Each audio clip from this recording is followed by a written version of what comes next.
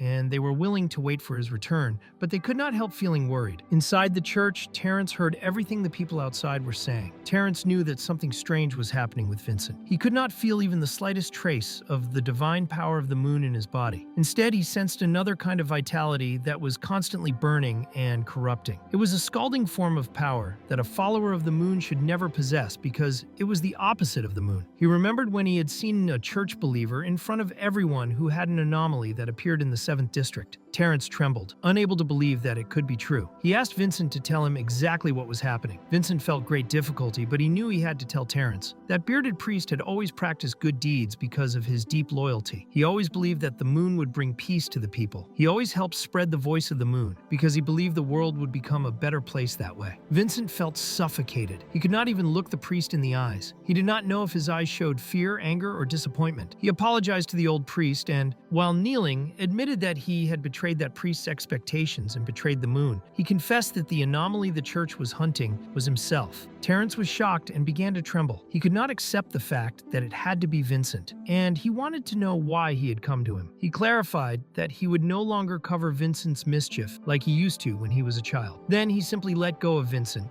and remembered when Vincent had been a child who was always smiling at him. Soon, Terrence began to cry, trembling heavily. He touched Vincent again, wanting to understand everything that had happened. He wanted Vincent to remember that this would be the last time. He took Vincent's hand and led him to a place to hide, making sure he could not be handed over if anyone discovered him. He wanted Vincent to leave the place as soon as he recovered. Vincent felt deeply that the old priest had decided to help him even after everything. He told Terrence he would leave very soon and that he had something else he wanted to tell him. But before he could do that, blood appeared on his face. Terrence had been killed by a mysterious man wearing a mask. The masked man, who held a scythe, also cut Vincent's arm and even bit one of his fingers. The masked man was eager to meet Vincent, calling him a traitor, and the way he killed the old priest was brutal, making poor Terrence lose his life. The scene shifts to the king, who was holding hands with the Pope and did not seem very comfortable. The Pope asked the boy to stay there and wait, saying he would return. When the old man disappeared, Rio was confused about how the Pope had simply vanished. He knew that ability belonged to Cheryl. Suddenly, the Pope reappeared, wearing different clothes, which made Rio feel less tense. He looked more reliable in pajamas. The Pope did not want the boy to be formal all the time and wanted him to consider the Pope a friend. Rio understood and felt relieved that the Pope was a kind person. In the end, he thought the Pope was still mysterious and terrifying, similar to Buck. The Pope believed Rio thought this only because he did not know Buck well. Buck, the rising apostle, was one of the only 2 destructive level apostles among the 7 apostles. He was the oldest apostle still alive, ruling over the judges of anomalies. Buck personally eliminated countless anomalies in life. His personality was silent but cruel, earning titles such as the Reaper, Messenger of Death, or Dark Legend. Rumors said that over 10,000 souls had fallen victim to his scythe, many of them superhumans, not to mention the numerous anomalies executed by the judges of anomalies. If resurrected, they could form an entire empire. This was why people respectfully called him the Lord of Death. Rio was scared and believed that someone as strong as Buck was truly needed to eliminate a traitor. Pope Rodney was confident that Buck would not allow Vincent to survive, making him the best option. option. He explained that the Rising Apostles' mission was simple, with only two objectives. The first was that if Vincent went to Ren Church, they would take Terrence as a hostage and set an ambush for Vincent, killing him quickly along with Terrence, his purifying priest. Rio understood the rules but thought Terrence was far too good a man for that to happen to him. The Pope quickly silenced him, making it clear that being a good man did not mean he was exempt from death. Vincent had also had a good reputation before showing his true face. Everything they had to do was follow and believe in the moon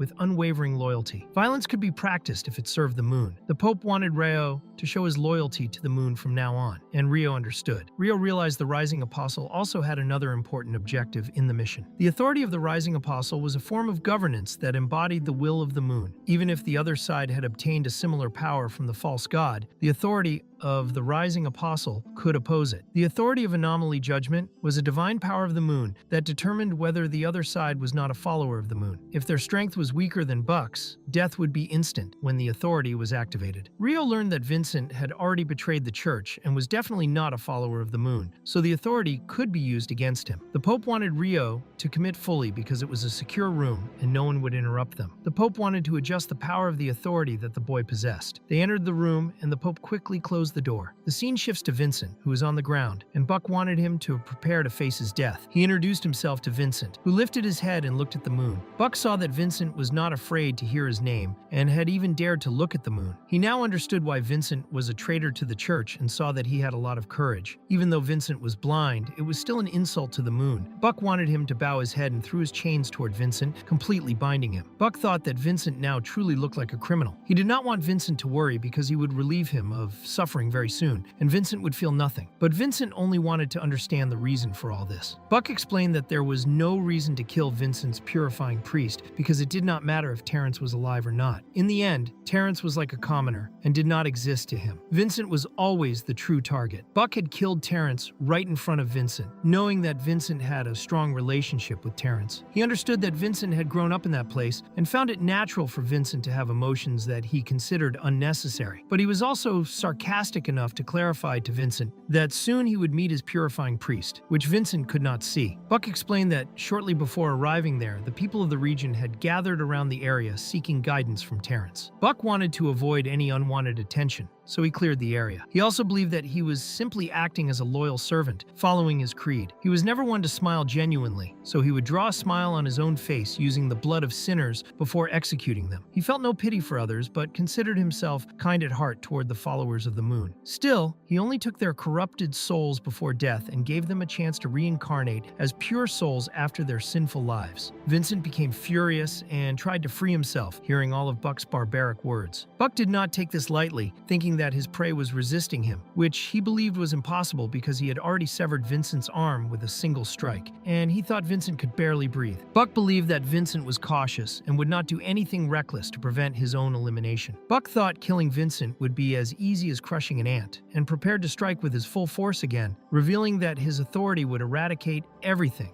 touched by the divine power of the moon. He claimed that even time and space would be divinized and distorted by this power, ensuring that Vincent could not escape. He activated the authority of the anomaly judgment and appeared very happy at the thought of killing Vincent. He declared that Vincent would have the honor of being killed by him and quickly tried to strike, but Vincent held the blade with only one finger, which greatly impressed Buck. Vincent managed to stand up, breaking all the chains, and move toward Buck. At that moment, Vincent began to catch fire, and the scene shifted to moments earlier outside the Ren Church, where a body was consuming human parts. Buck warned Cheryl that he had already found traces of Vincent. He explained that Vincent was hiding inside the dome church. Cheryl asked if he had already made his move, but Buck said no, explaining that it took time to clear the hidden peasants outside the church. He had not expected Terrence to be famous among the peasants, but since he had committed the crime of supporting a traitor, it meant he had also betrayed his faith in the moon. Because those peasants had sought guidance from him, Buck considered them impure and not spared from death. Cheryl became angry because Buck was replenishing his strength using their flesh, which she considered filthy, as he was consuming their vitality and souls. In the end, she only wanted him to be cautious and clarified that Vincent was not a normal opponent who could be killed in the usual way. They still did not know the evil technique he possessed, which he had used to annihilate the entire 7th District, and Vanessa had also fallen as a result. Buck reassured Cheryl, saying she should not worry because he was not so reckless. He explained that he had made a brief analysis of his target and believed that Vincent was no match for him. Vanessa had only died because she was very weak, and he also thought her authority was weak. He considered it normal that she would die at some point. He believed Vanessa had suffered greatly from Vincent's technique and was aware that Vincent was in a terrible state at that moment, experiencing the side effects of his technique. He focused on his attack, thinking he had no reason to worry, because Vincent was at most destructive level and not dangerous to him. He judged Vincent as an elite being. Vincent then caught fire, and Buck could not understand how he could still move. Buck quickly launched his chains, but they simply melted and could not even touch Vincent, leaving him truly surprised. He wanted to understand how the temperature was so high and how powerful his prey had become. Buck realized he needed to distance himself from Vincent. He moved back quickly while lamenting that he had underestimated the technique of the priest treated as a traitor. He now thought he should use the anomaly judgment authority at full force to give Vincent no chance of survival, but he was surprised again when Vincent leaped toward him. Buck could not believe his opponent had the courage to move toward him and stated that he would not submit to a weakling. He tried another attack, swearing he would take Vincent's heart, but Vincent simply shoved his hand into Buck's face, leaving him wide-eyed. Buck could not believe that his authority was not working. Vincent already knew that Buck was wondering why his authority was ineffective. Vincent made it clear that the faith Buck had gained throughout his life existed because the light of the moon was the residual shine of the sun. To prove this, Vincent showed that the divine power of the moon inside Buck's body would ignite instantly by the power of the sun, just like fire spreading when a lighter is dropped into a pool of oil. This meant that the one who would kill Buck was the very moon in which he had placed his faith. As a result, Buck began to catch fire.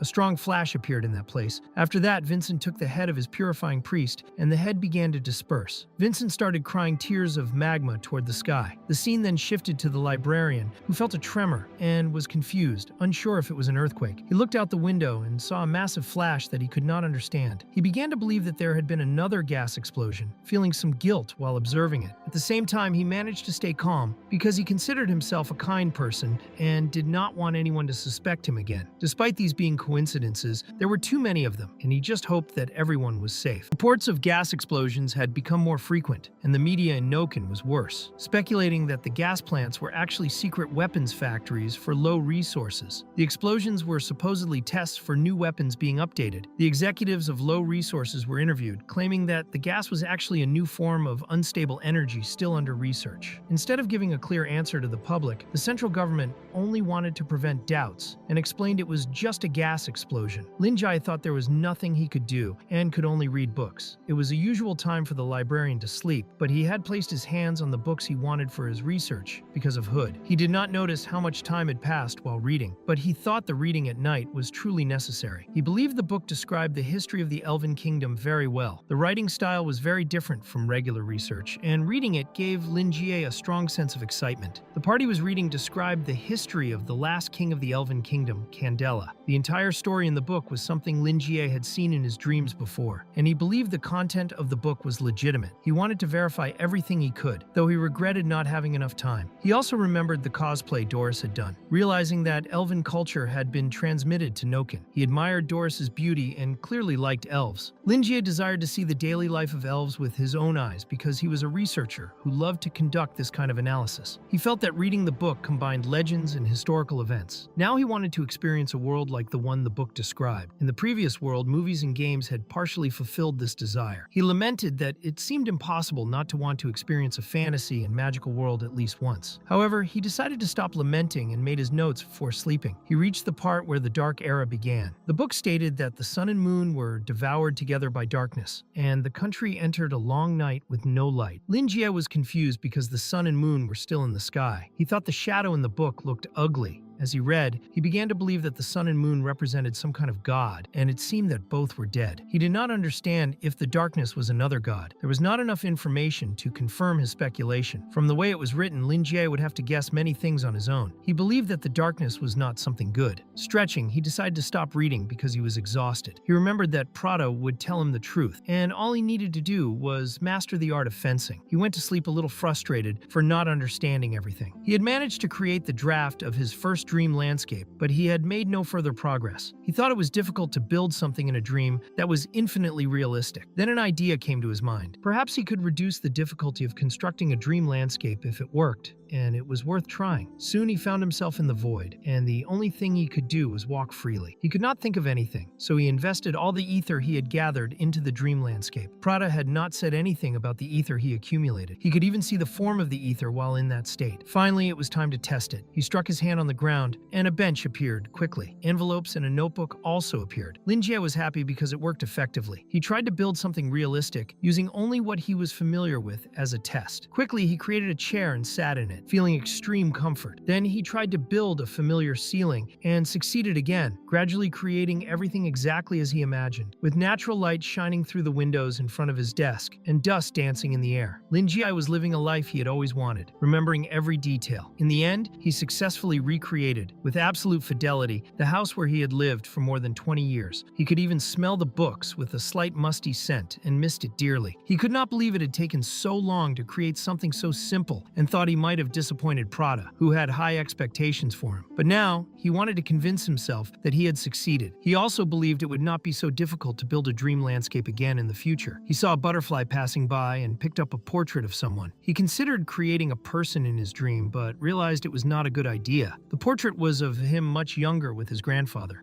The scene then shifted to Lua, who had just woken up. She turned off the alarm and got up to brush her teeth. Afterwards, she prepared food and went to wake her boss. She did this in an unusual way, making a swimmer's jump onto Lingi's bed. The scene then shifted to him eating, feeling annoyed. However, he had told Lua to wake him up more extremely if he did not get out of bed on time, so he could not blame her. He just did not want to be crushed by her again. Lua glanced at him, and he noticed. She quickly hid her face while eating from her bowl. Lingi observed that her hair was growing back and turning black. He remembered that when she had arrived, she was badly injured and unhealthy, so her hair had previously lacked nutrients. This made him realize she had suffered more than he had imagined, and he was glad she was now okay. He continued observing her. Poor Lua became frustrated and slightly confused, but he found her very cute while chewing and wondered if she had anything to say. He was in no rush and only wanted her to eat properly and drink something first. She drank and saw that her boss had noticed, wondering if her actions had met his expectations. Ultimately, she had acted on her own without consulting her boss. The scene shifted to the previous night, when Walpurgis wanted her to help Vincent, but the girl did not know how. Walpurgis reassured Lua, explaining that all she could do was unearth the remains of the sun buried in the dream landscape and drag Vincent into that dream world. He had the Holy Bible of the Sun, and she needed to give him the sun's remains. Vincent could not contact people too difficult to handle, as it would damage his consciousness. Therefore, Lua had to contact him after using her authority. Lua now wore the Iron Mask of Wisdom, which would give her a large amount of knowledge. She did not feel very comfortable, but she wore the mask. Walpurgis explained that she had enchanted it so that no one would recognize Lua, and Vincent's consciousness would not be affected. Lua thought the mask was very ugly, and asked if there was another way, but Walpurgis explained it was impossible. The store's authority had been taken by another party, and even if they tried to force the false god to appear, they would not succeed with their current power. Walpurgis also clarified that her remaining power only allowed the dream landscape to appear. She could not intervene in reality. Lua did not understand why Walpurgis did not wear the mask herself, since Vincent would not recognize her. Walpurgis explained that the mask could not suppress her presence, and if Vincent saw her, his soul could disappear without a trace. Lua realized she had been tricked by Walpurgis and did not know how to reverse her decision. Walpurgis then departed, explaining that she would unearth the sun's remains she had buried earlier. Lua realized life was not easy and that she needed to be strong. She successfully completed her mission and delivered the sun's core to Vincent. Walpurgis saw that the Pope was shocked by Vincent's power, but still did not fully understand that it was the power of the sun. Vincent had exploited the lack of information and the arrogance of his enemies, destroying an entire session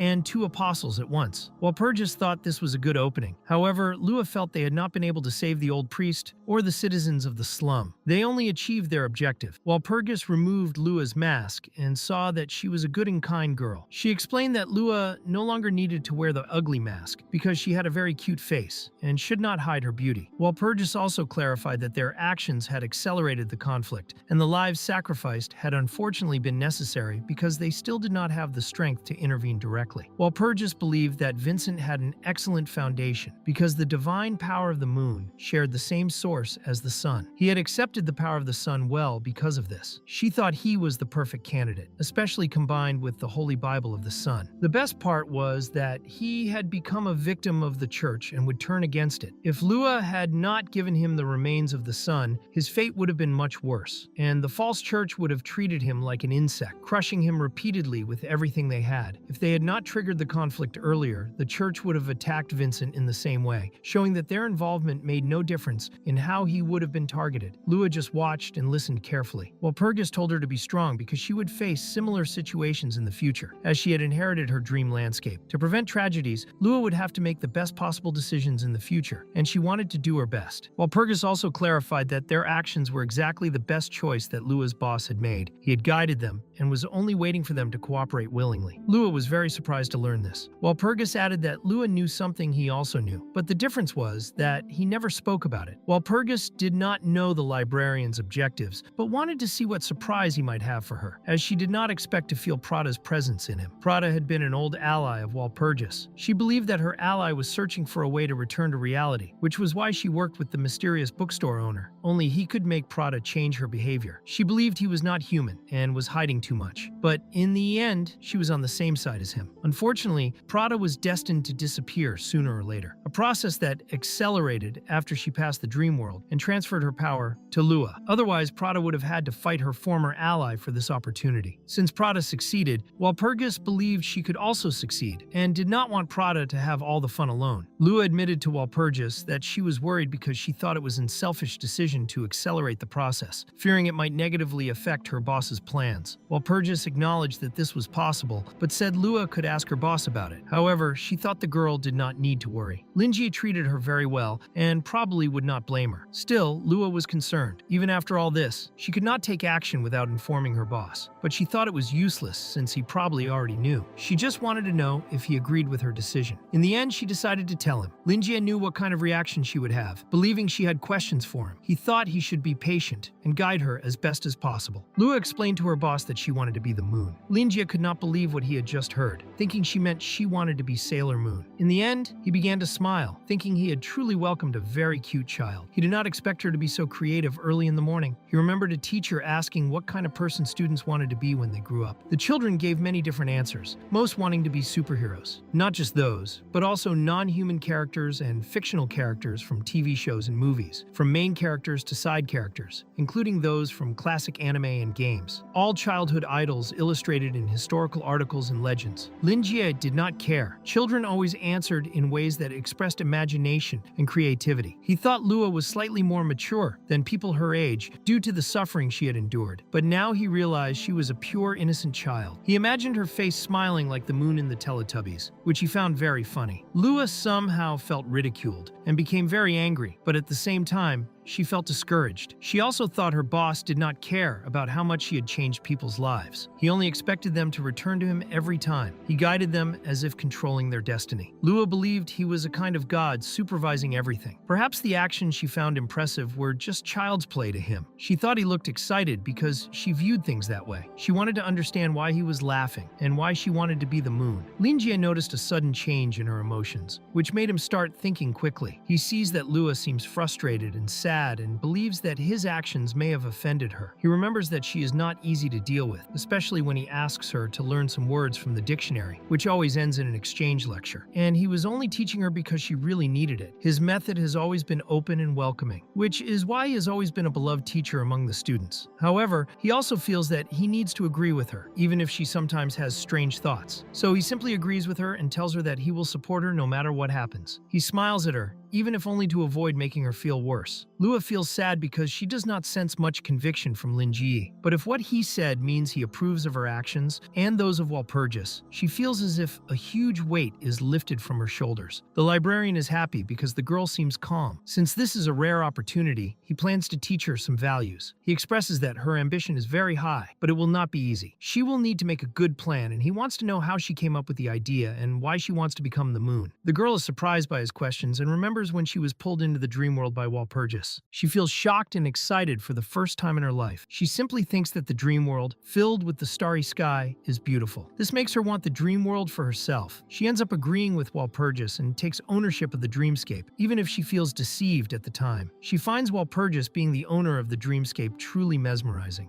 If the reason she wants to become the moon is considered, this would be one of the main reasons. She tells the librarian that she wants to be the moon because it is beautiful. This answer hits Lingi like a stone to the head. He thinks her answer is perfect, and he would have never thought of it himself. However, he believes he cannot give in to it and begins organizing his thoughts. He will agree with the girl's ambition, but he must use the same method he uses to manage his clients. To run a business perfectly, there are no shortcuts to success. As the saying goes, the truth is always harsh, and many people are not willing to hear it. Getting clients by speaking the truth is much harder, and he believes he must agree with everything his client says in order to make a sale, even if he thinks they are wrong. This is how he makes profit. He uses his business perspective, believing it is essential to agree with the client and serve them well, but it depends a lot on the situation. If a client is foolish and trying to cause trouble, Lingi does not mind giving them 1 or 2 lessons. In the end, he helps them deal with idiots calmly. He also trains to ensure idiots speak to him peacefully. Even if he has been sent to another world, he continues training every day. That is exactly why he survived the sword training with Prada. He uses the same concept when educating children of that age. Scaring a child often causes trauma, so the best way to change a child's thinking is to persuade them using their own logic and guide them with the art of speech. In the end, he believes innocence in childhood is a very good thing, better than becoming a cold and ruthless person. If she ever thinks she will become the moon, it could be a planetary devastation. If she tries to act in that direction and opposes Noken, it would basically be the end of the world. That is why he needs to ensure she starts in the right direction, guiding her to a future full of positivity. Additionally, being the moon is a great topic, so he will use it as a foundation to ensure Lua learns and finds the true meaning and value of it. He plans to give her proper guidance. He asks if she knows why the moon is so beautiful. Lua explains to her mentor that the moon does not shine on its own. Lingi sees she is correct because the moon's light is actually a reflection of sunlight. Sunlight is always too strong for human eyes, and no one can look at the sun directly. The moon uses this light, which is why it has a beauty and purity that everyone can appreciate. He tells the girl that the moon represents dedication, humility, calluses, and tolerance. These are all qualities the moon possesses, which are essential since the girl wants to become the moon. He also explains that the moon is a link that connects people. While Lua is startled seeing him eat, in his mind, whenever someone misses their hometown or another person at night, the first thing that lifts their eyes is the moon. The moon represents original purity, the belief in people's hearts, and support for the emotions people hide inside. The moon is not just something in the sky, but a beautiful entity that can be trusted, and the girl must understand this if she wants to become the moon. The scene shifts to Walpurgis, who watches everything Lingi is teaching Lua. Lingi then tells the girl that today is a day off and the bookstore will not open, so they can enjoy the breakfast she prepared so well. Then he thanks Lua for breakfast and washes all the dishes that remained. Lua thinks that the advice her mentor gave has great meaning, and she needs time to process it. It is hard for her to understand it all at the moment, but she knows she will continue learning over time. There are still 3 points she wants to resolve. The first is the connection between the sun and the moon and the meaning behind the moon's existence. The most important relationship between the moon and the sun is conversion, and this is the core of the moon's power. The moon absorbs external power and converts it into its own authority and strength. The power the moon can convert is not just equivalent to the sun, but to the entire sky. The sun has a more obvious effect among them, and Lua realizes that her mentor really knows everything, even the relationship between the moon and the sun. The second point is the characteristics the moon should have. The moon is pure and flawless, and because of its eternity, it is destined to be a goddess adored by people, which will eventually attract clients and followers. However, beliefs alone will not help the moon maintain its qualities, and some people may even worship a false moon for completely distorted reasons. The Dome Church is an example of this. From her mentor's gestures and words, she feels he mocks the actions of the Dome Church. She takes the dishes he washes and dries them to put away. She believes the Dome Church is cruel and does not seem like a true religion representing the moon, which symbolizes peace and warmth. To her, it seems more like an extremist cult that only wants to dominate others' minds. The church does not have dedication, humility, or tolerance. They do not accept anomalies, and to maintain control, they even use the brain of the sacred moon. Those items strangely enslave the souls of targets without consent and control their thoughts. Lua imagines that many people, like Vincent, suffered under the church. This leads her to the third point, the need to deal with that sinful scum, Her goal, along with Walpurgis, is to challenge the church's beliefs and authority, to rebuild a new and purified religion. With Vincent's appearance, two of their apostles have already fallen, and authorities called the Domain of Silence and the Judgment of Anomaly have been recovered. They have returned to their original owner. Walpurgis knows the false god still has a small amount of authority remaining, but what matters is that she recovered most of the power she had, which will make it much easier to deal with the Dome Church. Lua finds it strange that Buck uses the authority called the Judgment of Anomaly. Walpurgis explains that worshippers of the false god cannot fully use the power of their own authority. The original force behind the annihilation of Origin, the real name of the self-authority, is a conditional authority capable of destroying anything to its source, the domain of a true one. But when it fell into the hands of the Dome Church, Walpurgis believes they misunderstood this authority, thinking it could only annihilate beings unfamiliar with the moon's power. The concept was greatly reduced, and the power weakened as well. The false god is an existence she despises. Despite its overwhelming power, it is basically pure chaos, like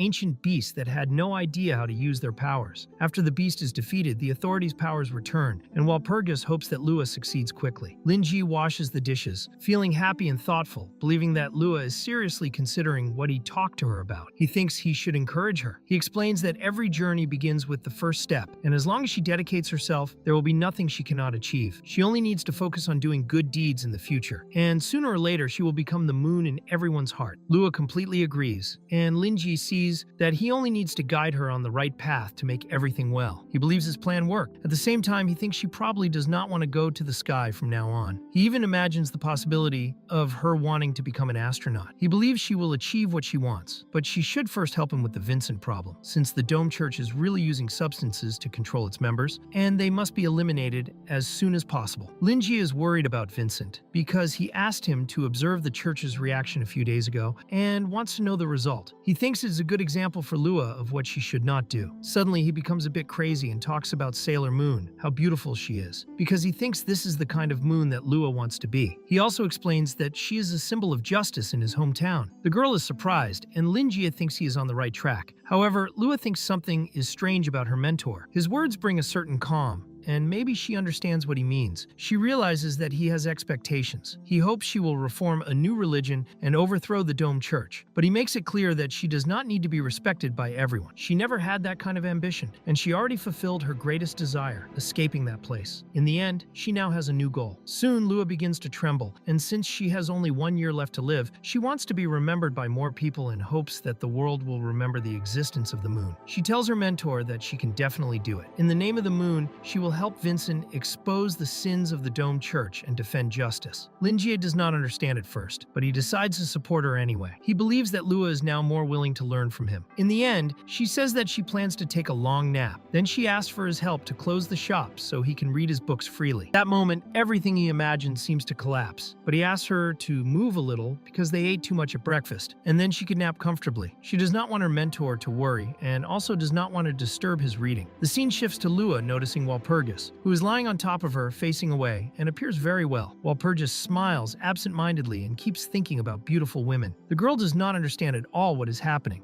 Lua finds it strange, because Walpurgis became happy when she heard Lingi say that the moon was a beautiful woman. Lua, knowing that Walpurgis has a status far higher than the moon and the sun, realizes that she assumed the role of the moon because she was bored with her endless life, so she is essentially the moon itself. But Lua also thinks that Walpurgis has unmatched beauty, a perfection that leaves anyone speechless. The big question for Lua is that she cannot understand what being a young woman has to do with Walpurgis. The so-called origin witches are intelligent life forms, born when the world was still in chaos, possessing immense power to control everything. They are almost the same age as the Earth, or possibly even older. No one knows their original form, as their current appearance blends with human society. They take a female form to emphasize their ability to create life. Compared to humans, they are generations ahead, and Lua cannot understand it no matter how she looks. Walpurgis does not fit the term young woman, so Lua calls Walpurgis, who is shocked and embarrassed to see her there. Walpurgis quickly turns her back, and Lua does not understand. Then Walpurgis corrects her voice, curious about what happened, while still smiling absent-mindedly. Lua could never imagine that the mysterious and elegant origin witch right in front of her and the woman who cried across the materialized crescent moon would be the same person. It is unbelievable to her. Once, Lua read in one of her mentor's visuals about a divine spell of heaven called the Mask of Divine Incarnation, which allows the user to change appearance and use all kinds of abilities, giving infinite possibilities. This is exactly what what Walpurgis did by changing her attitude in front of her. Lua thinks this ability is perfect for Walpurgis. Then she realizes it is exactly as her mentor said. She must acquire new knowledge and learn how volatile life forms can be. Walpurgis has no idea what is going through Lua's mind and thinks it is probably not good, but she prefers to pretend nothing happened. She wants to know if Lua is there to deal with Vincent and mentions that she just heard everything. As she said before, Lingi predicted everything and was only waiting for Lua to make her move and help him in his little game. Walpurgis also expects that the next move is something Lingi will agree with. Technically, the librarian helped them with Vincent, and she wants to know if the girl understands that this was also the goal and what the librarian expects. Now they will wait for Vincent to arrive so they can work together and proceed to the second stage of their plan. Lua swears that in the name of justice, the Dome Church will be destroyed. Walpurgis thinks that since Lua does not want to create a new religion and is now adored by people, she wants to know if Lua believes Vincent is the best man for the job. They could make the Holy Church of the Sun take over the Dome Church. Lua wonders if they really need a new religion, and Walpurgis asks what she thinks. The girl is confused. In the end, Walpurgis does not expect that the girl would ask questions like that, so she sees that Lua is starting to think for herself and decides to return the question to train her decision-making. She will need to become self-sufficient soon. There is not much time left for Walpurgis, and the authority of the Dark Knight will eventually have to be passed to the new moon. So the girl will inherit everything. Walpurgis's body is deteriorating rapidly. She only wants the girl to do her best before her body disappears, and she still wants to be by her side so that she can become truly independent. Lua does not know the answer to the question, and thinks it is still very complicated for her. She remembers Terence, who died because he was kind, and those apostles who acted cruelly out of loyalty. They believed in the same loyalty, but were complete opposites. She does not want something like that to repeat in her church. She thinks so much that smoke seems to come out of her head. But Walpurgis thinks she does not need to try so hard and should take it slowly to understand everything gradually. She also explains to Lua that gods do not need followers. Humans need something to believe in, considering that for the sun and the moon, beliefs in mere humans offer nothing. But humans need something to support them mentally. That is the purpose of religion. The Dome Church is used to living this way. Destroying it without giving them something to believe in will make them disintegrate quickly. Lua becomes thoughtful, while Walpurgis thinks she only needs to do what is required of her and nothing more. As the moon, she has the responsibility to make them understand that they are not deceived by her religion, but by the people. Walpurgis also thinks it is better to leave the arrangements to the librarian, as he seems very good at these matters. Lua does not understand why Walpurgis cares about what humans think. At the same time, she sits on the moon, seeing it materialized and resembling more a rocking chair for the elderly. But Walpurgis does not worry. She only wants to fulfill a promise. She made a promise to humans long ago to protect them during the night. As an origin witch, she cannot go back on her words. She only needs to kill the false god and recover the symbol of identity that contains these promises, and then she can return to fulfill her vow to the people. She also believes that the Dome Church is in panic right now. If they truly understood what they were facing, they would have fled. But the fact that they believe in the false god shows they lack enough wisdom. She decides to think rationally and try to eliminate the great threat as quickly as possible. Meanwhile, Vincent will soon be brought to the bookstore. The scene shifts to Pope Rodney and Cheryl, who are crying. The Pope opens his eyes wide and begins trembling, unable to believe what he heard. The scene then shifts to Vincent, who is completely engulfed in flames. He sees darkness under the light, all thanks to the flames using the divine power of the moon, which the people of the Dome Church could not approach at the center of the explosion. He begins returning to his human form, realizing that the most dangerous moment has passed. This is all thanks to the Sun Core. He can only use this core to recover his strength in extreme situations. Essentially, he is exhausting his vitality in this way and exchanging it to regain power, like a fuel that can run out. He needs to avoid overusing the Sun Core's energy and must fully adapt to its power. He must appreciate this gift of darkness. At first, the sacred Bible of the Sun had not given him authority this strong, but now, together with the Sun Core, it is like pouring oil on flames, unstoppable. He reached a terrifying level with the power of the Sun Core alone, and does not want to imagine that a priest of abnormal level like him could reach elite status, though he is still far from a true elite. He is aware that his advantage will not last long and wants to master this power as quickly as possible. He hid and recovered for over a day, and his body was completely modified by the Sun Core. He accepted the immense knowledge within the core and now understands what happened to his body. The Sacred Sun Bible has fully fused with Vincent, and the runes that emerge from the Bible are the authorities of the sun. With his current strength and understanding, he cannot fully use these authorities and can only use 3 for now. He received this authority the moment he touched the Sacred Sun Bible. This is why Vanessa's servant was suddenly incinerated when trying to attack him. He fully activated the Sacred Sun Bible along with the authority when he was on the verge of death, obtained its power while praising, and killed Vanessa with a giant fireball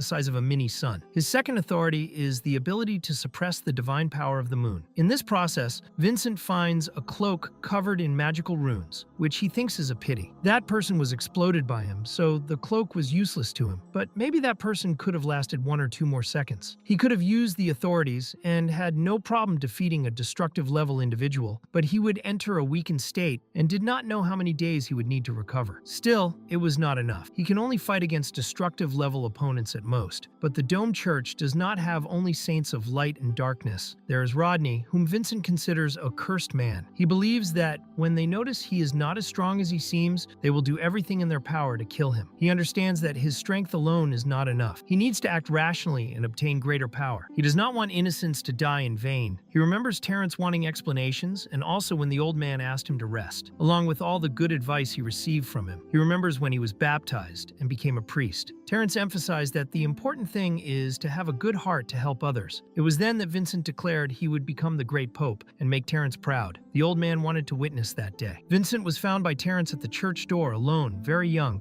about 8 months old. Terrence promised to raise the boy and even named him Vincent. The people of the church convinced Terrence to keep him, hoping Vincent would grow up healthy and have a peaceful, happy life. That would be more than enough to make Terrence proud. With magma flowing from his finger, Vincent, at that moment, with his name, knew he would have his revenge. He then uses the cloak he found, apologizes to Terrence, explains he must finish his tasks, and promises to visit his grave soon. But now he calls Terrence father. The scene changes to a boy selling newspapers, shouting that there was news, warning that another large-scale gas explosion had happened at the church in the 7th district, and many members had died. No one knew the cause of the explosion, but the central government was already investigating. People could not stop talking about it because everything seemed very suspicious. Among the crowd were Virgil and Rosatiro, who were dressed completely differently than usual. Rosatiro was drinking her beverage, her cheeks flushed as she looked at Virgil. Then Virgil saw something that amazed him. It was a wanted poster from the Church of the Dome, and he could not believe things had become so serious this time. He was surprised because the Church of the Dome was targeting only one person, and the incident had been caused by a mere traitor. This worried him because the superhuman forces in Nokin were undergoing major changes, and they needed to inform their leader immediately. He explained to Rosatiro that they would have to cut their vacation short and that she should change her clothes because they were going to report this to the leader. Immediately, Rosatiro asked Virgil to put his glasses back on because his eyes were wide open. Since the Church of the Dome had issued a highest-level arrest warrant, the superhuman forces in Nokin became restless. During a normal morning, while everyone was still talking about the gas explosion from the previous day, the world of superhumans was changing, and everyone was seeing the wanted poster. The main forces might have still been waiting and observing the situation, but the independent superhumans had already started to act. No matter what happened, Vincent, who used to be unknown, had become the center of attention among the superhumans in Nokin overnight. The scene then shifts to a mysterious person seeing Vincent's poster. This person knew that Vincent was also the henchman of the bookstore owner. Together with the egg incident, this was the second time Lingi had disrupted the organization's plans, and this person thought they should get rid of Vincent as soon as possible. Then the scene shifts to Ji Shu, who saw that Vincent was a major threat to the Church of the Dome. The superhumans began to move because they wanted the reward, which was very high. Ji Shu treated Vincent as a rookie and thought he had given an impressive performance. She had met him at the entrance of the bookstore when he was still a weak, abnormal level priest. Now he had reached terror level, and she started to feel doubtful about her own abilities because she had been at terror level for a while. Burton saw that the Church of the Dome had invested heavily in this. The reward was huge, and they could make a lot of money just by providing information. If they got their hands on that reward, it could greatly help the organization's operations. Farlin immediately got excited and asked to handle the information collection with Fierce. Jijishu thanked her but explained that it would not be necessary because in her organization, money was not a concern. After all, she was the daughter of a billionaire. Max and Kay understood this perfectly because they were in the middle of them, while the others were poor and did not know what that meant. Burton then realized they should forget about the money. He thought the most important part was that their leader was a client of the bookstore, and he believed that Lingi would be happy to see cooperation among clients without conflict. Unlike the ash market and low resources, Burton understood that Vincent was going against the Church of the Dome, which meant that the church had now become the target the bookstore owner intended to destroy. If they could get rid of an old main force, it would be a huge benefit. Jijishu thought that if they intervened, they could have a stronger position in Nokin, but the problem was that the hunters had never had issues with the church, and she was afraid of disturbing the bookstore owner's plans. If he really wanted them involved, she believed he must have left some hidden hint in the words he had said to her before. At that moment, Fierce apologized to his leader for interrupting her. He understood it was sudden, but explained that this might be the only chance he had to fulfill his calling. Shu did not understand what he meant. Fierce explained that there was an old prophecy passed down through generations in his family. It said that when the lost totem ignites, the remnants will know, and the sun will awaken, calling for its people. Fierce thought it was an old legend, retold as tradition. But the legend became real before his eyes, and he was sure that Vincent was the newborn son. His clan had almost been annihilated, and he should have died in the Mirror Egg incident as well. But thanks to Shu, he had conquered the polluted blood and survived. He had also regained the right arm he had lost.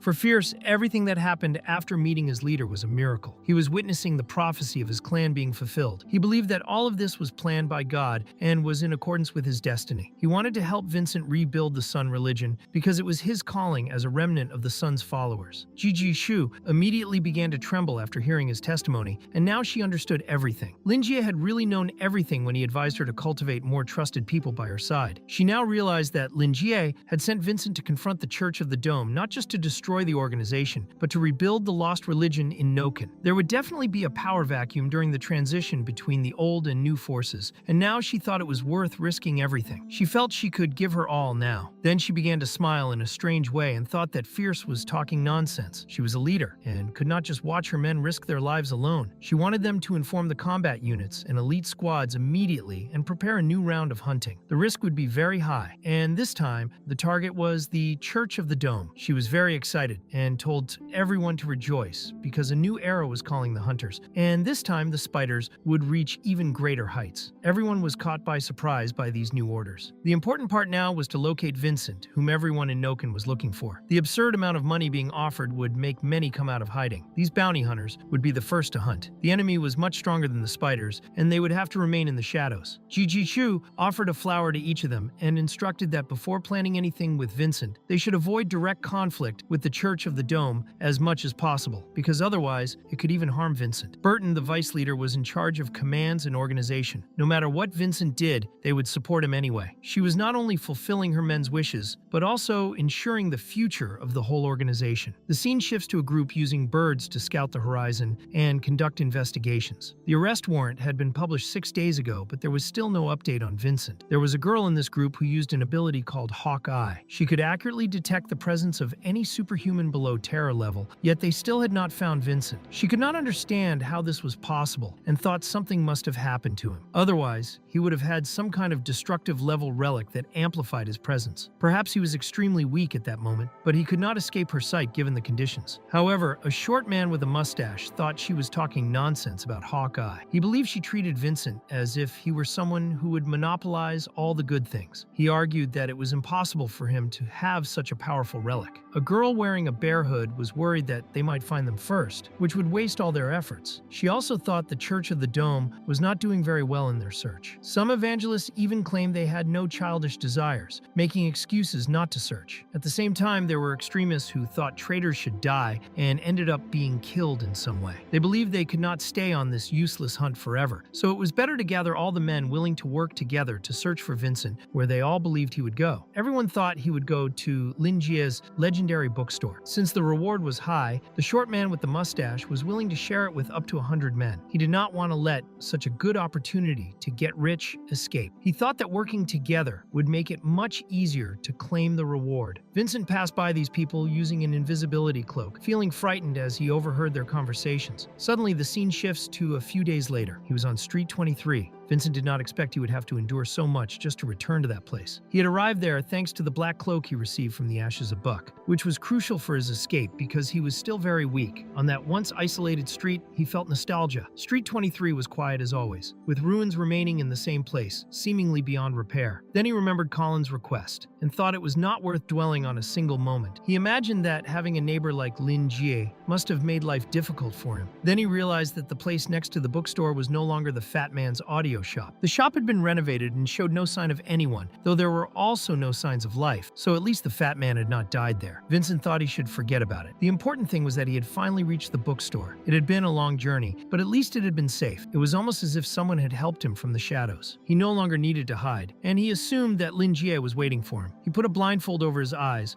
hoping that Lingi would not mind his extremely worn appearance. He covered his eyes because they emitted heat and light, and he would rely only on his sun eye. He then entered the bookstore, where the librarian immediately welcomed him. The moment he heard Lingi, he quickly calmed down. Vincent had no idea where the feeling of security came from, but he felt warmth and kindness in the bookstore, even though enemies were surrounding the place outside. Only a few days had passed since he went to the bookstore, but when he tried to exchange a few words with Lingi, he suddenly began to feel weak. Just as he was about to fall, Lua quickly went to him and held his arm. She reassured him that he had done very well and that he should not worry because everything was fine at that moment and no one could harm him there. Vincent's eyes widened as he felt a strange sensation, realizing that she was indeed the girl he had seen in the dream world. Lingi had welcomed him automatically at first, until he looked at Vincent and widened his eyes. The priest was truly in a deplorable state. He spoke to the librarian that it had been some time since they had last met. Lingi was momentarily speechless, but welcomed Vincent back, noting that he did not look well and thinking that he should choose his words carefully. The state the priest was in seemed as if he had endured all kinds of oppression. The librarian also sensed that Vincent was nervous, as if his body had been constantly burning during all that time. Based on his past experience, Lingi believed this was hatred. He also noticed that Vincent had even removed his priest's cloak, so he believed that it was not only due to the addictive substances distributed by the church, but something more serious had happened. He had advised Vincent to hide from the church as a way to test them and report his own situation. Although it was a less risky approach, Vincent may have executed it incorrectly. The church connected the dots and tried to control him, which ended up causing something even worse and generated a strong feeling of hatred inside Vincent. The librarian believed that Vincent had betrayed the church and had rushed to the bookstore, and he would need to ask Vincent for the details. He wanted to know from Lingi whether he had really escaped, and also whether the Church of the Dome had done anything to him or to the people around him. But he asked Vincent to remain calm and explain the whole situation. Vincent began to tremble while Lua placed tea in front of him. He apologized for taking up some of Lingi's time, explaining that he wanted to organize his thoughts before telling everything. At the same time, he was very close to the girl, and now he was certain that she was the young woman who had given him the sun core in the dreamscape. She gave him an extremely warm and gentle sense of inclusion, like family he could trust completely. He thought she was incredible. At that moment, he had just lost his family, and her existence was literally like an oasis in the desert, comforting his heart full of hatred. He believed they truly had a connection in the real world, and the young woman he found cute and beautiful was the true Lua. Then Lingi asked Lua to close the door because he would speak with Vincent. Vincent had not expected that the bookstore owner's assistant was the true Lua, and he remembered her mentioning that they had a common enemy when they met in the dream world. Now he understood what was happening and realized that everything Lingi did made sense. Vincent believed that the false god outside had taken advantage of Lua's weakness during that dark era. After losing her powers, she had the luck to receive protection from the kind bookstore owner, and she probably finally recovered enough to enter and leave the dream world freely. To help her regain her powers, Lingi had orchestrated the situation against the Church of the Dome, including the initial point with Colin. It was all intentional, making the fat man contact the church for an exorcism, which led Vincent there after accepting the request. In this way, the bookstore owner guided him to discover the Church of the Dome's true identity. Everything happened naturally for Vincent, and everything was connected. He now swore that Lingi had thought of everything. As for Colin, at that moment Vincent believed he was no longer useful to the librarian and had been sent away. But he also believed the fat man was alive due to Lingi's good nature. In the end, Colin was drinking heavily for having survived, and all he knew how to do now was drink at a bar and burp. Vincent took a sip of Lingi's tea and felt grateful because he could finally calm down. He confirmed that Lingi was absolutely right, and that the Church of the Dome had used the Holy Moon's mind to control people. He explained his situation, saying that he was now being targeted for execution. Suddenly, Vincent began to cry. The librarian also felt distressed and began to tremble. Vincent explained that the old priest Terence, whom he admired like a father and who had raised him to be a man, the one who had given him baptism, was killed by the Church of the Dome. Vincent blamed himself for all of it. Terence had been the kindest and most gentle person he had ever met in his life. He wished he had acted more rationally so that the old priest would not have been killed. Lingi was so angry at this injustice that the cup in his hand cracked. He had expected the worst, but never imagined the Church of the Dome could be so cruel, killing an innocent person without hesitation. He wanted to understand what exactly was happening in this world. The Church of the Dome was definitely the largest religion in all of Noken, and a religious group like that was far more terrifying terrifying than a company like Low Resources. What they were doing was monopolizing people. Being a group of extremists, he thought it would be better not to interfere too deeply in the details, and he was certain that Vincent did not want to talk much about his current condition, so he apologized to Vincent. He could tell from Vincent's eyes that what he truly needed was comfort and approval from another person. Because of that, he wanted to know what Vincent's plan was and made it clear that he would do his best, together with his assistant, to help. He believed that the Church of the Dome was hiding even more secrets and was deceiving all of Noken. Vincent felt frightened while listening to the librarian, and Lingi believed that many people must have already been victims of the church long before all of this happened. Now they were the only ones who knew the truth. Lingi believed that the Church of the Dome was not a good religion, but a den of demons. He felt uneasy just thinking about how long they had existed there, imagining how many innocents had suffered over all those years. His sense of integrity would not allow him to ignore such evil acts. At that moment, Lua calmly stated that the Church of the Dome had to be completely annihilated, which caught her boss by surprise. Lua explained this while thinking about Walpurgis. She said that the Church of the Moon worshipped the false moon, which was a beast that took advantage of the moon's weakness. This beast hid all the evil it committed under the name of the moon. She believed that the false moon feared its true identity being exposed, which was why its followers were not allowed to look at it. She thought they should expose the truth to the public and bring down the Church of the Dome, delivering true justice to Noken. Lingi was surprised by her words and realized that she had expressed herself very well. He was deeply impressed and believed she had a bright future ahead. He thought that what she said closely matched the contents of the book, The Rise and Fall of the Elves, which he had read before. That book had fascinated him so much that he could not stop reading it. If he did not read at least 2 pages a day, he felt uncomfortable, and the book stayed on his desk at all times. He began to suspect that the girl had been secretly reading it. At the same time, he decided to let it slide this once, since she was clearly growing a lot. However, poor Lua felt his energy shift and became very frightened. Vincent simply agreed and believed that they should carry out justice. He definitely wanted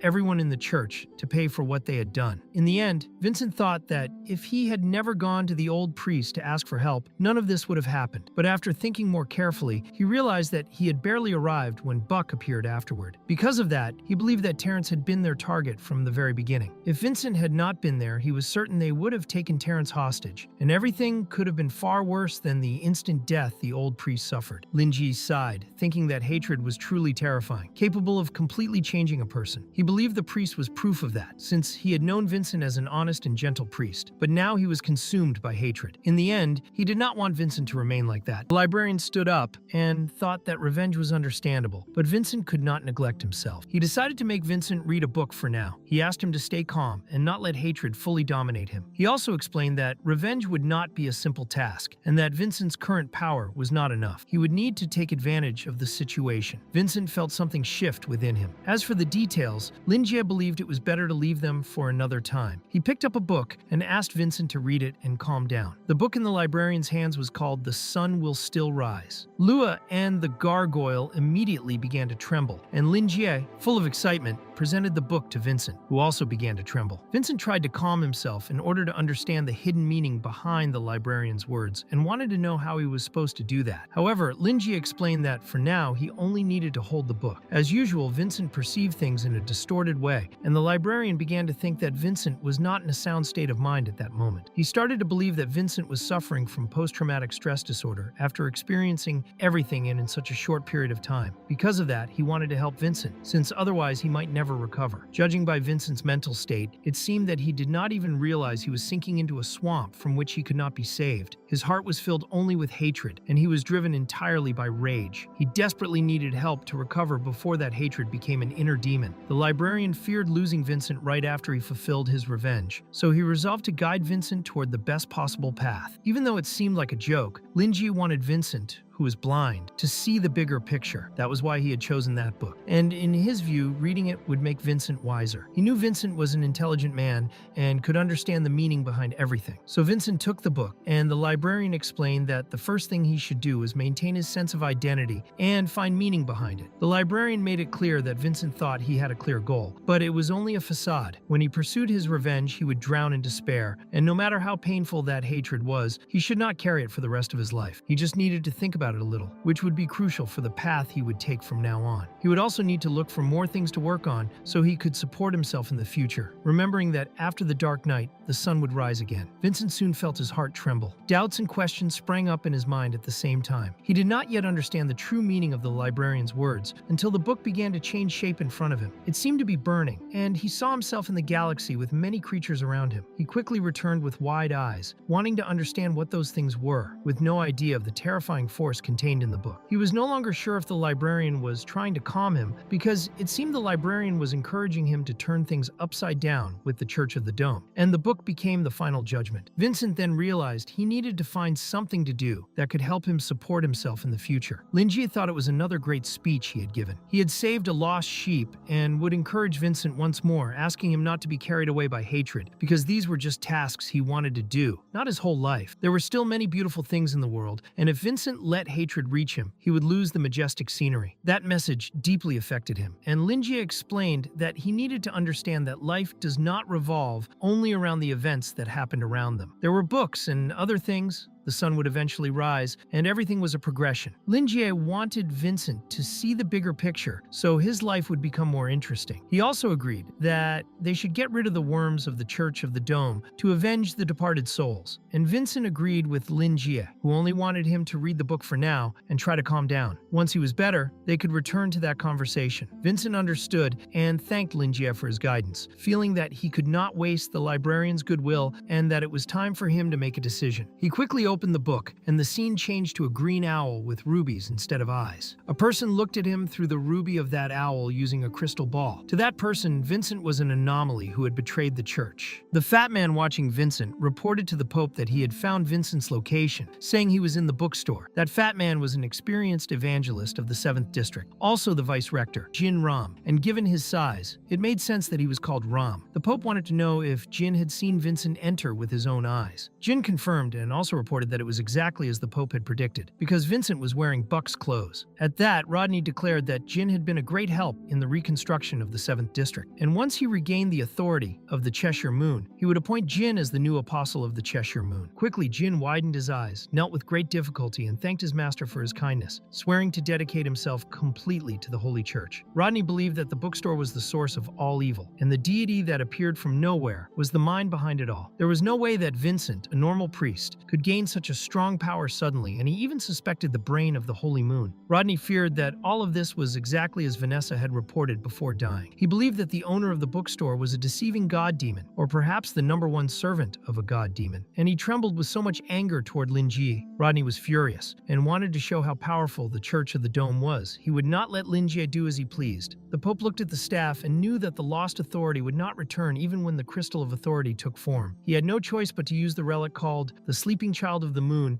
to fill the empty authority, because it was like a direct child of the moon and held part of the moon's authority. Asking for its blessing was basically spending its future potential in advance, but the Pope had no other choice. He was pampering an egg, apologizing to the child of the moon for interrupting its sleep, explaining that he was a humble servant asking for its blessing, and explaining everything that had happened to be there, wanting the power of the Cheshire Moon and the full moon once again with the intent to kill Vincent. He was truly begging for it, until the egg simply placed the power of authority into the staff. The Pope immediately felt stronger, declaring to the egg that as a humble servant, he would serve forever and eliminate anyone who was a threat to the Church of the Dome. He then granted the authority of the Cheshire Moon to the Chosen One, Jin, and the fat man immediately felt an incredible power, very happy to have the authority of the Cheshire Moon. Jin now had authority called the Domain of Silence. The Pope told the fat man that he had a responsibility to use the Church's resources and work on the reconstruction of the 7th District. Once everything was rebuilt, they would hold an official succession ceremony. Jin promised to give his all to complete the task. He had lost his wife and was still recovering from it, but the Pope thought it was time for him to contribute to the church. Jin's wife had also been an apostle of the Cheshire Moon, and the Pope thought her loss was great for the church. Smiling, Jin assured that it had been an unfortunate accident, and it was the most painful experience of his life. He remembered that his wife had died, and instead of being sad, he had spent time with another woman, drinking and celebrating, even looking at his dead wife through through his crystal ball, until Hymens appeared and threatened him with a dagger. The woman who had been with him simply left with the other church members, thinking it was funny to make Jin look foolish. Now he felt grateful and pretended to be very polite to the Pope, showing happiness to inherit her power and status, so he could continue the work she had not finished. He also had a selfish request regarding the reconstruction of the 7th District. He explained that previously he and his wife had built an orphanage in the 7th District and helped poor girls without homes. Those children later joined the church, and his wife had formed a choir with them to sing hymns during ceremonies. However, since Vanessa had taken over, the choir had been moved for some reason, and because of that, they had managed to escape the catastrophe in the 7th District. Now that the 7th District urgently needed labor, Jin thought it would be good to call those girls to help rebuild their hometown. Rodney did not mind, and only wanted Jin to complete his task and not cause too many problems, so he turned away, having other matters to attend to. The fat man understood and asked the Pope not to worry, clarifying that the Pope would hear nothing bad from those kids. Rodney saw that Jin was an idiot who could not hide his true intentions, but he was useful, so the Pope would ignore it for the moment. He had no time to choose a new apostle, and needed to solve the problems with the bookstore as a matter of extreme importance. He called Cheryl, who responded to his call very happily. He wanted to know how the reproduction of Buck was going. Cheryl quickly blushed and explained to Pope Rodney that everything was going well, and she felt that Buck's vitality was growing stronger every minute. Her belly was enormous in a monstrous way. She aimed to bring her beloved back to the church, as the Pope wished. However, Rodney did not want her to overexert herself, because after Buck's death, she had not even mourned him, immediately seeking his soul to begin reproduction. The Pope wanted her mind and body to be in perfect condition, so that Buck's condition would not be affected. Cheryl reassured him, saying not to worry. She was not that weak, and had given all her energy to Buck, making him much stronger than before. She wanted to see his face again, even if only for 1 second. Rodney thought she had strong determination, so he called upon the moon to witness it. She was returning the god's authority, the power of the crescent, to its original owner. Suddenly, the baby's hand appeared in Cheryl's womb. The force was so strong that it burst her belly, causing pain and blood to flow everywhere. Rodney was happy that Buck had returned and only wanted him to come out healthy. Cheryl tried to place her hands over her belly to lessen the pain, but Buck delivered multiple strikes to her abdomen. While Rodney only watched all of Cheryl's suffering as she gave birth to that demon, the scene shifted to moments before all of this in the old temporary dormitory of the 7th District Choir of the Central Church. Many people were sleeping, then gradually waking and yawning, not wanting to get up or work. The girls missed Letna, Jin's wife, who had died. Then a girl outside opened the door, hoping everyone was well rested because it was time to begin prayer. She informed them that the choir had to arrive at the central hall early, so they should prepare as soon as possible. The silver-haired girl also told them to be aware that something seemed to have happened to the church, so they would need to work harder than usual for now. She expressed gratitude for their effort. That girl was Ginny Vitoria, 19 years old, and the former leader of the 7th District Choir. After that, all the girls left, and Erica was worried about Ginny, who had not stayed still since the choir had moved to the central church. She knew that Ginny was worried about the sisters and did not want them to be intimidated, so she was taking care of everything alone. She was not a match for Vanessa because she was not in good health, yet Vanessa was jealous of her, so much so that she brought her entire choir just because Ginny had gained a little notoriety. But Ginny preferred not to talk about it. She did not want to damage the reputation of Letna, whom she treated like a mother, because it was Letna who had given Ginny the chance to live. Without Letna, Ginny believed that neither she nor the others would be there. Therefore, Ginny insisted on working on what was right for her, believing that Letna would do the same in her situation. Erica looked at Ginny with admiration, and Ginny only wanted her help when she had problems. Erica was obviously willing to help Ginny. Not only that, she was ready to be by her side forever. The choir then took their positions, and Erica informed them of the song they would sing. A girl called Ginny, asking when they could go home. She felt sad because Vanessa would not let them return, and the priest did not care about them. Ginny suffered in silence, while the other girl vented, feeling that someone was watching them with intentions, and she hated that place. Ginny told Nemo not to worry, promising that one day she would bring them all back home. She also explained that the priest was waiting for their return and was not to blame for what had happened. Ginny pretended for Nemo that she did not believe days like that would last so long, and all they had to do was believe in the moon's teachings. Ginny asked everyone to cheer up and sing the hymn with more honesty than usual. All of them began to sing the hymn with all their might. While they sang, Cheryl suffered the most extreme pain she had ever felt in her life. Buck was reborn, and to make matters worse, the demon was in his adult form. Cheryl had essentially exchanged her life for his. Suddenly, someone appeared where the choir girls were singing. Ginny looked and saw it was Ram, and she was even happy to see him, but she quickly realized he had a strange expression expression and became very scared of the psychopathic smile on his face. The scene shifted to Buck standing up while the Pope watched. Suddenly, a woman came out of Cheryl. She was completely different from Cheryl and was one of the two saints of the Church of the Dome. She was the dark saint called Angelina. She felt relieved to finally be out and was amazed to see Rodney alive. It had been more than a decade since they had seen each other. She realized she should call him Master Pope. Angelina teased Buck for dying, since he had thought himself all-powerful, yet had still died. Rodney had already missed Cheryl from the first minute she left. He asked Angelina to stop the sarcasm and welcome them both back. He wanted to know from Buck what it felt like to be revived. Buck felt great and loved the sensation of being free, but he was different because he had the appearance of his dark side. The Pope reminded him that he had lost the humanity of the light side, so he would be much more cruel in battles. The Pope asked if Buck had noticed the changes in his body. Buck felt ethereal energy flowing through his body since regaining consciousness. He knew this happened because the Pope and the Saint had granted his body all possible authorities. Buck was very excited and wanted his revenge at any cost, stating that the destructive level title could no longer contain him. He knelt and apologized to the Pope for keeping him waiting, announcing that he had fully resurrected. He thanked the moon for granting him the chance to breathe again and vowed to do anything for the moon. Angelina watched him. Rodney noted that Buck's strength had drastically improved and that they had almost exhausted their resources to make him so strong. He wanted Buck to understand his meaning. Buck understood his Pope and promised that this time he would not fail. He made it clear he would make everyone pay any price for opposing the Church of the Dome. Rodney believed it was the right decision. Buck had adapted perfectly to the power within him in a very short period of fertilization. Rodney thought Buck truly understood everything and assured him that the moon would bless him and grant the protection he needed. The Pope also explained that he had used many resources to revive Buck and did not want to be disappointed. He asked if Buck knew what kind of person his target was. Buck obviously knew about Vincent and treated him as a damn traitor, especially since Vincent was responsible for the destruction of the 7th District. But the Pope thought it would be a waste of potential and explained to Buck that his target would be the mentor who had manipulated Vincent, because Rodney believed that Lingi had made Vincent capable of such great power. Buck's mission was to kill the bookstore owner and deliver a terrible death to Lingi. Rodney explained that Lingi was on 23rd Street. The Pope believed that the librarian had the strength of a divine level, and that killing him would not be so simple. However, the Pope wanted Buck to remember that he too was divine level, as his strength was basically on the same level as the Pope's. Therefore, Vincent should be forgotten for a moment. The Pope asked if Buck had any questions about his task. Buck had no questions, but did have a disagreement. At that moment, he could not comprehend that the bookstore owner was a divinity-level being. Despite the great danger he posed to the Church of the Dome, Buck refused to consider him a god, because the moon was the only true goddess for him. Rodney immediately began to smile, because that was what he wanted to hear from a follower of the moon. The Pope saw Lingi as a coward who always stayed in his hiding place playing tricks, and therefore he could not be considered a god. Rodney considered the moon as absolute justice, and venerating her could never be wrong. He wanted Buck to complete his mission and announced that he was granting him a divine weapon to help kill the demon. The Pope prayed to the Lord who controlled the world to give them the power to bring justice to those causing disruption. Suddenly, a strong light emerged from Buck's staff while the Pope continued his prayer. Angelina was thrilled at the moment. Suddenly, a weapon appeared from within her and landed right next to Buck, leaving him shocked. The Pope presented it to him, the sacred spear called Alfredi. This spear had pierced the moon in legends and had been tainted with God's blood. The weapon was named after the great scholar of the light element of the First Era and had been wielded by the first Pope of the Church of the Dome. There were rumors that the spear carried a curse to pierce the hearts of enemies and grant absolute death. Since Buck possessed all the authorities and now held the spear, the Pope believed it would be more than enough to kill Lingi. He also explained that the spear had always been sealed within the bodies of the saints and was the strongest power the Church of the Dome possessed. After that, Angelina felt weak and sensed that there was nothing left for her. Buck only had that night to use the spear. The Pope knew that Vincent was weakened at the moment and could not use the ability that had completely destroyed the 7th District for a while. The Pope also knew that Vincent had been avoiding pursuit for days and must be exhausted, so he would let his guard down in the bookstore. The Pope believed it was the best moment to attack because Lingi would be worried about Vincent. Buck was surprised because they had many advantages at that moment and realized he could not miss the opportunity. He promised to eliminate the great threat immediately. As a follower of the moon, Buck felt no fear. He believed that this time he would definitely succeed and announced that he would go to the bookstore immediately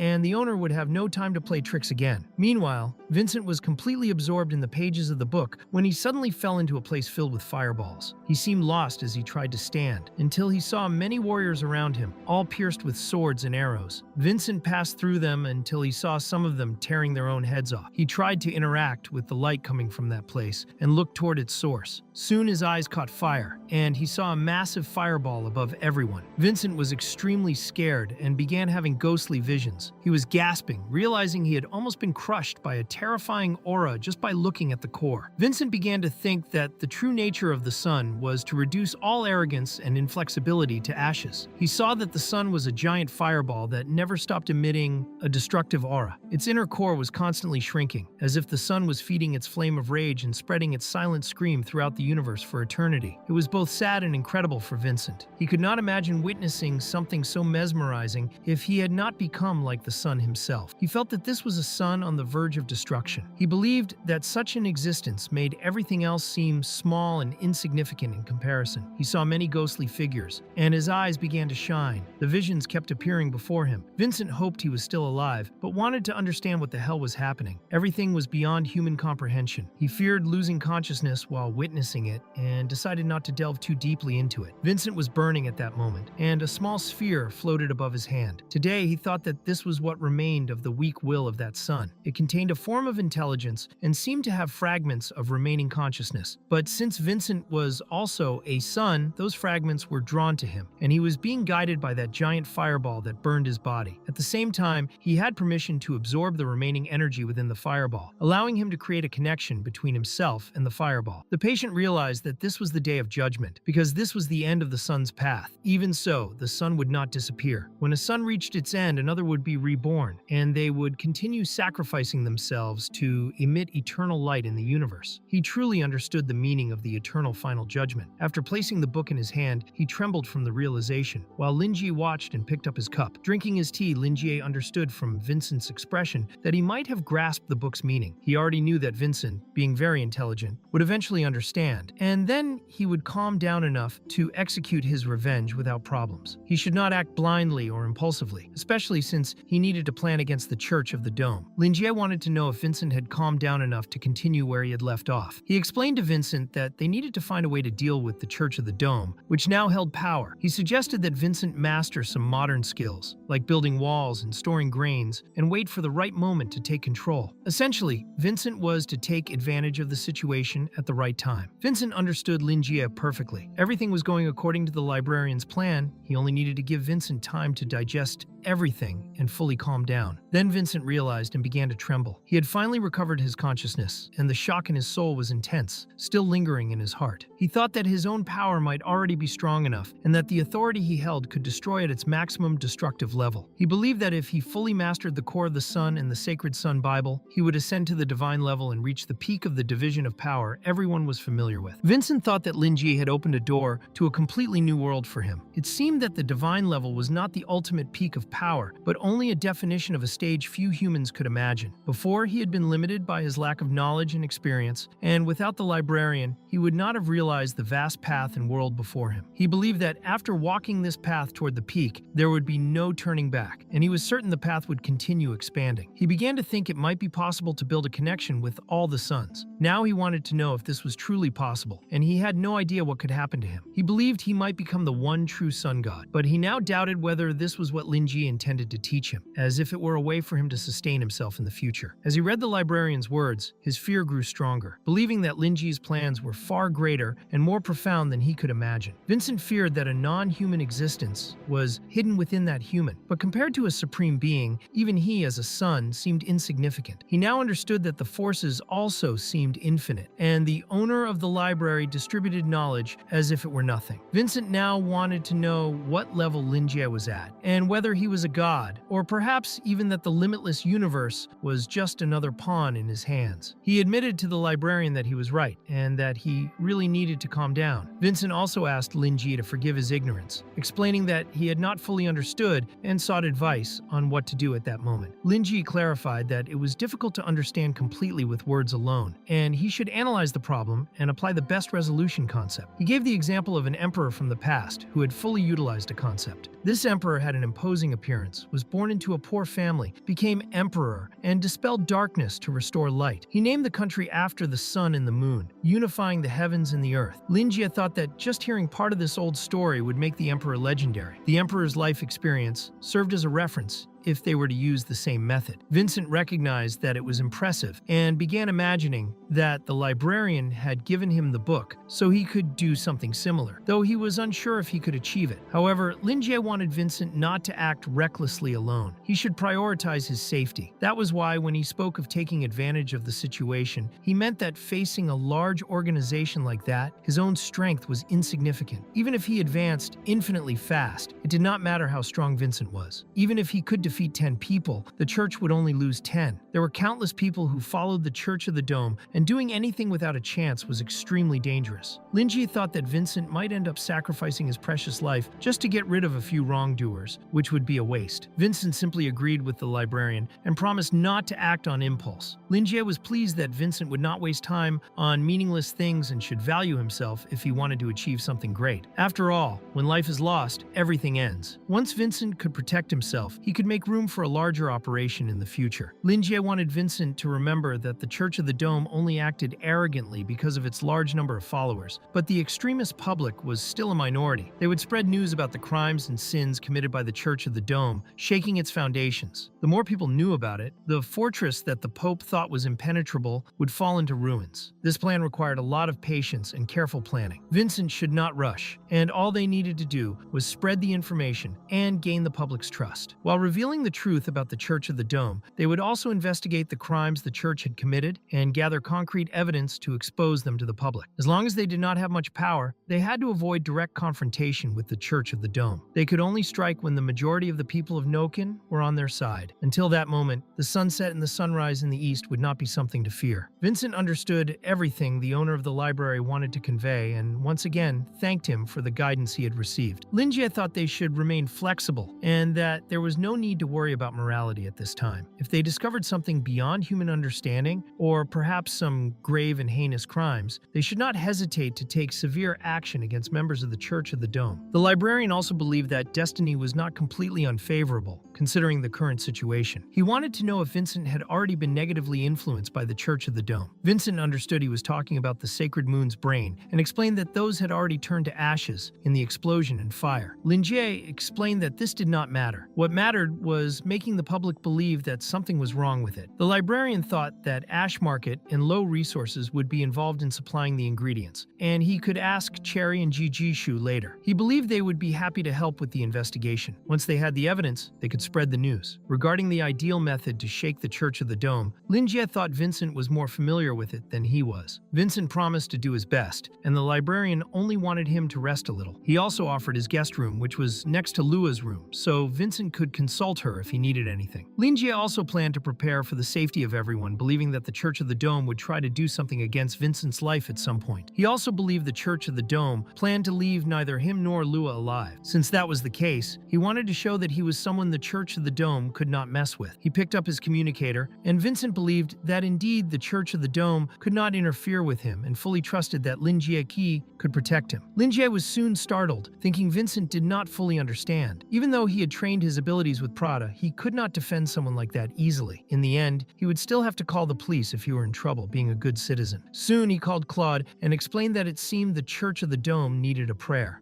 The scene shifts to years ago at the Tower of the Secret Instrument, inside the Knight's training room, where Dahlia wanted Joseph to appear because she had something to tell him. Joseph was caught by surprise while training and thought she wanted to challenge him again, but he was very arrogant and believed she should give up, since she was good in combat but not stronger than him. Joseph was accompanied by his friend Winston. Dahlia became very embarrassed. Her cheeks flushed and made it clear that she was not there to challenge him and that he should not underestimate her. She said she was much stronger than before and that he should prepare for defeat next time, making it clear that if she won the next time, he would have to promise her something. Joseph thought she was very ambitious for always challenging the strongest ones, and he accepted without even knowing what she wanted as a promise, while also declaring that he would never lose. In the end, he completely defeated poor Dahlia and felt very happy that she had failed once again. The poor girl was almost crying until Joseph said that it had been an exciting duel and, smiling, extended his hand to her, asking her not to cry over losing and telling her she should feel honored to have fought him. This obviously made her very angry. She began to tremble and slapped his hand away, calling him a damn piece of wood, leaving everyone confused. She thought he was a huge idiot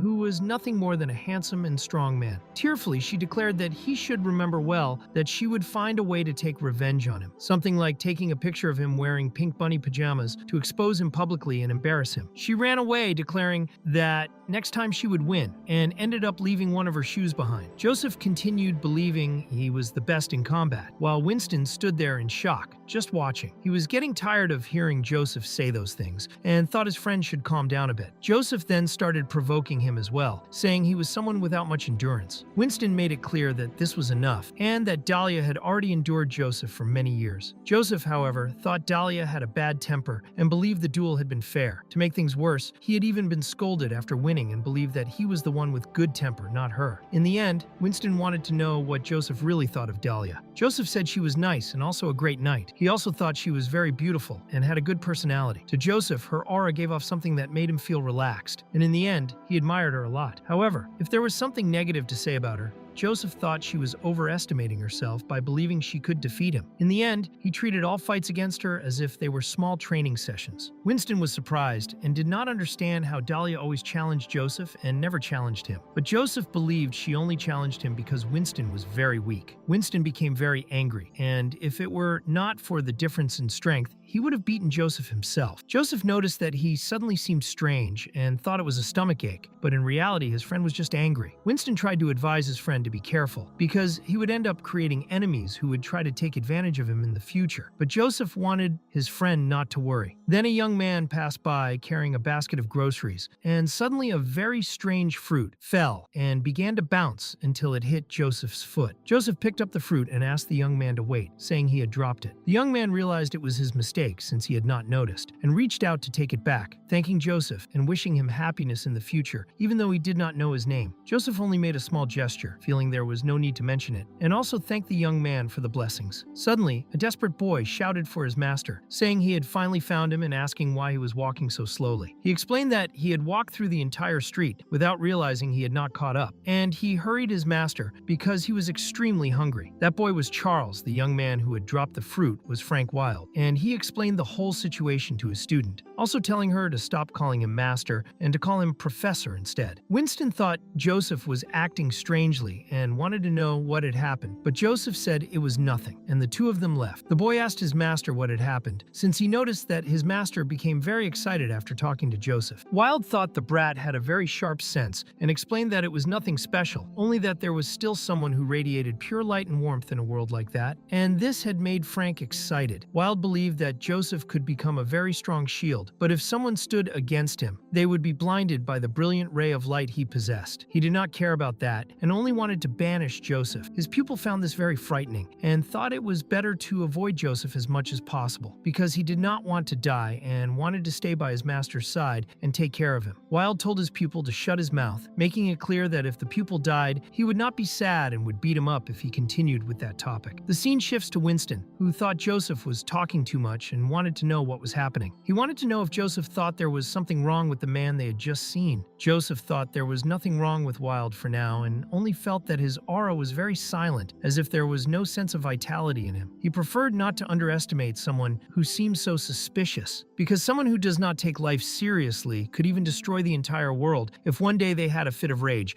and he did not want to have any relationship with that man. Winston did not doubt Joseph, since he always had a good sense for judging how formidable an individual was. He preferred to report it to the tower as soon as they returned. Joseph wanted Winston to rest a little from that and go eat something tasty in the cafeteria. After that, he wanted to have a good night's sleep since he still had to deal with Dahlia's challenge the next day. Winston thought Joseph should treat Dahlia better and not act like a training maniac. The scene shifts to Dahlia, who was furious, punching the punching bag in great stress. Joseph was strong and arrogant, and she was even angrier because he was handsome. She kept punching the bag, which had a drawing of Joseph, swearing that one day she would break it. She was sweating heavily when a girl told her, as her senior, that she had been hitting the bag for 2 hours straight and offered her some water to hydrate. Dahlia sat down and drank the water, feeling alive again. She found punching the bag relaxing. The girl who offered the water was Vivian, and Dahlia wanted to know if Vivian could have a drink with her later. Vivian tried to politely refuse because Dahlia could not handle drinking, and Dahlia did not like that at all. The scene shifts to Dahlia drinking heavily while Vivian simply existed there. Vivian was right, because Dahlia was drowning her sorrows and talking about Joseph, since he had never noticed her efforts. Vivian tried to explain that every time Dahlia went to talk to Joseph, he was in the training room and assumed she was there to challenge him. But Dahlia did this because he always had missions, and she almost never saw him. Whenever she did see him, he was in the training room. Vivian thought all Dahlia needed to do was refuse the training and talk to him calmly. Dahlia reminded Vivian that she was a knight and could not refuse a duel, as that would show fear of him. The waiter listened to these confessions, which seemed routine, suffering quietly. Dahlia expressed that she found Joseph not only handsome, but also kind, and she had a completely different view of him, seeing him like a romantic and action movie hero. She was frustrated because everything always ended with her being defeated. Vivian thought it was impossible to save Dahlia, who was obsessed with her love for Joseph. Dahlia confessed that she was in love with him but did not know what to do. She believed he was not interested in her and that she was insignificant to him. She thought it was really hard to win his affection. Vivian believed Dahlia should not worry. She thought Joseph did not understand all of this, but also believed Dahlia was not insignificant to him. She thought he was honest and would not do anything he disliked. Vivian believed Joseph had not realized how precious the days were when Dahlia was by his side. Dahlia felt very embarrassed after hearing Vivian's opinion. Vivian thought that if Dahlia stopped being present, Joseph would immediately notice and not be able to handle it. She made it clear to Dahlia that she was irreplaceable to him. Dahlia hugged Vivian and thanked her for comforting her heart. Dahlia declared that Vivian was very cute and kind. Vivian wanted a hug from her senior because Dahlia smelled bad, but Dahlia did not want to let go. She was sure that Vivian would have a good and perfect life ahead. Dahlia also wanted Vivian to become her successor. Vivian tried to explain to her superior that she was hugging her too tightly and was not feeling comfortable. Suddenly, Dahlia felt like vomiting and terrible things happened. After Dahlia went through that, she felt much better and apologized to Vivian for what had happened. Vivian did not want to drink with Dahlia anymore, and her new clothes were dirty. Dahlia promised to make it up to her and also reminded her that she had a mission later. Vivian was surprised that Dahlia was working on a day off, and in the end, it was Dahlia's own decision, not the Tower of the Secret Instruments. She explained that she had learned this from Joseph and was unwilling to stay idle and lose to him in other areas. Joseph was a star in the tower, and the Elder Solomon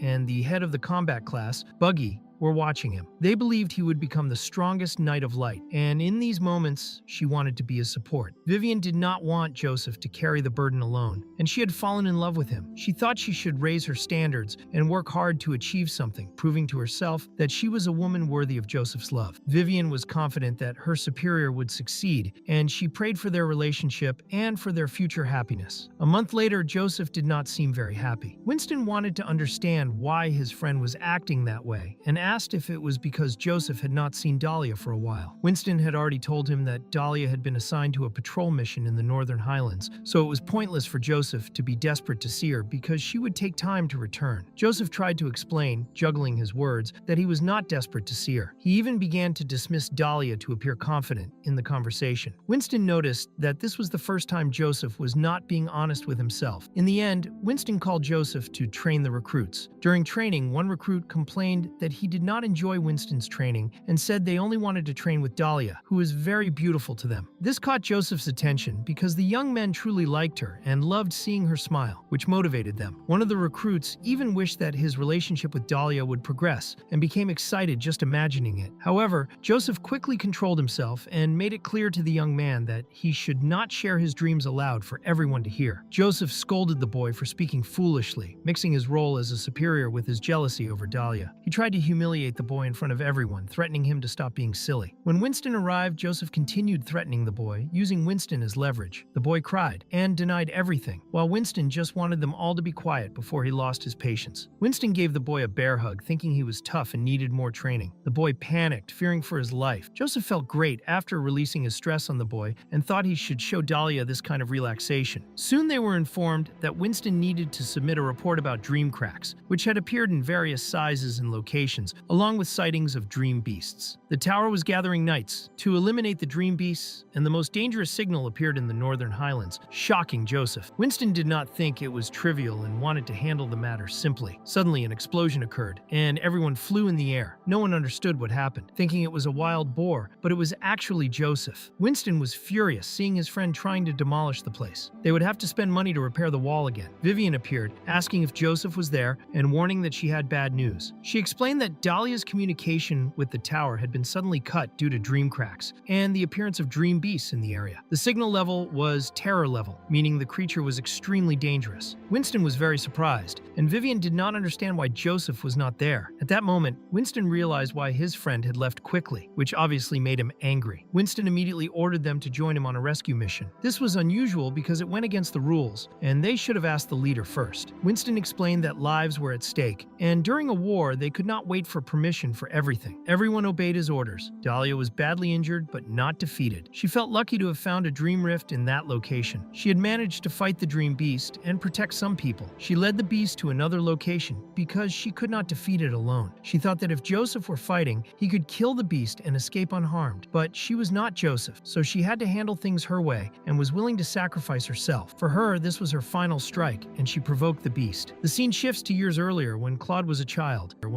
his home was being attacked by a dream beast. Everyone ran in fear. The dream beast was strange and terrifying. Just as Claude was about to die, Joseph appeared and attacked the beast. Claude saw Joseph defending him. Joseph quickly checked if Claude was hurt. The dream beast trembled, and Dahlia then made a brutal cut to the beast's head, causing it to fall. Dahlia thought Joseph was clumsy and reminded him that he should protect himself from injuries. Vivian had no idea how Joseph would handle a day without her by his side because she thought he was very reckless. Soon they began teasing each other. In the end, Joseph wanted to know if this was the last dream beast to escape from the dream rift. He realized that the dream world was becoming unstable, and they could only detect it quickly thanks to the ether detection network of the Society of Truth. Even so, they could not let their guard down. They needed to do their best to ensure the safety of the citizens. Joseph thought it was better to go provide help to the refugees. At that time, Claude was still young and could not understand their conversation. All he knew was that he had been saved by these two strong knights and felt drawn to the light from their silhouettes, which seemed extremely bright and admirable to him. With this admiration, Claude asked permission to speak to them and wanted to know how he could become strong like them. He wanted to help others and become a light for them. Joseph was moved by Claude and said that he was an ambitious boy, which was rare to see. He explained that Claude did not need great power to help others. He just needed the desire for light in his heart, and that desire would transform into strength to help people. Joseph also wanted Claude to become his disciple from that moment on. He explained that this was an opportunity that not everyone could have and asked for Claude's name. Claude introduced himself and asked if he could call Joseph Master. Joseph allowed it, and Claude was very happy to be able to call Joseph his master. But in the present, Claude was very angry and bored. To him, Joseph was nothing more than a liar. He did not blame him completely because he had been very young at the time and had believed everything Joseph said. In the end, Joseph could not handle even a single task alone. Even knowing that Claude had to deal with information and documents about the Blood Festival, Joseph still gave him extra work. As a result, Claude ended up working overtime every day without a chance to return home. He thought Joseph was confusing things. Claude began to believe that Joseph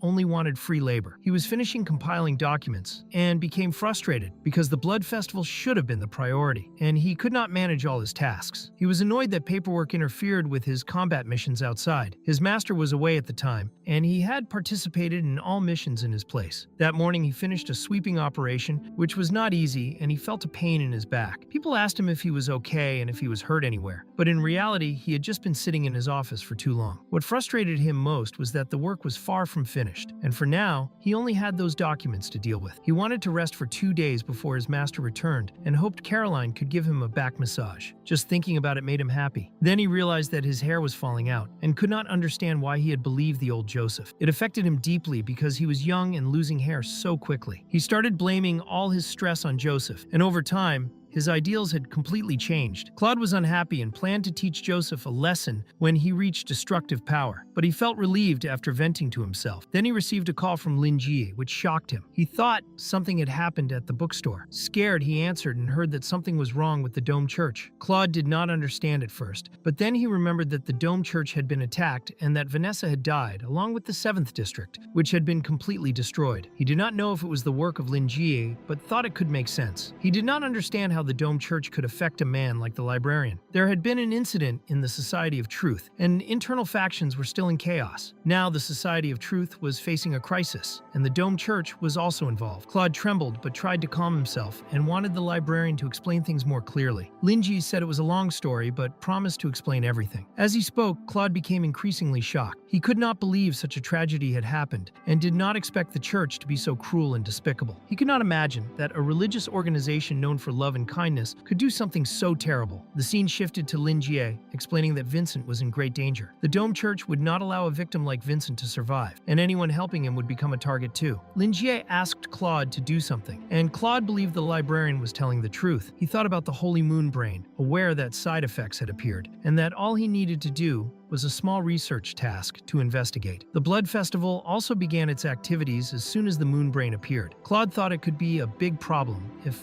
both events were connected. If something happened with the Dome Church, it could involve at least tens of thousands of people, so he knew he had to handle the matter with priority. But first, he explained to Lingi that he could not give his full attention to it because his master was absent. He planned to present the matter to his superiors and wait for them to plan something. He also said he would send some people to the bookstore as quickly as possible. He asked the librarian to stay calm and avoid causing a commotion if possible. Lingi reassured Claude, saying he would cooperate with the operation and was relieved that Claude was on their side. He explained that the people at the bookstore could not fight this evil on their own. Claude listened, but felt a little scared. In the end, he had no idea what he could do and thought that all he could do at that moment was smile and pray. Claude quickly went to the combat room in the Tower of the Secret Instrument. He apologized for disturbing everyone's rest and explained everything he had heard from the librarian. The others did not yet know the situation at the bookstore. He requested permission to lead the first squad as soon as possible. Since the woman who had asked him to go was not recovered, they did not have time to report to the elders, and he wanted to handle everything himself. The short-haired woman adjusted the bandages on her wounds and reassured him that everything was fine. She said she would deal with the elders later. Wounds were normal for the Knights of Light. She also told Claude that she did not leave all tasks for her subordinates in a careless way, subtly teasing Joseph. The woman was Vivian. She reminded him that Caroline had been sent to observe the bookstore owner and that Claude had been sent to handle an incident related to the Society of Truth. Claude confirmed everything and explained that the president's nephew, Hood, was very wise but elitist. This, causing all kinds of problems every day. Extremists who craved knowledge were eventually drawn to the bookstore. In the end, Lingi spared them, but also taught them a lesson they would remember for life. Claude had been asked by the librarian to go there, but when he arrived, all the extremists behaved like shy children. Their behavior completely changed. Their gazes became clearer, and they apologized sincerely. It was as if they had gained some kind of clarity in their minds. Only after that did Claude discover that Lingi had knocked everyone out while they were unconscious. When they woke up, they became reserved and willing to follow Lingi. Claude doubted whether the librarian had really done nothing while they were unconscious. He believed Lingi had changed something in their minds. Vivian did not doubt anything and thought it was better to pay attention to the bookstore owner as well. She recalled the meeting among the Knights of Light, where the elder specifically mentioned Lingi. They said he was an existence that could not be observed, tested, or disobeyed. He had divine-level strength, excellent speaking skills, and a bookstore full of infinite knowledge. He had been tested by the Society of Truth, and not only did he not kill them, but he also warned them briefly. This showed that he was an ally. Vivian and everyone in the tower believed that Lingi was connected to a certain deity related to intelligence. His goal was to correct people who had strayed from the right path and guide them back. In the end, the elders were right. The Society of Truth had repeatedly tested the bookstore owner while the Dome Church was aggressive. Vivian could not blame them because they had been exposed and wanted to silence the librarian. She would not allow the church to do what it wanted. She told Claude to ignore the problematic approval procedures and declared that he would join her and her team at that moment. moment, taking Claude by surprise. She would personally lead the operation. Claude worried because she was injured, but Vivian explained that it was not a serious wound. Criminals did not wait for anyone to recover before committing crimes. She recalled Dahlia, who had wanted to be part of the Knights of Light with her but had not become strong in time. After Dahlia left, Vivian vowed to protect the people and the things she loved, even if it meant risking her own life. She wanted to pass on everything Dahlia cared about to future generations. Claude understood Vivian's extraordinary moral character. This was a true quality that all knights should learn. But Vivian remembered one more detail. She said she had never seen Joseph in the tower again and wanted to know if he was okay. Claude simply collapsed and explained that Joseph could still eat. The scene shifted to the moon, who was sleepy. She told her master that she had accommodated Vincent in the guest room next door and that she was going to bed as well. She suggested that Lingi should also rest, but Lingi told her that he would go later and that she could go ahead. He stayed there because the police would start the operation soon, and he wanted Moon to be careful. He made it clear that if she heard any noises, she should not leave her room and should keep her eyes tightly closed until sunrise. The scene shifted to many auras spreading across the city. The group searching for Vincent was watching from a rooftop. A girl with hawk-like vision informed the old man that the vital signs inside the bookstore had stabilized and that everyone there was asleep. She confirmed that Vincent was indeed inside, along with the owner and the assistant they knew had been recently hired. Judging by the ether levels, she believed everyone there was ordinary. However, the old man thought it was nothing more than a disguise. The others did not agree with him and truly believed they were all weaklings. In the end, many people had gathered there, even though it was not all the bounty hunters in Noken. One of the men observed everyone through binoculars. Each hunter had unique traits, and a hooded man found it amazing that everywhere he looked, he saw legendary veterans or outlaws who ignored the law. There were truly powerful individuals gathered there. He quickly removed his hood, believing this was a true gathering of elites, revealing that he looked like a pineapple. The strange pineapple-like man thought this was the end for Vincent, believing there was no way he could defeat an elite like this. The old man grabbed the human pineapple by the hair and called him an idiot. He explained that survival in Noken was not determined by strength, but by connections. Connections were more important than fighting. The old man mocked him, saying that he had inherited his looks from youth, but none of his intelligence, and that he would rather have a carrot as a son. In the end, the pineapple-headed man was the son of the strange mustached man. The old man explained to his son that all the superhumans there were standing still because that night only allowed one man to make the first move. Before that person finished his conflict with the legendary bookstore owner, anyone who lacked patience would suffer the consequences. A large man stepped forward, mocking everyone for being weak and calling them cowards for holding back, instead of rushing to tear off the librarian's head. Suddenly, another man appeared and cut down several people who agreed with the large man. The masked man warned that any other fools who wanted to die were free to step forward. He explained that the one hiding inside the bookstore was not an ordinary sinner but an anomaly who had risen against the Dome Church. The masked man was Buck. He declared that no one besides him was worthy of facing Lynn, calling everyone else there idiots who should not dare interfere. Suddenly, everything began to shake, and fear spread among the crowd as they felt Buck's power. Everyone knew that somehow Buck had been killed by Vincent and had been received by the saints, gaining a blessing to take revenge. Anyone who spoke about this died immediately, because Buck did not even allow unauthorized thoughts about it. Those who feared death fell silent, and he burned the remaining survivors. Meanwhile, Lingi closed the curtain and went to bed. Buck believed that Lingi had known he would come to the bookstore for revenge and thought it was worth eliminating him. He was determined not to repeat his previous mistake and planned to give everything from the start. Earlier, he had wasted some stamina just to assert dominance over some hunters, but now he restored his strength by absorbing corpses. He wanted to face his enemy in peak condition and follow the creed of the moon. He began to consume the remains of the people he had killed, believing they should feel honored to become his strength. As he approached the bookstore, Buck wanted to oppress Lingi and had no intention of granting him a quick death. He wanted the librarian to realize before dying how foolish it was to challenge a true god. When he stepped inside, he felt something strange. He did not understand the brilliant light before him. It was so intense that his eyes hurt. Tears began to fall, and Buck could not believe it. Since reaching the destructive level, he had gained complete control over his body,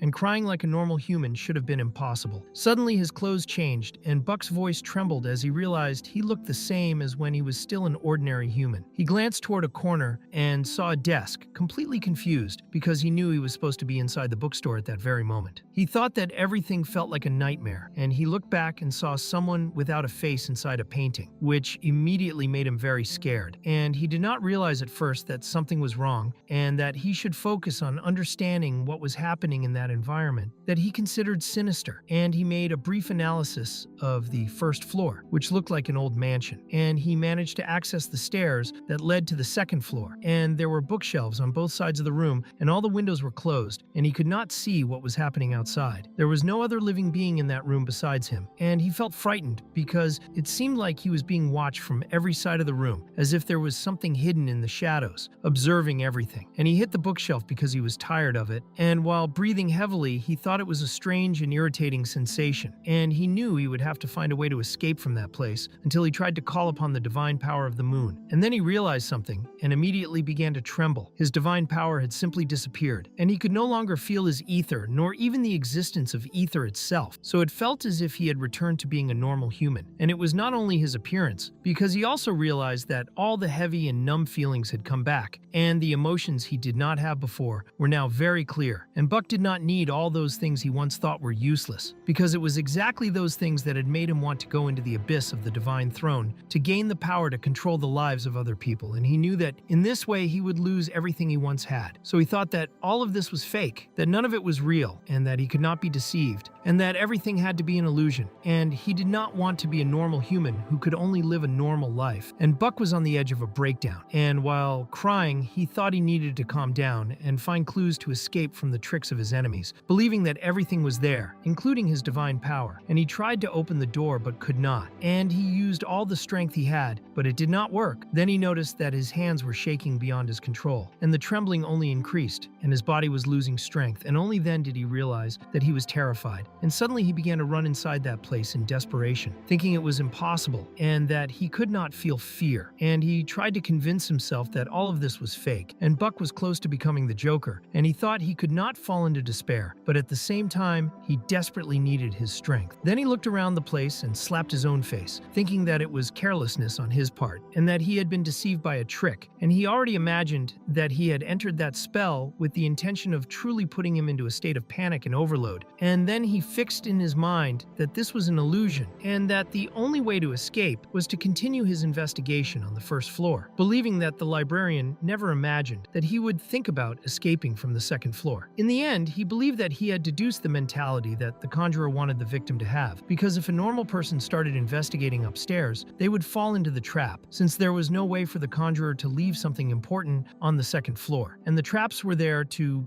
break the person's internal barriers. And when the person could no longer even tell the difference between reality and illusion, they would end up becoming a puppet of the freezer and would never be able to escape. So Buck applied reverse psychology and believed that the first floor was the fake one. And he thought that all those books around him were the hardest part of building an illusion. And he believed that any of those books would have a flaw in its content that would cause the illusion to break. And in that way, he would become invincible if he escaped from pathetic and weak emotions. And so Buck believed that he would no longer be affected by this, and he felt that he was returning to the aura and wisdom he believed he should possess, thinking that no one could take that pride and dignity from him. Willing to make the librarian pay for challenging him with petty tricks, he picked up a book and looked at its cover, and he thought it was bizarre because it looked more like some kind of curse than a book. And Buck believed that his theory was correct, that the books were a flaw in that illusion, and that no one could deceive him with his intellect. And he decided to open the book to see its flaws, and the book was completely blank, which took Buck by surprise. His divine power returned, and he believed he had broken the illusion, and so he began to laugh, thinking that all of it was very pathetic, and he thought he had quickly escaped. And he dropped the book, and the book fell into water, something that left Buck confused, not understanding how a place like that could exist inside a bookstore. And then he realized that he was still trapped inside the illusion, and he quickly called upon his divine weapon, thinking that all of this was impossible and could only be some kind of cruel joke. He wanted the conjurer to show their true form, and at the same time, the eye of that book was watching him. And Buck kept calling for the conjurer, believing that they were terrified of him, until they heard a noise, and he looked to the side, and he was shocked when he saw an evil spirit, and he could not understand how he had failed to sense that evil spirit there, and he decided to attack first, striking that evil spirit with multiple blows. Believing that he had already defeated it, he felt relieved for having only been startled, and he realized that the illusion had affected him a little, because he should not have felt fear at any moment after recovering his divine power, and he thought that the evil spirit might still have some strength left and could answer his questions. But before he could continue, it felt as if he had been shot in the face, and his eye was suddenly blown away, and Buck wanted to understand what had happened, but his vision was spinning, and he could not understand why. Then he saw through the eye that had been torn out, his own body lying on the ground, and even his jaw had come loose. And he could not believe it, because he had attacked first and his attack had pierced that evil spirit. Yet the one who was completely pierced was his own body on the floor. And while trembling, he wanted to know what the hell that evil spirit really was and what it was trying to do, until several evil spirits began to surround Buck. Suddenly, Buck began to be chewed by those evil spirits, and he wanted to understand what the hell they were doing, while feeling intense pain, and he made it clear that he would destroy all of them. And in the end, even rabbits and cats were tearing into Buck's flesh. And even when his body was in pieces, he screamed and begged for help, and they devoured him until only bones were left. And with his hand shaking violently, he called upon the moon, asking it to save him, and suddenly that entire place was completely engulfed by a blinding light. Buck woke up suddenly, extremely frightened, and he could not believe that he was still alive. And he wanted to understand what the hell had happened, and why his divine power had not protected him. And he wanted to return to the church immediately. And then he began to hear a voice mocking him and saying that he was crazy because no one was devouring him. And Buck immediately wanted to know who was there. And suddenly the place changed completely, and a house appeared in front of him. Buck began to question himself about whether that voice was coming from inside the house. And at the same time, he believed it could also be a trap. But he thought that facing that was better than facing the devourers, until he heard a noise and looked to the side and realized that it was only ordinary chickens and dogs. And he began to believe that the place was safe, thinking that it might be the core of the conjurer and that he could even negotiate with them, because the worst that could happen was dying there. But he did not care, and he saw the fact that he could revive as something simple for the Pope, and he entered the place while the chicken and the dog were completely strange and had psychopathic smiles on their faces, and Buck went inside, certain that the voice had come from that place. And it felt very silent, and there were no signs of vitality, and the inside of the house was different from the outside, and suddenly Buck heard a noise that caught his attention, and he immediately moved toward where the sound had come from, wanting to know what kind of person would hide in such a frightening and empty house. He was only trying to find the source of the voice so he could ask how to get out of there, until he found that the noise was coming from a door. And he felt a bit suspicious, but still approached it. And now he wanted to see who the person was. And inside that door, he saw a man sitting on the floor. And that mysterious man was talking to himself about many things. And he spoke about something suspicious, saying that the dog and the chicken were his accomplices, and that they would make a feast, feeding on humans. And Buck wanted to know whether that man was the conjurer of the illusion or a servant of the bookstore's owner. Buck trembled and admitted to himself that the illusion was truly impressive and was giving him a lot of trouble. But since he had found that man, he truly believed that everything was about to end. And he wanted the man sitting on the floor to undo the entire illusion, promising mercy when it was over, until suddenly the man ordered him to be silent. And he looked at Buck and said that they had brought food for him, and that it was a raw fish, but the fish had a human-like face. And the mysterious man explained that to them, both fish and humans were edible. Then that man began to eat the fish after saying many things, and Buck was already tired of listening and made it clear that he had no time to waste and wanted to be released immediately, clearly stating that he could have killed him already if they were in the real world, warning the man not to underestimate him because that door could not stop him from doing anything. And the man questioned whether there was really a door there and whether it was actually stopping Buck from doing anything. The man explained that Buck could not enter and said that human devourers could not go in there. And in this way, the mysterious man accused Buck of being one of them, and Buck became extremely frightened, feeling that this person had a different aura, believing that it was a trap and that he needed to flee. But the man quickly grabbed his arm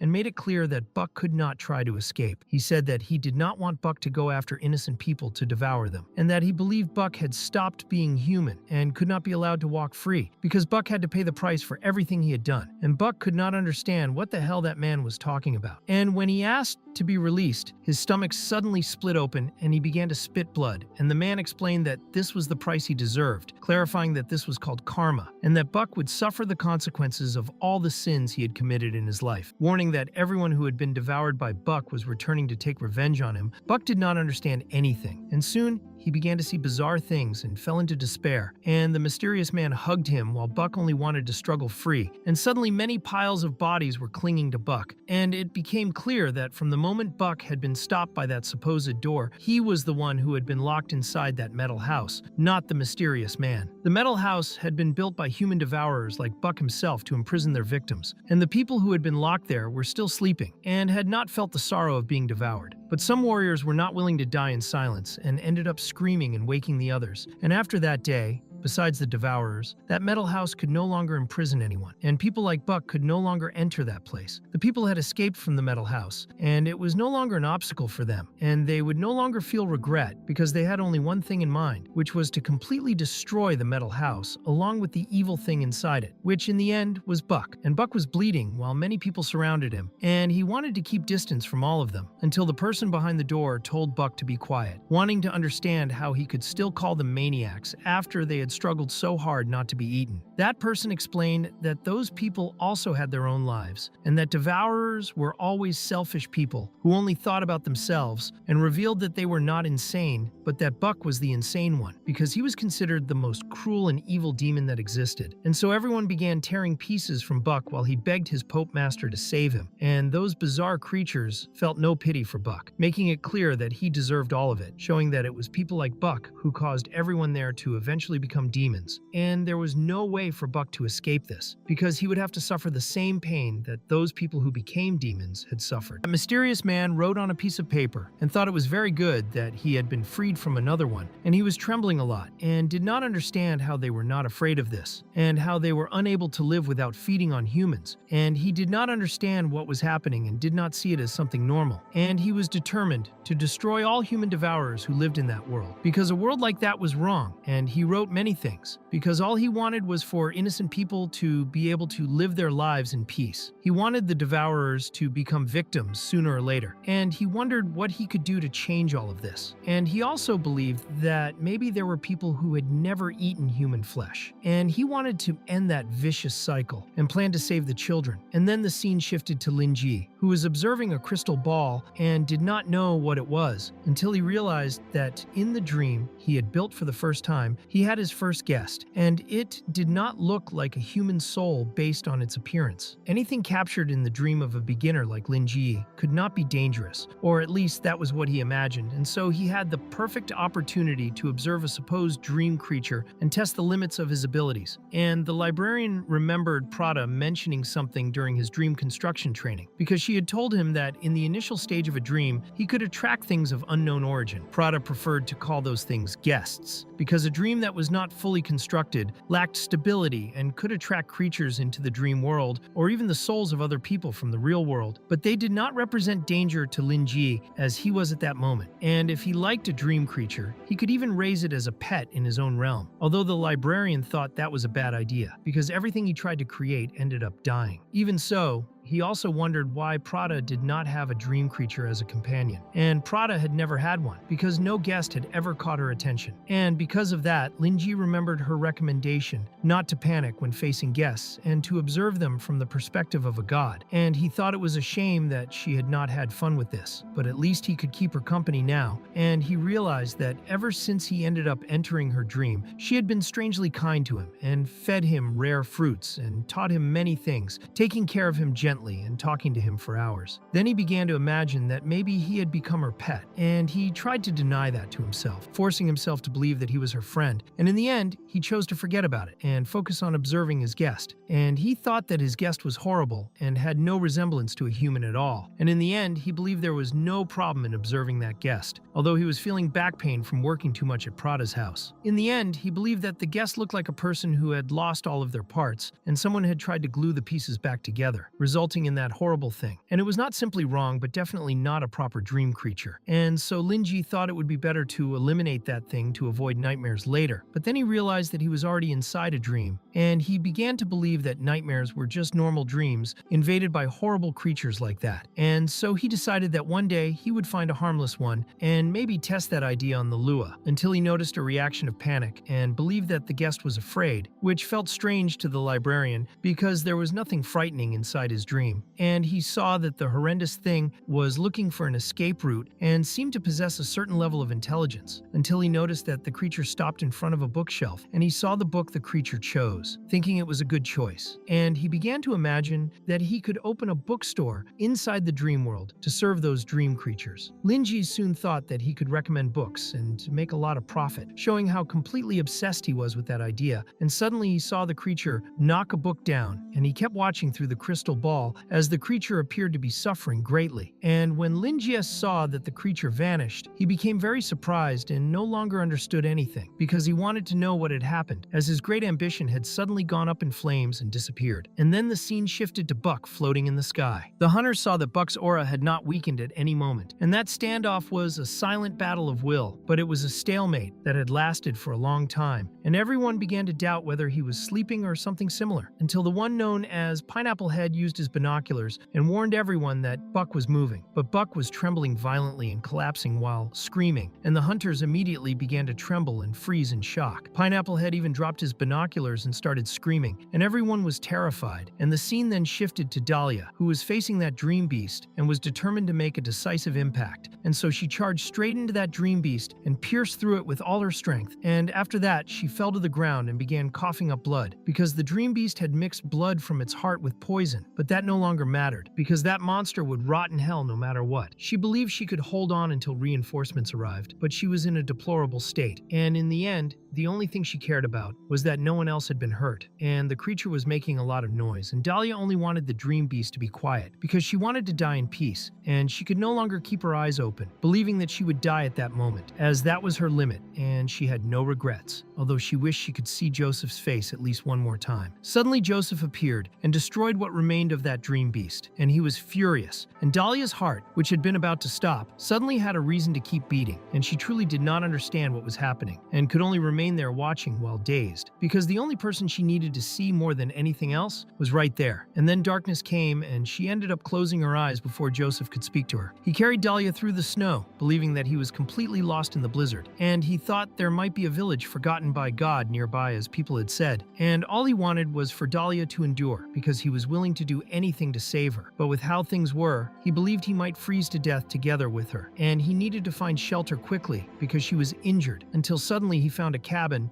that appeared to be abandoned. He quickly opened the cabin and was surprised by how organized the place was, even though it was empty, and he quickly laid Dahlia down and went to look for firewood so she could be kept warm, until he noticed something that left him impressed, because a thin beam of light was shining beneath Dahlia's body, and she suddenly woke up, unable to believe that she was still alive, and when she saw him approaching her pillow, she immediately screamed and told him to stay away. She struck his chest so hard that it left a mark, and he explained that there was nothing else there, and that he believed the flaming ether could help her, until she began to feel pain, and he quickly held her, asking her to stay calm because she was still very weak, explaining that he had only performed a basic cleansing of toxins and that she was still not out of danger, and that he was waiting for the blizzard to pass so he could contact the tower and ask for reinforcements. He wanted her to rest for a while and said that he would bring her some food, and then he brought the food and even blew on it before giving it to her, explaining that it was what he had found in the cabin and asking how it tasted since it lacked seasoning, and Dahlia thought it was fine, and Joseph apologized, and explaining that it was the first time he had ever cooked. But Dahlia smiled and thanked him, because her stomach had stopped hurting, and if it were not for him, she would already be dead. And Joseph became very embarrassed upon hearing her gratitude. He thought she should not say such embarrassing things, and that he had only done his duty as a knight of the secret instrument tower, explaining that she did not need to eat everything if it was really that bad, but in the end, she cleaned the plate. And Joseph did not understand why she was being so cute, and he thought he needed to restrain himself, because she was only his battle sister, and he could not allow himself to like her, especially at a moment when she was still recovering. So he used his ether to warm her body, and he also removed all the toxins, and the fatal wounds were healed. But somehow her body was still fragile, and he wanted to understand what the hell was happening to her. He started to become desperate, because he believed there had to be another way to save her, shaking a lot. Dahlia wanted Joseph to calm down because it was not his fault, and he had done everything he could. She was holding on for the moment, and wanted him to let her touch him for a moment because she was having trouble breathing. Joseph was worried and still did what she asked, but she wanted him to hug her, and he ended up doing what she wanted, and she smiled without imagining that he would be such a good support, until she realized that she had never told him the location of the mission, and she did not understand how he found her so quickly. Joseph explained that he could only find her because she was the most important person to him, and because of that, he monitored every movement she made, and this made Dahlia extremely embarrassed when she realized that he was holding her like that. The focus shifts to the hunters who were running and wanted wanted to know from the girl with the hawk eye if she could find him, but she could not. And she felt that everything there was too chaotic because everyone was afraid and their nerves were completely exposed. The old man thought they should forget about it and that the priority now was to escape because he had already secured a clean escape route. But everyone was terrified because they had just seen a destructive level of power being turned into dust right in front of their eyes. The girl with the hawk eye passed on the information that Buck had met his end, and everyone was shaken because they knew he was at the peak of the power hierarchy in Noken, and he had simply turned to dust before everyone. The girl truly could not understand how he had died, and the mustached old man could not imagine something so absurd. There were no ether fluctuations and no warning. Buck simply disappeared in an instant without even having a chance to resist. The mustached man thought it would even be understandable if Vincent had caused all of this. The fear everyone felt was not just shock, but a chilling clarity of a brutal difference. And on top of that, it was something completely unpredictable and without warning. That was true terror for all of them, and the terror of the unknown for them was the owner of the bookstore, someone considered a being the cathedral did not dare provoke. So the hunters believed that if they did not run at that moment, they would end up like Buck and be reduced to ashes. Meanwhile, Lingi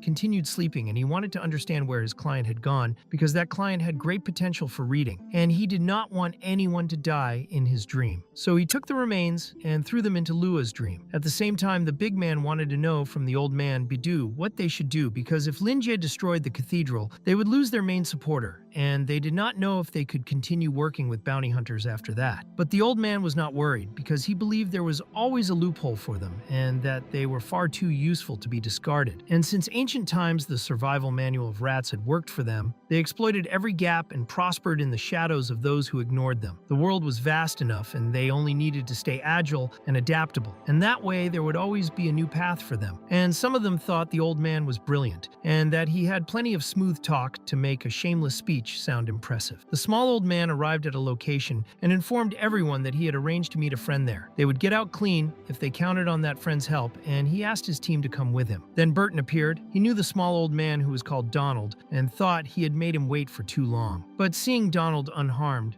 made him feel more at ease. Regarding the bounty hunters behind Donald, Burton was meeting them for the first time. Then he introduced himself to everyone and explained that he had once been an independent hunter and was now affiliated with a hunter group called the Spiders. He wanted to know if Donald still had an appetite for trouble, and Donald made it clear that things were not like before and that he wanted to get straight to the point, explaining to Burton that he had looked for him to secure their loyalty to the hunters group through Burton's influence, and this was something that surprised Burton. Donald was certain that his friend had already seen the inexplicable horror at the bookstore door. So Donald believed that the balance of Noken would be completely destroyed by the bookstore owner. The only way to survive would be to form an alliance against an existence they believed to be relentless and irrational. Burton was surprised that Donald thought this way, but Donald wanted his friend not to underestimate Lingi, explaining that he had simply crushed destructive level power as if it were trash. It was demonstrated that he possessed a hidden power that defied all logic, and it was explained that Buck had received divine blessings from Pope Rodney, which elevated him to half of an indescribable level, and even so he simply died. He could not leave that bookstore, and everyone now recognized that the Dome Church was doomed for having provoked the bookstore owner, but birds know how to choose their branches, and Donald believed they needed to come up with a plan to get out of this situation unharmed. He then shared part of Ryan's underground intelligence network with Burton for free because he knew Burton was very intelligent and would understand where he was going with this. Donald wanted Burton to think carefully about it and give an answer that would be beneficial to both of them, and Burton clarified that naturally he already understood Donald's intentions. At that point, the focus shifts to Vivian ordering all units to obey and not alert nearby superhumans, and also not disturb the bookstore owner. The knights were to secure the perimeter, and some were to remain at her side. They had scout knights and rear guards prepared until they heard several screams and could not understand what was happening. Vivian quickly ordered Claude to have the team capture some of them for interrogation later, because they clearly needed answers about that chaos, and the scene moves to sometime later when several hunters had been captured and did not understand what was happening, and Claude did not feel proud of this at all. To him, those hunters were idiots and too guilty and panicked to notice the knights closing in, so it was easy to capture them with just a few movements. Vivian picked something up and asked if that was a rug and thought the quality was terrible because it had been completely torn. The old man immediately began to cry and explained that it was his brand new flying cart. He had barely used it and believed that that the people from the secret instrument tower could not just destroy things as they pleased. He complained that he had not even finished paying for it and wanted compensation for that, but he was basically demanding it from the huntress standing beside him, and she became very irritated, making it clear that she had nothing to do with it and that he should stop hitting her. Everyone there wanted to know who had called the police for this to be happening to them, while the people from the secret instrument tower simply watched that entire terrible situation. They made comments saying that Claude was just Joseph's little dog, and they could not understand how he had ended up there. And obviously, Vivian and Claude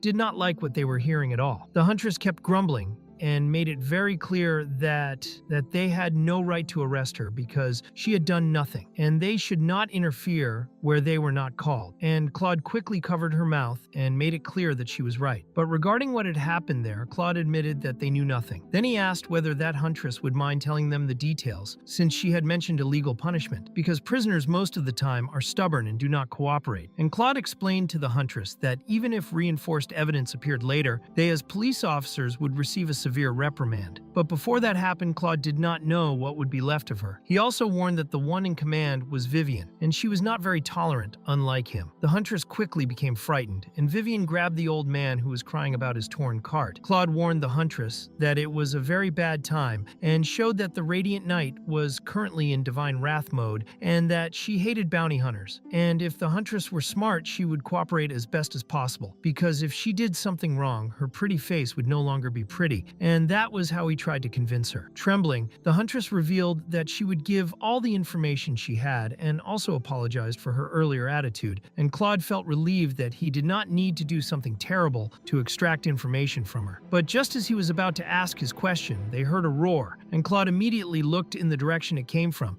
and thought that another idiot had gone to provoke Lingi. Vivian wanted Claude to continue pressing the hunters there while she went to take a look. But Claude refused and asked her to continue supervising things there, assuring her that he would investigate and explaining that they should avoid disturbing Lingi at all costs. And Vivian thought that Claude would indeed be better at dealing with Lingi, while Claude only asked her to avoid killing the others during the interrogation. Suddenly, the focus shifts to desperate people who could not move. The strange plant that was in the hands of the spiders was chewing everyone as if they were hamburgers, and Donald was in shock. He could not believe that something like that was real, and he wanted to understand why Burton had done such a thing. Burton explained that the real problem was that the old man was too clever, because he always chose clients based on their needs and offered a perfect exchange every time. Donald swore loyalty, but in the end, he played on all sides. Whenever danger appeared, the old man surrendered to save his own skin. So Burton saw him as someone without devotion and unfit to be his partner. And worst of all, Donald had shown disrespect toward the bookstore owner, who was the only true god. Donald believed that the reason the Jijishu organization and Burton had grown so fast was because they were nothing more than lapdogs of Lingi. In the end, Donald realized that Burton had not killed recklessly, and that he did not need Ryan's intelligence network because he already controlled something much greater. Burton believed that Donald should not uncover all mysteries before his end. Donald confessed that his mistake was underestimating Burton and that he had walked into his own grave. Ryan's network now belonged to Burton, and with that, Donald met his end. Burton thought that the old man was clever, but failed to understand a fundamental truth. The times had changed, and in the coming new era of hunters, there would be no place for worms hiding in the shadows. Anyone who dared to resist this wave of change would be crushed to pieces. Frieren arrived with Fierce, and she believed the vice president of the spiders had completed his task. Burton confirmed this, and asked about her team's mission. Frieren explained that she had done exactly as ordered. They followed the Jijishu list and tracked down all fugitives, managing to capture them. Burton thought they had done good work, but did not understand why they had brought a giant rat with them. Fierce explained that the rat was a mount, and that he brought it back to serve as transportation for Frieren, which made her very happy, and she promised to take good care of her new mount. But she also wondered when Fierce had become so thoughtful. Fierce remembered her saying she liked cute things and that her feet hurt from running so much. So he thought of bringing her that mount. And since she had always been kind to him and no one had ever cared like that before, he wanted to contribute in a way that would make her life easier. So it was more like a gesture of gratitude, and Frieren became extremely embarrassed after hearing Fierce and asked if that was his way of flirting. She quickly ran to hug him, and he asked her to step back, making it clear that it was not what she was thinking. Meanwhile, the pineapple-headed man who was Donald's son was lying on the ground as if he had been trampled. Burton lit his cigarette and watched the two interacting, since they were young and it reminded him of his own youth. He remembered a woman who once said that youth was something wonderful. She wanted to see the man Burton would become and wished he had been born earlier so she could witness it. Burton had been her disciple, and her fate had already been sealed. Back then, Burton asked her to stop saying such things and promised he would grow quickly. And it was at that moment he understood what she had felt, something complex to express. And then, Fierce informed Burton that Max had reported that their operation went smoothly. Virgil had also identified the forces of the secret instrument tower, and the leading knight was interrogating the prisoners at that moment. They had now gathered complete information on all the superhumans present. The bounty hunter group, led by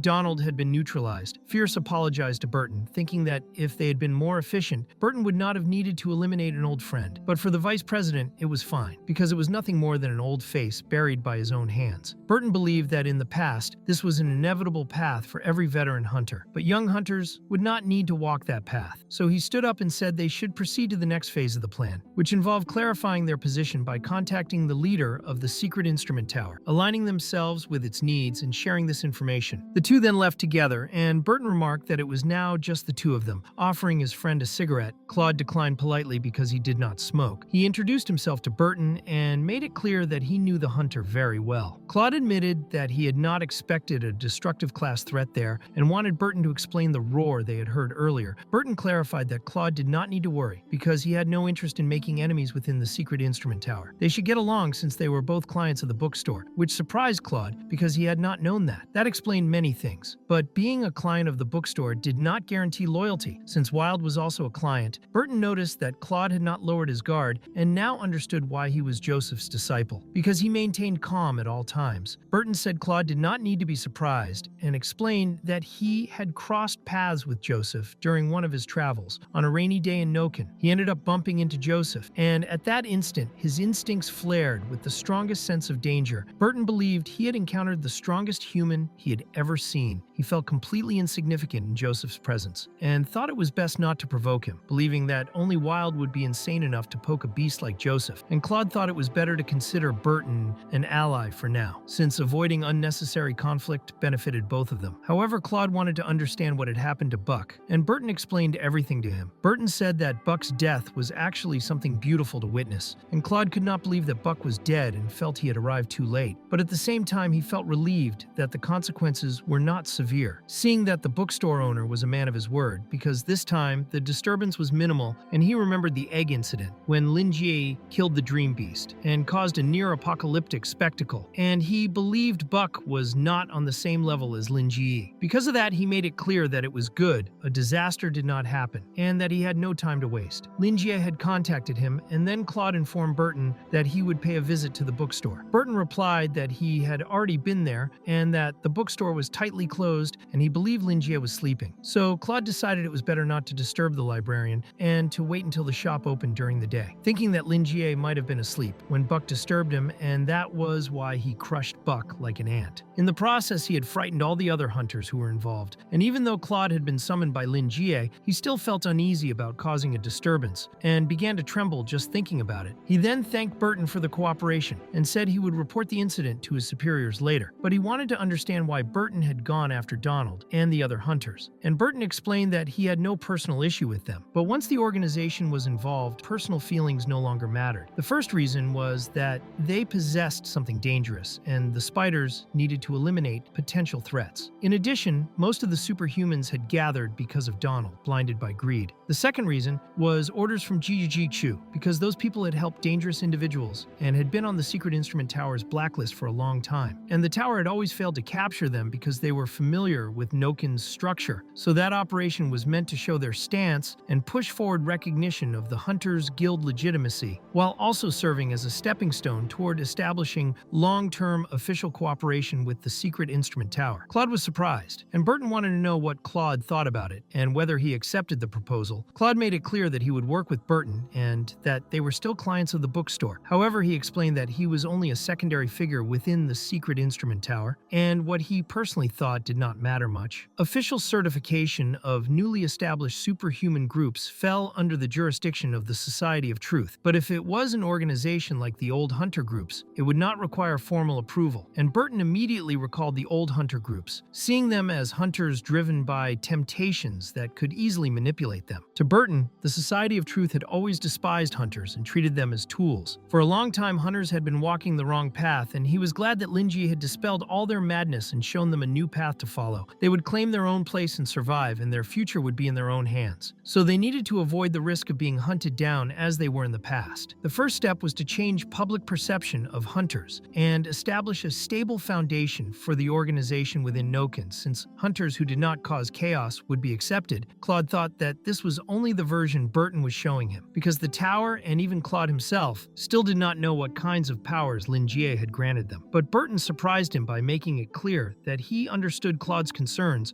about the risks of cooperation. Burton said he did not blame Claude, because it was indeed difficult to trust anyone when everything was in chaos. So Burton revealed his hidden card to reassure him, explaining that his organization would fully align with the secret instrument tower in the next operation against the Dome Church, regardless of what the tower decided to do, and that they would still have the support of the Spiders organization, proving they had the strength to follow through. Then he showed the flower he possessed, and Claude was caught off guard, recognizing it as the librarian's plant. Back then, it already looked terrifying and ferocious, but now it seemed completely revitalized.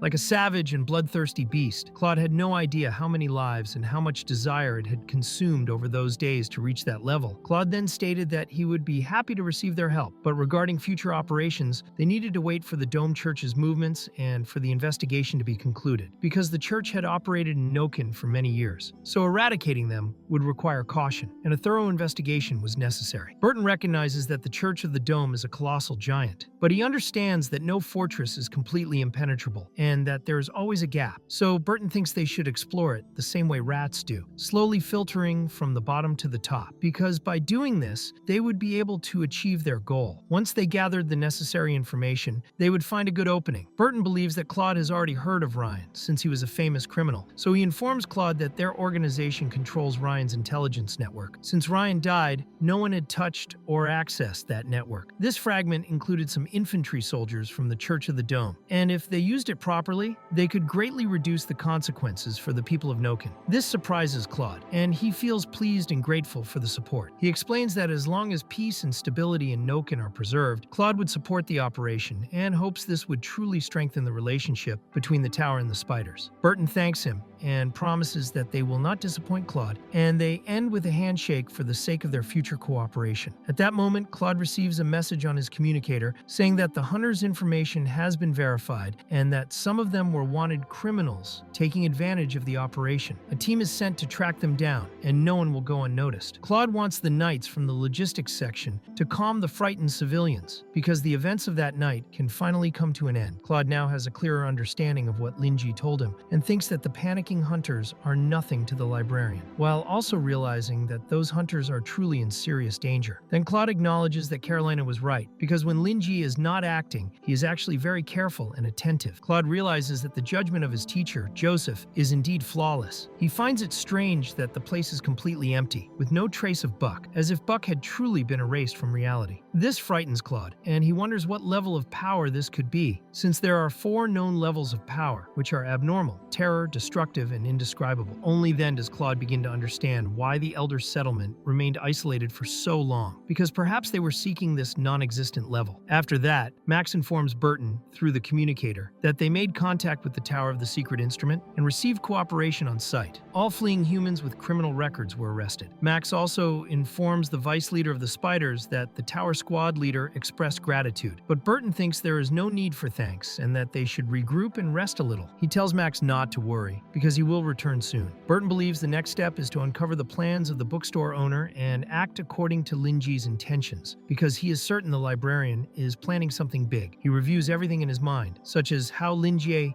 used Vincent to eliminate the entire 7th district of the church, forcing the church to use everything it had to search for him. In the end, their strongest apostle went to Lingi and was crushed as if he were nothing. The role of Vincent is very obvious to Burton, but he wants to know what the final move is and whether it will be the cleansing of the Tower of the Secret Instrument. The Church of the Dome means nothing to the librarian in Lingi's view. Burton believes Lingi could have erased it without so much commotion, which suggests there is a deeper meaning behind these actions. He speculates that Lingi is sending a warning to whoever is truly behind the Church of the Dome, because that entity is the one playing a chess game with Lingi, and everyone involved is merely a piece on the board. Bringing down the Church of the Dome is the bookstore owner's plan, and he is waiting for the moment to deliver a fatal blow. He believes that Lingi has simply been preparing for that moment, holding his cards close, and now the perfect time has arrived. The Hunters Association was created by Jiji Shu, and although it was under the attention of Noken's upper ranks, even if someone noticed it, they would dismiss it as insignificant based on old assumptions. In the end, the High Command did not know that they had been reborn long ago, and this underestimation is the librarian's greatest opportunity. In the end, Burton believes they only need to do their part at the right moment, and then they will decisively turn the key of the game. He feels he has understood a bit of Lingia's intention, and Burton is happy that they have reached this point. He becomes excited just by thinking about all the possibilities, and is willing to meet Lingia's expectations, even if it costs him his life. Finally, he informs Claude that the hunt is over, and that the hunters should not involve themselves in interrogation work. He also mentions that, as Claude heard on the communicator, the leader sent 2 members to assist Burton, and since both are recruits, Burton thinks it is better to find them quickly. He bids farewell to Claude, mentioning that he will visit the bookstore owner the next day. While Claude thinks that since Burton is the vice president of the Hunters Association, he should not have to deal with novices. Burton explains that there is no other way, and that he worries about everything, because he is part of an organization that is worth all the effort, and he wants to dedicate himself as much as possible. He also enjoys spending time with fresh blood, because in the end, the future belongs to young hunters. He believes that Claude should take better care of his health, because he feels that Claude stays up late working and pushing himself too hard, and that he should not waste his youth as if it were infinite,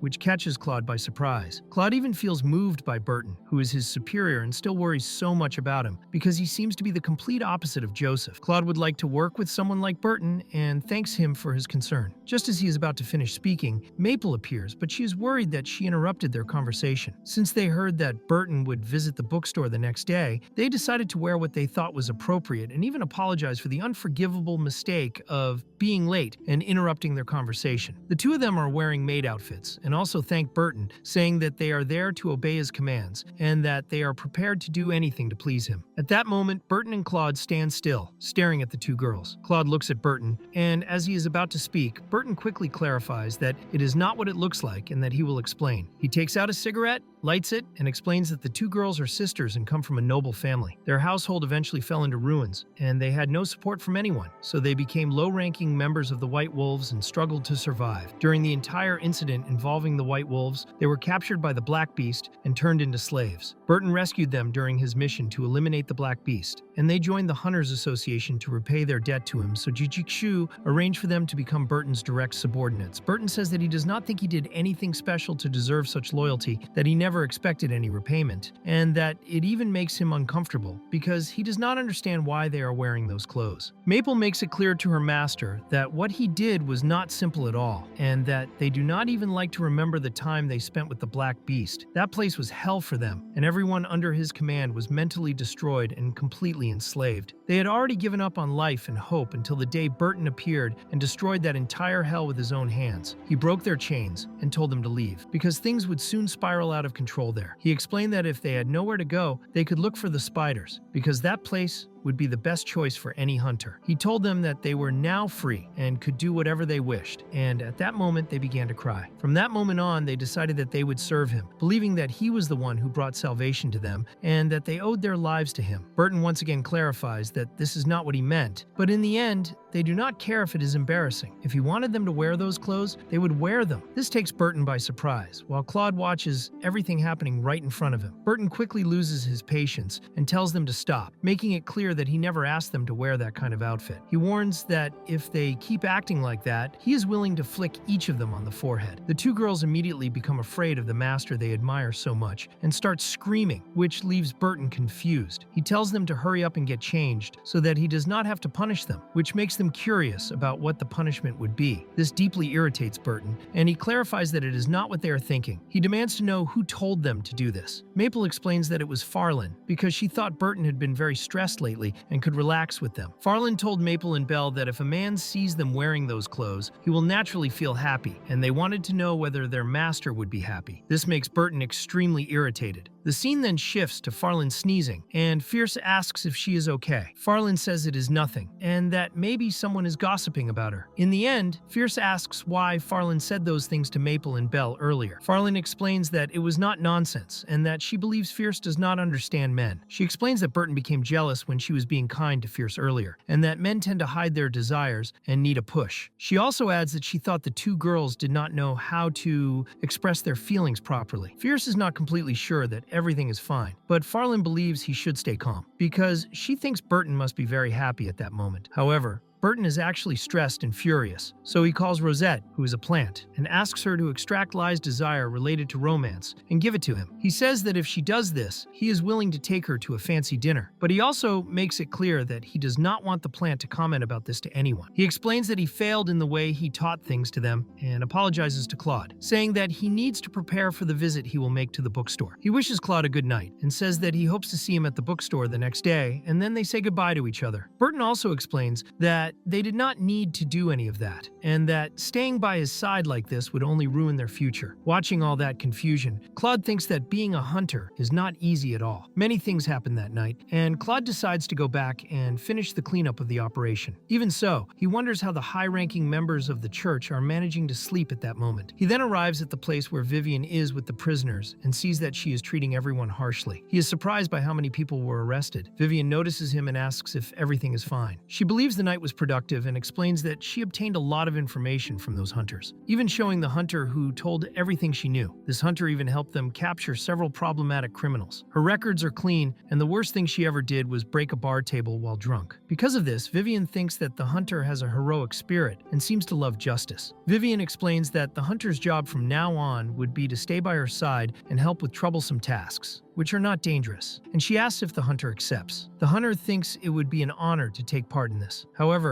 she has just arrived and is inexperienced, so she says she can try as long as Vivian is patient during her learning period. She also explains that she does not want to be hit because her skin is sensitive.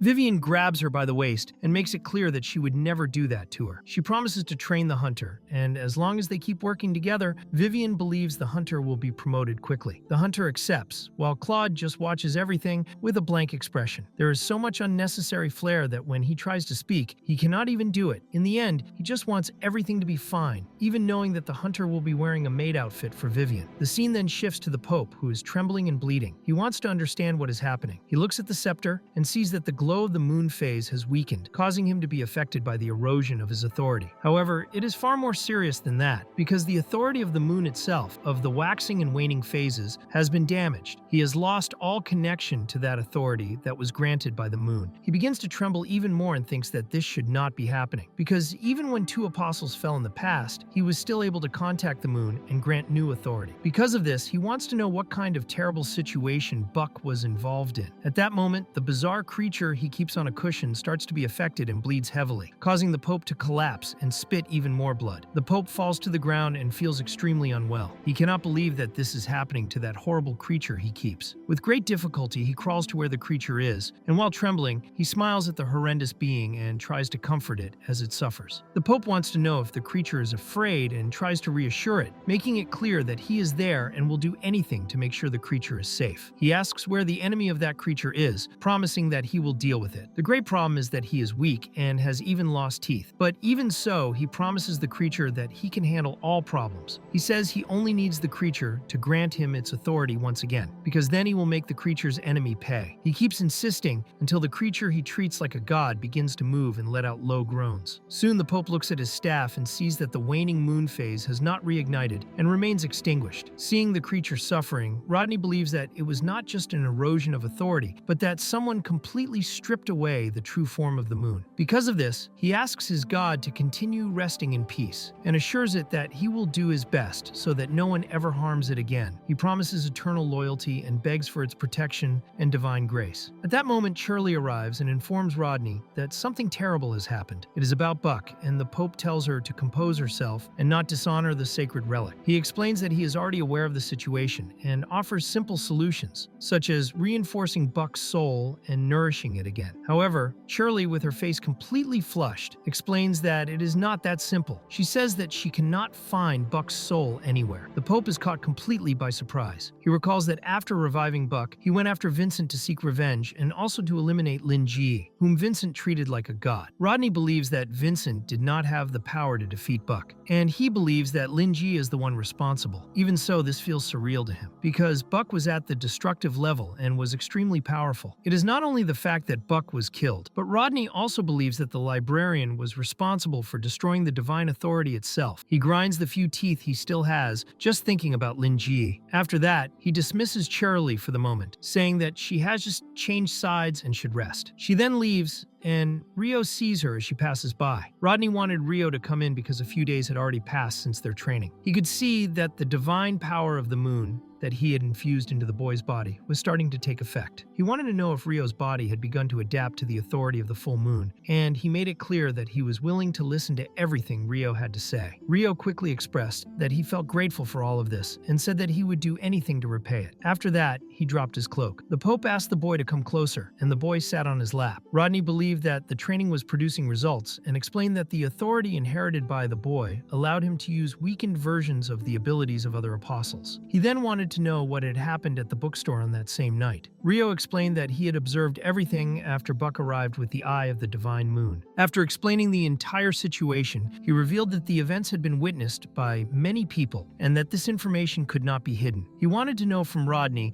what they should do next. The Pope was clearly unsettled by this, but he tried to calm Rio and made it clear that the boy had done very well. He then asked Rio to meet him in the divine arts training room. Rio said that he would make the necessary preparations. The Pope wanted the boy to maintain his devotion by offering his body and soul, explaining that this would make the experience more comfortable. The boy then left, and although the Pope had smiled at him as he departed, that smile immediately collapsed once he was gone. He began to tremble and could not believe what he had just heard, because it was something incomprehensible to the old Rodney. He could not imagine the city of Noken remaining calm and undisturbed after all of this. Even at an indescribable level, killing a destructive level being should require some effort. Because of this, Rodney questioned whether there was a god in this world who could destroy destructive level beings so easily. From that thought, he concluded that Lingi possessed the non-existent level spoken of in legends. He then became afraid of the kind of existence he was facing. In the end, he believed that such a thing could only exist in the world of dreams. He thought that the bookstore owner might have used some kind of trick and ambushed Buck. In his understanding, witches, gods, and similar beings only exist in the world of dreams, and no one can reach that realm in the real world. If that were truly the case, then the Pope had spent his entire life searching for the wrong thing. He did not want to accept that idea until a hooded person entered and explained that the Pope was not wrong. The Pope was startled when he saw the emblem and immediately recognized the path of the flaming sword. The hooded figure explained that the Pope had been disappointing and questioned whether Rodney had little faith in his own ideals, since he was completely hunched over because of a small setback. The Pope stated that he believed he had faith and quickly stood up. He wanted to understand what the bookstore owner truly was, because the path of the flaming sword had seen what Vincent achieved before the Church of the Dome, and even so they had been unable to do anything. He became furious and demanded to know what the path of the flaming sword had done, since they had stood by and watched Buck die. He believed they had promised to support the Pope. The hooded figure quickly warned him to be careful with his tone and said that playing Pope had rotted Rodney's brain. The figure told him to know his place and stop acting like a child. He then asked whether Rodney wanted the Church of the Dome or power. The Pope admitted that he wanted power. The hooded figure then instructed him to focus on the ritual and free the moon from its sleep. When the moon escaped from the world of dreams, they would be able to harvest its power. The hooded figure warned that they would continue to provide raw materials and demanded Rodney's full concentration to accelerate his operations. He explained that the ash trade was close to being exposed and that unnecessary trouble had to be avoided for the time being. Because of this, Rodney could not act recklessly. The hooded figure stated that Lingi had sabotaged their plans twice and that he would have to be eradicated at some point. He warned that Lord Michael would handle this personally. In the hooded figure's view, the bookstore owner was actively seeking death. He also told the Pope not to concern himself with Vincent or anything related to him because the priority was to help the moon escape from the world of dreams. The Pope, trembling intensely, understood everything and made it clear that he and the Church of the Dome would obey all orders. The hooded figure promised that the Pope would obtain what he desired if he followed this path. He reminded Rodney that they had made him what he was at that moment, and that he was not meant to sit back and protect the Church of the Dome. The hooded figure treated him like a stray dog. The Pope promised that he would do exactly as ordered. He remembered that without that person's intervention, he would have died long ago in that filthy room. They had given him a sword so he could finish everything. Rodney then acknowledged that he had lost his composure and that he should never have raised his voice at the hooded figure. It was only because of the support of that man from the path of the flaming sword that he was standing there at all, and he did not know how he could ever repay that kindness. He felt deep gratitude, and that hooded man was actually the first pope who founded the Church of the Dome at the beginning of the Third Era. Now he was known as Gabriel, and he was one of the 10 founders of the Path of the Flaming Sword. Rodney was fully aware that there was no way for him to compare himself to Gabriel. At that point, the scene shifted to Lingi, who had just woken up. He thought that nothing had happened and that Noken was peaceful. He believed that Claude had taken care of the criminals. He yawned and felt thankful for having slept well. The real problem was the dream he had, and the guest who had been very ugly and ended up dying. He turned off his alarm and realized that Lua had not woken him up. He assumed that she was just sleeping a little longer, which he thought was normal since she was a child. He got up to take a shower and was caught completely off guard when Lua suddenly hugged him tightly. He immediately assumed that she had a nightmare, especially because he had thrown everything into her dreams and had already confirmed to himself that dreams could be invaded in Noken. He wanted to know if she had a nightmare and what it was like. Lua then explained that she dreamed that he no longer wanted her. She started trembling and said that in the dream, she was with the moon itself, discussing plans for the future. But suddenly everything disappeared and she was left completely alone in the dream. Because of that, she was not even sure if she was still dreaming, and she wanted to know where Walpurgis and Vincent were. Then she saw Lingi with a dark aura, saying goodbye to her and making it clear that she was no longer his assistant. He said that human lives were short and that they would not stay together forever, and that the time had come. He said things that hurt her deeply and told her that she should enjoy her eternal loneliness. Lua then knelt down, trembling, and begged him not to leave. She began to see many hands grabbing her, and all she wanted was for her boss to save her. She promised that if she had done something wrong, she could fix it, and begged him not to leave her there alone. No matter how much she cried or begged, it changed nothing. Lingi walked away without looking back. She explained to her boss that she was afraid that her dreams would become reality. She begged him not to throw her out. She wanted to stay by his side and did not want to return to that vessel because she felt lonely there. She promised that she would still be useful by cleaning the house and organizing the books. She said that she could bring more customers so he could earn more money. She even said that she could eat less so he would have fewer expenses. She cried a lot and promised that she would do anything he wanted so she would not be abandoned. That scene felt like a slap to Lingia's face. He had never imagined something like that. He explained to her that she should not worry, that he would never do anything to make her sad, and that he would never abandon her. After that, he even started paying her a monthly salary. The scene then shifted to Claude, who was near the bookstore and was combing his hair. He was not in his best condition because he had lost a night of sleep, but he also did not want to be late, since visiting Lingi was not such a simple matter. Claude complained to himself about not being able to sleep because of the interrogation. Because of that, he had to rely on stimulants and could not afford to lose his composure. He quickly entered the bookstore. As soon as he stepped inside, his eyes widened because there was an enormous ball of fire inside the place. He wanted to understand what that was because it was an abnormal and overwhelming force. Vincent quickly closed the book he was holding and apologized to Claude, asking if he was a customer of the bookstore. He then assumed that Claude belonged to the Tower of the Secret Instrument based on his clothing. He realized that Lingi must have called him and that he already knew what was going on. Vincent explained that he was reading a book recommended by the librarian and that he would not cause any accidents. He also said that Claude could wait if he needed to discuss something with the librarian. Claude was genuinely surprised by that book and by the growing power inside Vincent. He became certain that Vincent was the one who had triggered all of those events. Soon after, Lingi arrived and thanked Claude for coming. He apologized for opening the shop a little later and explained that it was because the girl had been a bit frightened and he had to clean up the mess. Claude understood. Lingi could not help but notice that Vincent looked much better, and he thought that maybe he had rested well during the night. Vincent quickly thanked him and said that he felt great thanks to the librarian. Because of the book Eternal Judgment Day, Vincent found a new faith, and that was enough to guide him forward. His recovery was also related to what he had discussed in the dream from the previous night. The scene then shifted to Walpurgis, who was happy to finally meet him in person and acknowledged that he was doing better. Lua was also changing, with her hair becoming completely silver. She told Vincent that the solar core had fully fused with his body and soul, and that he now had the qualifications to face the primordial truth. She reminded him that they shared a common enemy and that she wanted to discuss the details of their cooperation. Vincent understood perfectly. He held Lua's hand and thanked Walpurgis for her help, promising that he would do his best. Lua was extremely confused confused by everything that was happening, almost like she had turned into a Psyduck. In the end, Vincent looked at Walpurgis and did not recognize her at all. He only recognized Lua, and he started to think that Walpurgis might be a mature and elegant elder. He could feel a power similar to that of Walpurgis, and in the end, he came to believe that Lua herself was Walpurgis. Soon Walpurgis realized that she had not introduced herself, and she understood that this had been her mistake. She then welcomed both of them to her world of dreams and lightly struck them on the head, wanting to know if Lua had not explained the misunderstanding. She made it clear that she would clarify everything herself, and after explaining the situation, she also explained that in order to eliminate the false god, they first needed to bring down the Church of the Dome. To gather enough power to do that, they would need to establish a new religion. First of all, they needed evidence of the crimes committed by the Church of the Dome and expose them publicly. As for the doctrines of the new religion, Walpurgis already had a draft prepared. They would also need followers. Walpurgis wanted to know if Lua already had any ideas, but just as Lua was about to speak, she suddenly disappeared. The two of them were left confused because nothing should have been able to interfere with a primordial level dream world. Walpurgis then thought that the most important matters had already been discussed and that whatever remained unresolved could be handled later. The scene shifted to the bookstore, where Vincent saw that the girl was at least safe, but he did not understand why she seemed sad. Even so, he knew that his main objective was to establish the new religion, which still had many steps left to be completed. Claude then took Lingi's hand and expressed that he did not know how to properly thank him. The librarian believed that there was no need for such formality and that justice was the duty of everyone. Claude then stated that the church had sent assassins to kill Vincent, and although Claude had arrived too late, he explained that Burton had arrived in time to turn the situation around and also warned that Burton would be visiting soon. Lingi was caught by surprise, and suddenly Burton entered and apologized for being late. He informed Lingi that Ji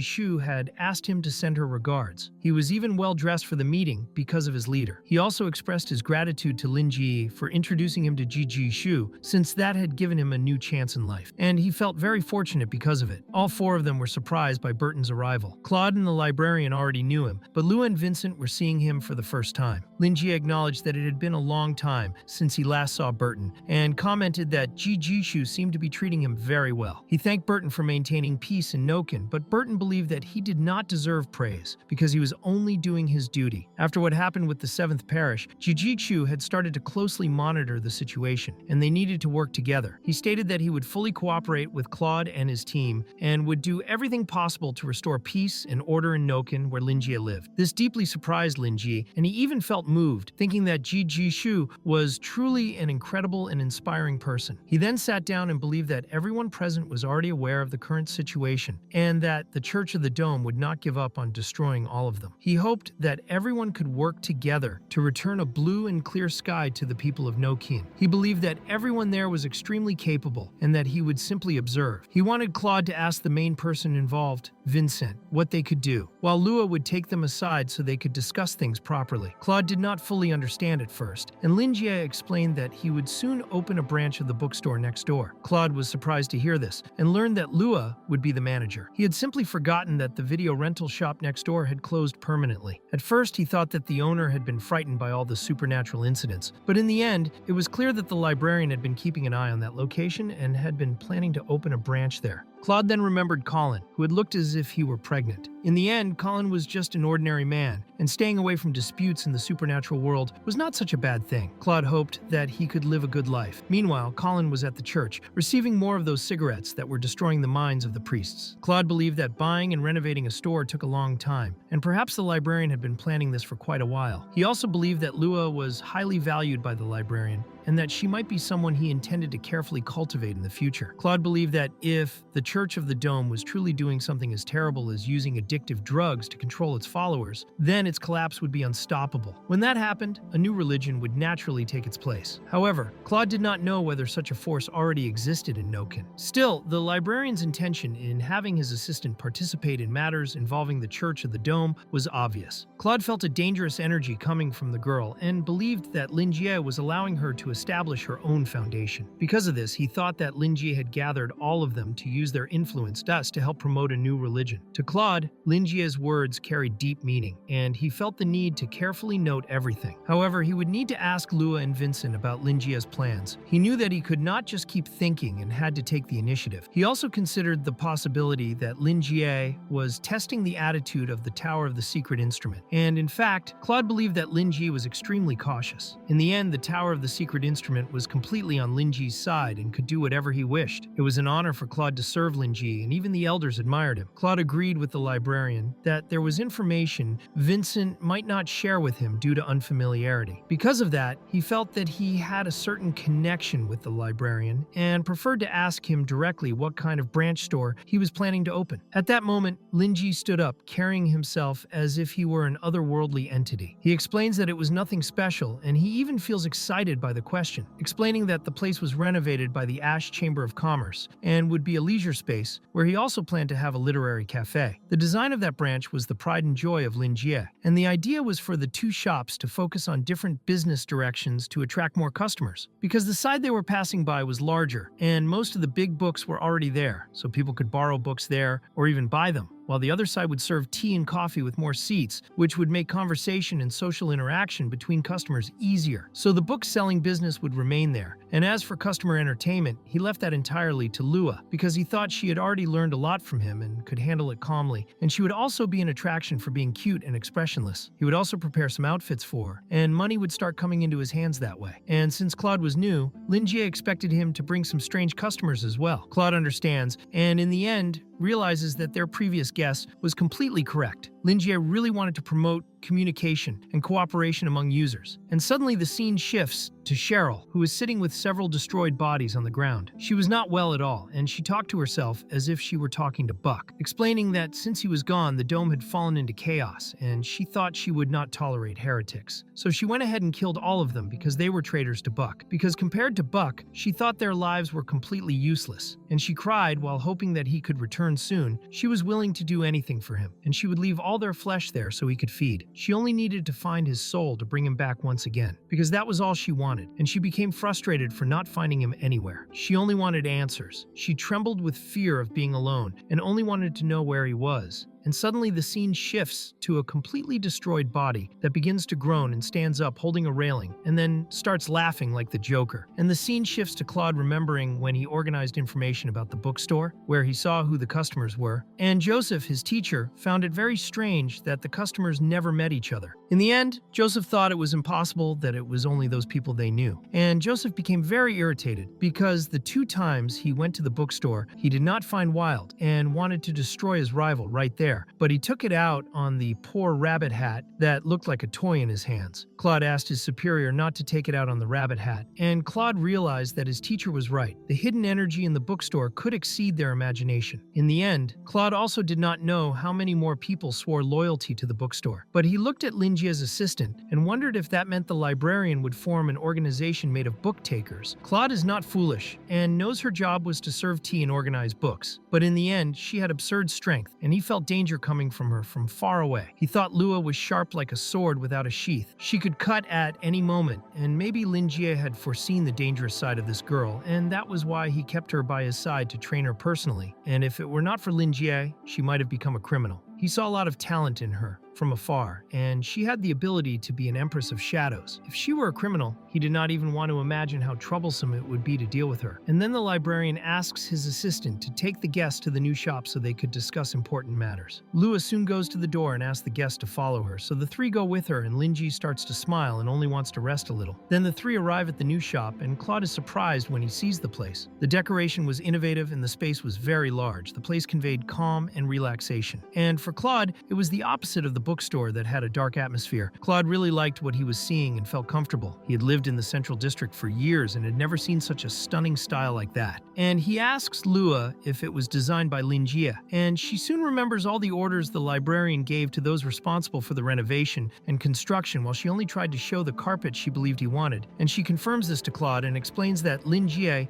supervised everything as well. And Claude is impressed by how incredible Lingi is. Then Claude remembers and thinks that Burton is very punctual punctual and always arrives at exactly the most appropriate moment. But today, he was late, and Claude wanted to know what happened, and Burton starts to tremble, and tears fall as he explains that a tragedy happened in his house. And then the scene shifts to Lua pouring tea for all the guests. Vincent thanks her for the tea, and also thanks everyone because they were all connected to the bookstore. He also expected to receive support and assistance from Lua, and before they discussed anything, he warned that he would tell everything he had experienced, and so the three of them spent that morning together. And then the scene shifts to Belle, who notices that it was already morning, and sees that on that day her master had no meetings or anything like that, so her master would not wake up early, and Belle thought she should prepare breakfast soon, and remembered that her master likes a soft pudding. Until she receives a message on the communication crystal. It was her own master asking her to go to her room immediately after waking up, because it was a matter of great importance. And depending on how things unfolded, they might end up helping the librarian. And suddenly the scene shifts to Joseph in the past when he was holding Dahlia in his arms. She was very embarrassed and wanted him to stop saying embarrassing things. But Joseph makes it clear that he was not joking, and she is surprised by this. Joseph continues and makes it very clear that she is very important to him. More important than he had imagined. And when he saw her in that state the day before, he was terrified, and the dream beast she had encountered was something that not even a very powerful knight would dare to fight in defeat. And to make things worse, the blood of that creature was highly poisonous. And fortunately, he had stolen some healing and dispelling potions from Winston just as a precaution, because he could not even imagine what might have happened if he had not done that. He feels very happy that he arrived in time to save her, and when he saw her in that state, all he felt was fear. And if she died right in front of him, he would never forgive himself. And he had never been afraid of an enemy before, and that was the first time. And living in a world without her would bring unbearable pain. And soon he begins to tremble, because he still had many important things to say to her. So he asked her not to leave him alone. He no longer wanted her to go somewhere he could not find her. Then Dahlia starts to smile and thinks it is rare to see a great hero so shaken, and she feels happy that he went after her. And if she died at that moment, she would die happy. And she explains that even if she died, he should not blame himself, and he did not need to carry such a heavy burden. She was curious about what he wanted from her, but Joseph explains that it was not the right moment, and he did not want her to say things that could discourage him, because he would protect her no matter what happened. So Dahlia simply accepts it and asks him not to go back on his word, and he swears that he has always been faithful and honest, so he would not do that. And Dahlia was very embarrassed and understood that he had removed her armor to take care of her wounds, but she wanted to understand why he undressed her. And Joseph becomes extremely embarrassed and tries to explain himself, saying that he focused in every possible way on using his own energy to heal her. Dahlia starts to smile and asks him to stay under the blanket with her, and suddenly Joseph ends up slipping, and the two of them fall together. And he explains that he slipped and asks if she is okay, but Dahlia tries to reassure him. And just as they were about to dance, Tango, Winston suddenly appears and ruins the good moment Joseph was about to have. He was indignant and wanted to know what the two of them were doing there, and he poured all his stress into the communicator while talking to the team. And in the end, he apologized to his friend and to Dahlia. Winston was a bit stressed because he had searched for them all night, but even so, he was happy that both of them were alive. And the worst part was that they were too confused and had made terrible choices. And Winston shows that everything could have been different, and that there was no way they should have lost communication. And the two of them feel awkward about that. In the end, Joseph wanted his friend to forget about it, and explains that Dahlia was still not feeling well, and that he had used everything he took, and it did not help much. And Winston is surprised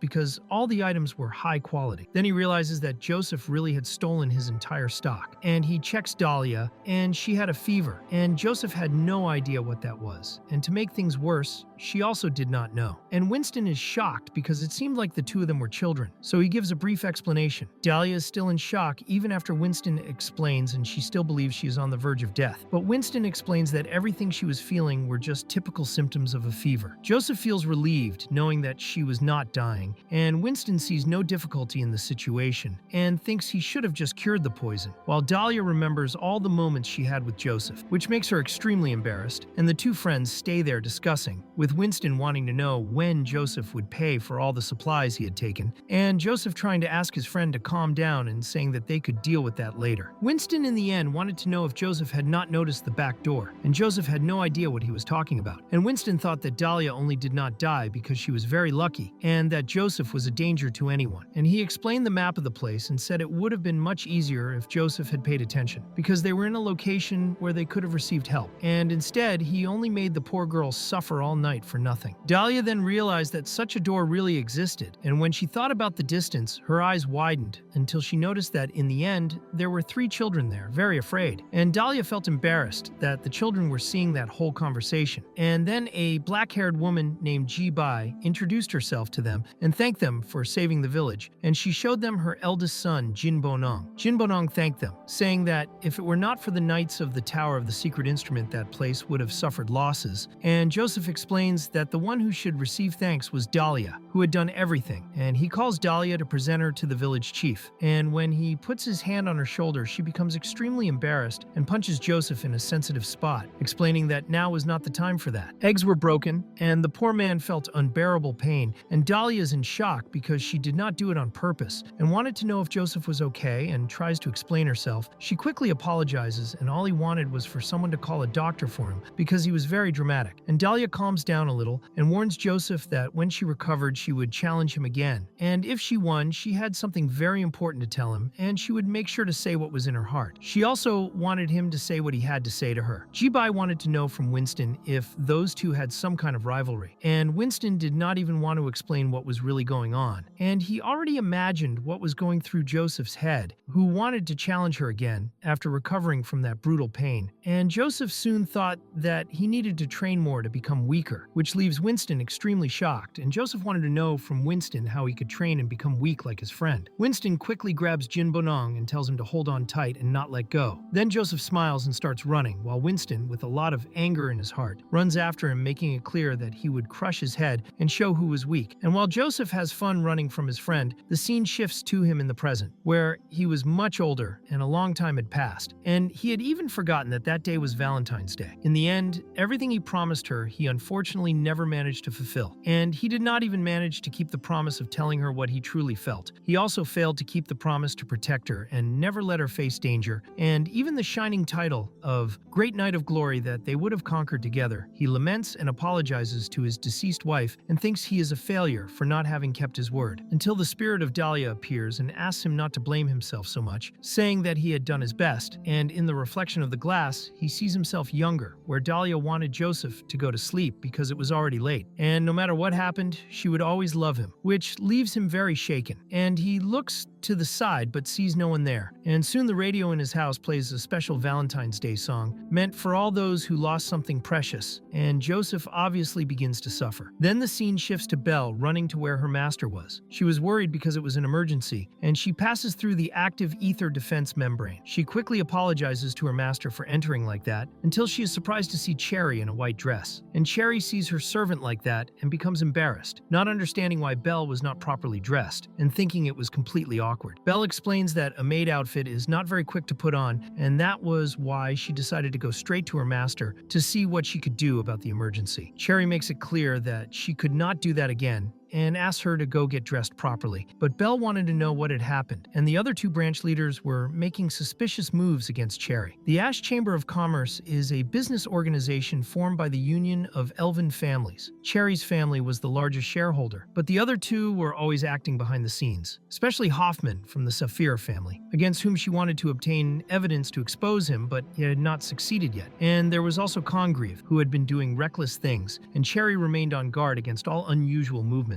She thought it was awful to have to deal with the men of the Ash Chamber of Commerce, while also facing external threats. Belle thinks her master had worked too much and tries to comfort Cherry, and Congreve had even tried to inherit the business of the Chapman family and had managed to gain supporters for it. But Cherry was far more powerful than him, and in the end, they did not accept defeat. Cherry asks Belle not to worry and promises that she will endure no matter how difficult it becomes, and returning to what matters, she explains that an informant infiltrated at Congreve's side obtained a strange book and ended up delivering it to her. The content of the book was written in an ancient language that had been lost long ago. Noken had no linguist capable of reading it, and Belle understands why Cherry could help Lingi, and when she touches the book, she feels something bizarre. The informant explained to Cherry that Congreve treated the book as a triumph and that it was connected to his recent suspicious activities, and she also learned that Congreve had intercepted several shipments without leaving any trace of where they went, and she had not been able to gather evidence. Secret tactics were not Congreve's style, and she believed that if she could decode the book, she would be able to bring him down, and Belle sees that this was truly a good opportunity. But Cherry thought she should prepare herself a little more before speaking with Lingi, since she had not seen him for 3 years and could only imagine the librarian's voice. And Belle listens to all the nonsense her master says and obviously cannot take it anymore. She just wanted her master to be more mature and calm like Lingi. And then the scene shifts to Vincent, who believed that their first step should be to gather evidence of the crimes of the Church of the Dome. He planned to spread this information among the people he had previously saved when he was at the parish, and with a good reputation people would believe him. But there was a condition. This required the cooperation of the Tower of the Secret Instrument, and Claude, smiling, makes it clear that this would not be a problem and that they would help. But he wanted to know what method Vincent would use to spread the new faith. And they also needed to register the doctrine and the name of this new faith. Lua soon places the documents on the table and reveals that she had already printed what was necessary for the registration. And regarding the method to spread the new faith, Claude should not worry, and Claude feels afraid, thinking that she was extremely dangerous. And in the end, he believes that next they should focus the investigation on the composition and origin of the Sacred Moon Brain. He wanted to know if Vincent still had a sample, but Vincent unfortunately did not, which made him furious. He explains that the last piece of the Sacred Moon Brain he had was burned in the explosion, and Claude realizes that Vincent was also dangerous. And Burton asks them not to worry about that, and explains that when they were pursuing those who were hunting Vincent, they searched the fanatics and found a sample, and Low Resources was analyzing it to determine its composition. And if they could track the transaction records of these materials, they could find the place where it was being produced. And once they had solid evidence, they could expose everything and save more innocent people from being poisoned by the Church of the Dome. Claude agrees. And at the same time, he trembles because he feels an overwhelming pressure from being alongside several dangerous individuals. And since Joseph was not there, he would have to face everything head on, and so he informs them that he will contact the Tower of the Secret Instrument to support Vincent. But he recognizes that they would need to combine all their efforts to eliminate such a massive entity. And Vincent was willing to do his utmost to establish the new faith, and Burton clarifies that he will continue the investigation and fully cooperate with them. Lua makes it clear that she will help Vincent, and he is grateful, and so they make a toast to their future cooperation. And Vincent becomes a little thoughtful, but soon takes Claude by the hand. Then the scene shifts to Lingi, who feels a wonderful peace, a calm and tranquil morning just as he believes life should be. And he looks at his sword and realizes that he has left it gathering dust, and he has not seen Prada in his dreams anymore. He would like to train with her again, and sword training was very good for his body. And he also imagined that the little black one could benefit when he became a master swordsman, where in a fight he could strike a pose, and the little black one would stand behind him, and the reference is obvious. But Lingi had not considered whether the little black one had any special abilities, and if it were a blank slate, the librarian would once again have to rely completely on his sword skills. However, he also believed that the little black one was not that foolish, and in the end, he just needed to calm down after all the chaos was over. After that, he would improve his sword skills, and his goal was to reach the level of 0 strikes per second, just to at least defend himself from some thugs. He thought that the conversation among the four was taking too long, and he was already getting bored. The gargoyle trembled just thinking about the plant that had left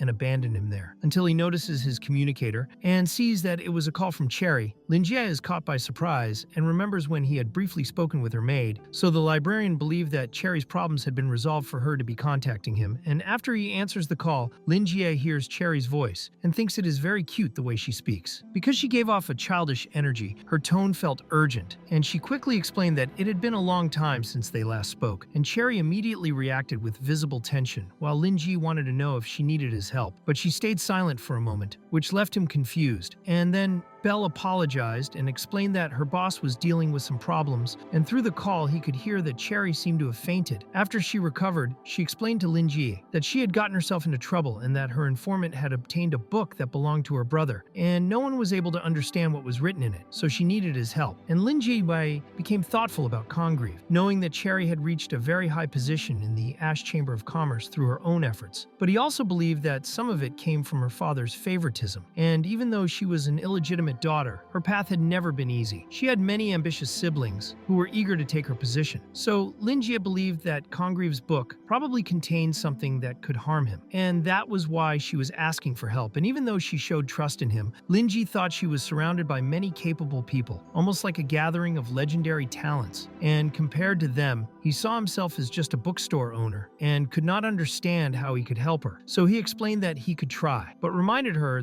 that this was not his field of expertise. However, Cherry showed so much excitement that it almost overwhelmed him, and she was extremely happy that he agreed. While he still did not understand what was happening, and her maid only wished that Cherry would be more mature when dealing with others. And Cherry thanked her and informed the librarian that she was already on her way to him with the book at that very moment, which left Lingi even more confused because she spoke as if everything had already been solved, and perhaps she had misunderstood the situation. At that point, he thought that the girl simply wanted to see him and that she had a very explosive temperament, but he believed he should at least understand the full situation. So he asked Cherry whether she believed the book was the key to bringing down her brother, and she confirmed it and wanted to know if that would be a problem for him. And Lingi explained that it was not exactly a problem, but that he needed to analyze things more carefully, because caution never hurt anyone, and he did not know much about Congreve and needed more information from her. The scene then shifted to Congreve receiving a call informing him that Haywood was dead, and the informant explained that the sale of methods to remove loyalty marks had also been discovered by Cherry, and Haywood had been killed by Burton, and Congreve had already imagined that this would happen one day, and in the end, he thought Haywood was foolish, because he only saw the chance to earn more money and ended up falling into a trap, while Congreve himself had been acting as an intermediary in the smuggling trade of the method to remove loyalty marks and was making a fortune from it. He then planned to find a way to reincarnate the mage he considered an idiot, and he told the informant not to worry about being exposed because he was very careful when connecting his clients and left no traces. But he believed that Loa Recursos would blame the entire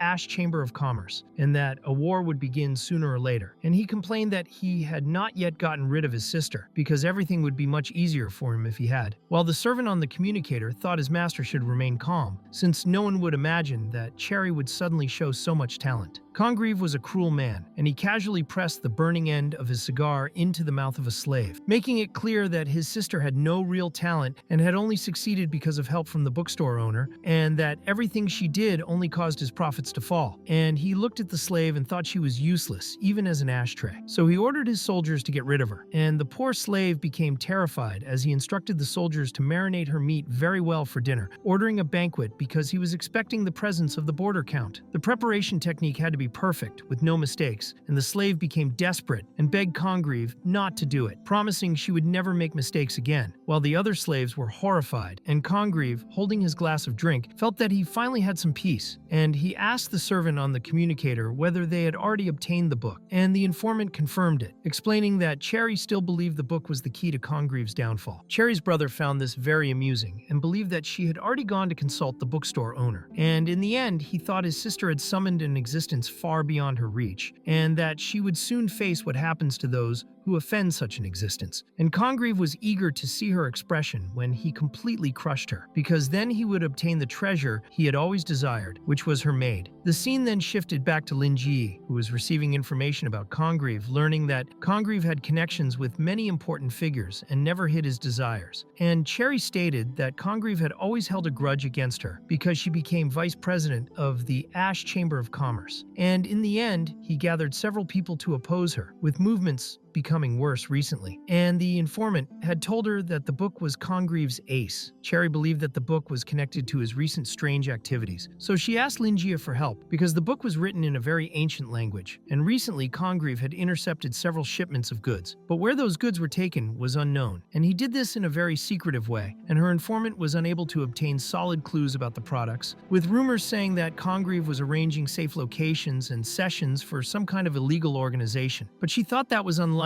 because she believed he was not that intelligent. He was connecting certain clients and developing smuggling businesses, dealing with dangerous goods and other forbidden transactions. And Lingi realized that Cherry's brother was not just a simple greedy fool, and he also wanted her not to lower her guard. because he would not allow something so important to be taken without reacting. And in any case, he still had strong influence because of his followers. So she should not underestimate Congreve, since he would not have so many followers if he were an idiot. From her tone of voice, the librarian believed that she had not faced any obstacles in obtaining the book, and that truly caught Cherry's attention, causing her to start believing that the book might be a trap, and that made sense to her. And Cherry realized that she had been blind to this possibility, since Congreve had always handled things differently, even though he always thought with his lower instincts, and she felt deep contempt for him, something completely ingrained in her. But at the same time, her informant was someone she trusted, and she could not see how he would betray her. Even though he was Congreve's most trusted assistant, she had used the mark of the benevolent heart to control her informant as a safety measure. So her informant should have been her loyal follower and should not question or disobey her. And over the last 3 years, the mark had never failed her, and she had acquired that ability through a book from Lingi that he had gifted her years ago. And she was called the Witch of Chapman precisely because of that ability. Anyone who came into contact with her would unknowingly be infected by her personal charm, but she needed sufficient interaction because it depended on the target's mental strength, and she could force them to develop feelings such as pity, admiration, forgiveness, respect, loyalty, and any other positive thoughts toward her. And it had been the same with the informant, and when she converted him, he cried uncontrollably because he had never found a true master in his wandering life, and it was as if she had taken him out of darkness and led him onto the path of light. Because of that, Cherry never doubted his loyalty, and she told the librarian that she had not encountered any problems. But there was a catch, and she began to think, since Lingi would never make an assumption without thinking, and he must know something and be trying to warn her. And if it truly was a trap, then something was wrong with the informant. So she started to believe it had been a setup she failed to notice, and she began to think that Congreve had found some way to nullify her ability, turning the informant into a triple agent. Lingi believed that business was like war, and that sometimes it was better to assume danger than to ignore it. And he thought that Cherry might already have imagined that, since she could not read the book, it might contain false information meant to frame her. And Cherry then wanted to confirm whether he meant that she should believe the informant, treat the book as something that could bring down Congreve, and keep the informant by her side while gathering people to continue deciphering the writing in the book. And Lingi had confirmed that this was exactly his point. Cherry believed absolutely everything Lingi said, and she believed that if the librarian were not nearby, she might have thought it was her chance to completely crush Congreve. And in the end, she began to imagine the possibility of Congreve reversing the situation and claiming that the book belonged to her, accusing her of orchestrating everything, which would lead to her downfall. And Cherry started trembling and believed that Congreve was not capable of doing something like that until Belle placed a hand on her master's shoulder and reassured her that she would stand by her master until the very end. She would always be the servant Cherry could trust, and Lingi noticed the silence on Cherry's side of the call and believed that she had understood everything at that moment, meaning she might be nervous and needed support. So he asked her to bring the book to him so he could check it, since everything was still speculation at that point. And in the end, he was not worried because he had police protection, believing that Congreve would not dare interfere with the authorities. Meanwhile, Claude was drinking tea prepared by Lua, and Cherry soon informed Lingi that this had been her plan from the beginning, so she would bring the book as quickly as possible. And in the end,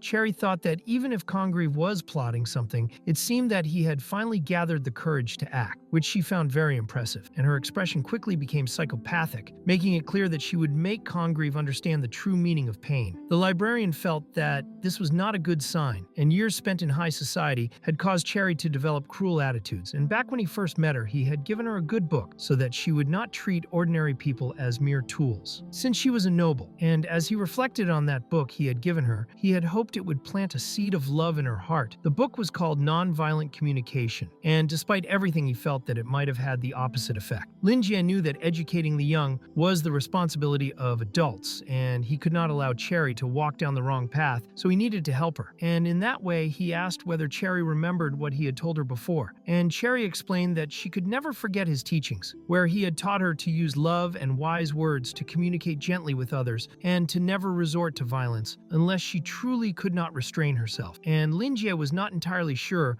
whether he had really said things exactly like that. The words she used were a bit too direct, but even so, she had not forgotten what he told her, and that was a good thing, which made him feel relieved. And he explained that forcing people into submission through violence or humiliating them was wrong, and that as citizens living in a society, they should be as kind as possible to others. And Cherry informed him that she had followed all of his teachings over the years, communicating with others and making them swear loyalty to her in their hearts without ever needing to use violence. In the end, she had always prioritized prioritized using the mark of the benevolent heart instead of violence, because for her it was the most effective method. And the true power of that method lay in the mind itself, since there was simply no way to protect against the mark, and as long as Cherry communicated with someone, they were unconsciously affected by the mark of the benevolent heart. And the best part for her was that even if her targets stayed behind the scenes, they could not prevent their subordinates from speaking with her. This made planting infiltrated agents incredibly easy and nearly impossible to detect. And those converted people would have no doubts, because they convinced themselves, their thoughts changing on their own, first feeling empathy and pity for her, or developing admiration and respect. And that was how they were moved and influenced by Cherry's charisma, until they began to believe that she was the true master they were meant to follow. After this process repeated many times, when the targets finally realized what was happening, they were already surrounded by her infiltrated agents. And the most terrifying part was that the mark of the benevolent heart behaved like a contagious disease, though the ability was not always invincible, because sometimes the opponent's mental strength was far greater than hers, or they were extremely resilient on a mental level, like having a heart of steel or a heart of crystal that made their inner self completely unshakable, preventing them from being fully captured. In such cases, the mark of the benevolent heart did not work very well. However, people would still reveal small weaknesses, creating openings that allowed her to act and eventually get what she wanted, and she would then already have a group of loyal servants by her side who would eliminate threats for her, which was essentially the army killing its own leader and then surrendering to her in reverence. And Cherry told the librarian that she had always taken his teachings to heart and had not forgotten even a single punctuation mark, expressing deep gratitude for his guidance, which made him sigh in relief. Because of that, Lingi wanted to understand why she was talking about making others feel pain, since she remembered everything, and that was clearly not the right thing to do. And he also recalled that casually talking about making people suffer was very frightening. After all, she was not Nagato of the Akatsuki, so Lingi wanted her to think carefully and try to talk with Congreve first, uncovering the bad things he had done, and more importantly, to look for the evidence he had left behind after committing his crimes. And if she found anything, she should hand him over to the police. He also informed her that he had contacts within the police who could help her investigate, and Lingi even thought that Claude would be happy to have two cases to solve. And Cherry soon realized this and agreed with the librarian that she had been too hasty, believing that she should legitimately hand Congreve over to the law as if she were doing a favor, which would make all of her supporters trust her even more. And she acknowledged that the librarian was right, and that acting the way she had imagined could damage her reputation. Because of the mark of the benevolent heart, all the supporters who leaned toward her believed that she was chosen by destiny and that she was the only one capable of leading the Ash Chamber of Commerce, and in their eyes, everything she did was naturally correct and just. However, the truth was that her subordinates wanted to destroy Congreve because they would do anything for her. But Cherry still kept in mind that Congreve was her blood half-brother and believed he could use anything against her, so she could not afford to make mistakes. If he made the first move, however, things could change, and she could respond in kind, and if he were sent to prison, it would eventually lead to a public execution, witnessed by both the extraordinary and the ordinary, which, for someone as vain and arrogant as him, would be the greatest torment to his heart, and also a warning to anyone else who refused to behave properly. And Cherry found this idea truly impressive, while Lingi believed she had understood everything very well, and reminded her that when dealing with Congreve, what truly mattered was having a legitimate justification. Publishing the matter in that way would clearly show her character and her broad vision, and it would benefit both her future career and her public image. He also believed that the reputation of the Ash Chamber of Commerce would increase greatly, and she herself thought that he was right. She even felt emotional for a brief moment, and thanked him for guiding her in the best possible way. At the same time, Cherry soon realized that Lingi had a very broad way of thinking, because if she were to kill Congreve's supporters, she would simply be wasting resources. Instead, she could convert all of them using her ability, and having them as her loyal dogs would be far more practical and efficient. Lingi already knew that she was a clever child, and that she would make the best choice. Even though her turbulent life had already taught Cherry many things about the adult world, he still hoped that she would not forget her true nature. He did not want her to become a cold and unscrupulous person, because the world would only benefit from her kindness. At that moment, Cherry reminded the librarian that there was something she had forgotten, and she wanted to know whether he liked the gift she had given him earlier. He then remembered that she was talking about the coin of destiny. He felt embarrassed to tell the girl that the gift she had given him was gathering dust, because he was not a fortune teller, and he also did not like to use such objects. In the end, he preferred collecting them. The last time he visited the old man Wild, he had tossed the coin and ended up breaking the old man's mug. Because of that, he chose to pretend and thank Cherry for the gift, saying that the coin was very well made and excellent for a collection, but that there were not many situations in which it could actually be useful. Cherry felt a little downhearted because she saw Lingi as a god and thought that a coin of destiny was truly nothing special to him. She had also heard from the butler that after she gave the coin to Lingi, someone from the neighboring house had delivered the other side of the coin to him, and that everything was inevitable. Because of this, Cherry believed that the librarian already knew everything. She felt frustrated, but she was determined to win his affection. So she decided that she would work even harder. She told him not to worry, because she would give him another gift that would be much better. However, Lingi asked her not to be so excessive, because the coin was already more than beautiful enough for him. Cherry replied that she had spent a very long time preparing that gift, and she used a tone of voice that deeply affected the poor man. Lingi was shocked by how sweet and gentle her voice was. He thought that she was a spoiled child and that he needed to teach her not to be so casually cute, because someone with bad intentions could take advantage of that. He knew that not everyone was as decent as he was. In order not to hurt her feelings, he finally accepted and told her that he was looking forward to her gift. This made her extremely happy, and she jumped energetically on the bed. She told him that after she finished the investigation, she would visit him and also bring the gift. She clearly showed how eager she was to see him. Lingi tried to show that he felt the same kind of excitement. At that moment, he clearly remembered that she had mentioned that Congreve had intercepted a shipment and that its whereabouts were unknown. He also remembered that the brain of the Sacred Moon seemed to originate from the Church of the Dome, and he wanted to know whether those two things could be connected. He then asked Cherry if she knew what had been included in the shipment that her half-brother had intercepted and whether she had a list or something similar. Bella served Cherry some ice cream and informed Lingi that she was still checking and that only a small part had been confirmed. Because of that, Lingi asked whether she knew about the brain of the Sacred Moon. She did not know what that was, so she asked him if he thought that the cargo intercepted by Congreve had something related to the brain of the Sacred Moon. The librarian confirmed this and explained that the situation involving the Church of the Dome was very serious, so he believed that she had already heard about it. He explained that they had used the brain of the Sacred Moon to control their followers, and that the brain of the Sacred Moon had originated from the Ash Chamber of Commerce. He said that he would explain everything to her and also wanted her side to follow the related clues. However, he noticed that she had gone silent. At that moment, Cherry had her eyes wide open, while Bella simply observed quietly. At that point, the scene shifts to Claude, Vincent, and Burton, as they were drinking the tea that Lua had prepared for them. They were completely affected and slightly delirious from it. Claude soon thanked Lua for the hospitality and said that he would report everything about the discussion they had just had to Lingi. After that, all they needed to do was wait for the results of the evaluation of the brain of the Sacred Moon. Claude truly felt that he should have brought Caroline if he had known that this kind of analysis would be involved, because Caroline was very professional and highly experienced. He then realized that he had been working many overtime hours and had ended up with no time for her. He could have used the work he was doing there as an excuse to spend some time with her. Claude truly missed her very much, so he sighed. Burton noticed this and informed him that before arriving there, he had checked the progress of the evaluation department of low resources. He explained that they also had professionals there, even though they could not compare to the Tower of the Secret Instrument. Since they had started early, they might already have the evaluation results. Suddenly, his carnivorous plant came out from his clothes and informed him that the test results for the sample he had sent were ready and that the chief had already assigned someone to deliver the results to him. Burton felt very grateful, and everyone else was left in disbelief at what they were seeing. Burton then asked what everyone thought about it, because for him everything had happened very quickly. After that, he stood up and said that he would go and retrieve the evaluation results at that exact moment, and he also asked Claude not to be so anxious. He explained that once they delivered the report to the bookstore owner, the matters of that day would be basically finished. Because of that, it would not matter if he was a little late, since that would allow him to have some romantic time with his girlfriend. In that way, he could make up for all the time he had not been able to spend by her side. Lua did not understand anything they were talking about. Vincent admitted that he had never dated anyone like that before, and Claude became extremely embarrassed. He clarified to Burton that he had no intentions toward Caroline, that he had not yet finished Lingi's task, and that he could not allow himself to be distracted by anything. Burton found all of that very amusing, and to him, youth was truly wonderful. Even so, Burton thought that Claude was right, because the priority was to fulfill the bookstore owner's request as quickly as possible. Anyone who opposed Lingi had to pay the price they deserved. Soon after that, he went outside and saw the young lady's car arriving quickly, and it turned out to be a huge limousine. Everyone went outside and stared in shock at what they were seeing, except for Lua, who truly did not understand anything. Burton understood everyone's reaction, because he had the same reaction the first time he entered something like that. Those rich people were truly excessive, and he felt happy that he was not the only one who reacted that way. The two maids apologized to their master for making him wait, and informed him that the analysis report was inside the car and that he could look at it immediately. They also apologized for what had happened earlier, saying that it had caused him to be delayed. They explained that they had reflected on their own behavior and that they did not want to be abandoned by him. At that moment, everyone was looking at Burton, while he was dying of embarrassment because of the poorly explained conversation from the two maids. In the end, he clearly remembered that the plant had said that the chief had sent people to deliver the report. This had nothing to do with those two maids, and he did not understand why they were there. Before the two maids could explain themselves, a green-haired young woman appeared. She said that it had been a while since she last saw Burton, and to her he was impressive as always. She greeted everyone politely. Her name was Selina Nana Dora. She was a petrifying level hunter and was employed by low resources. At that moment, she was the head of the maids and the bodyguard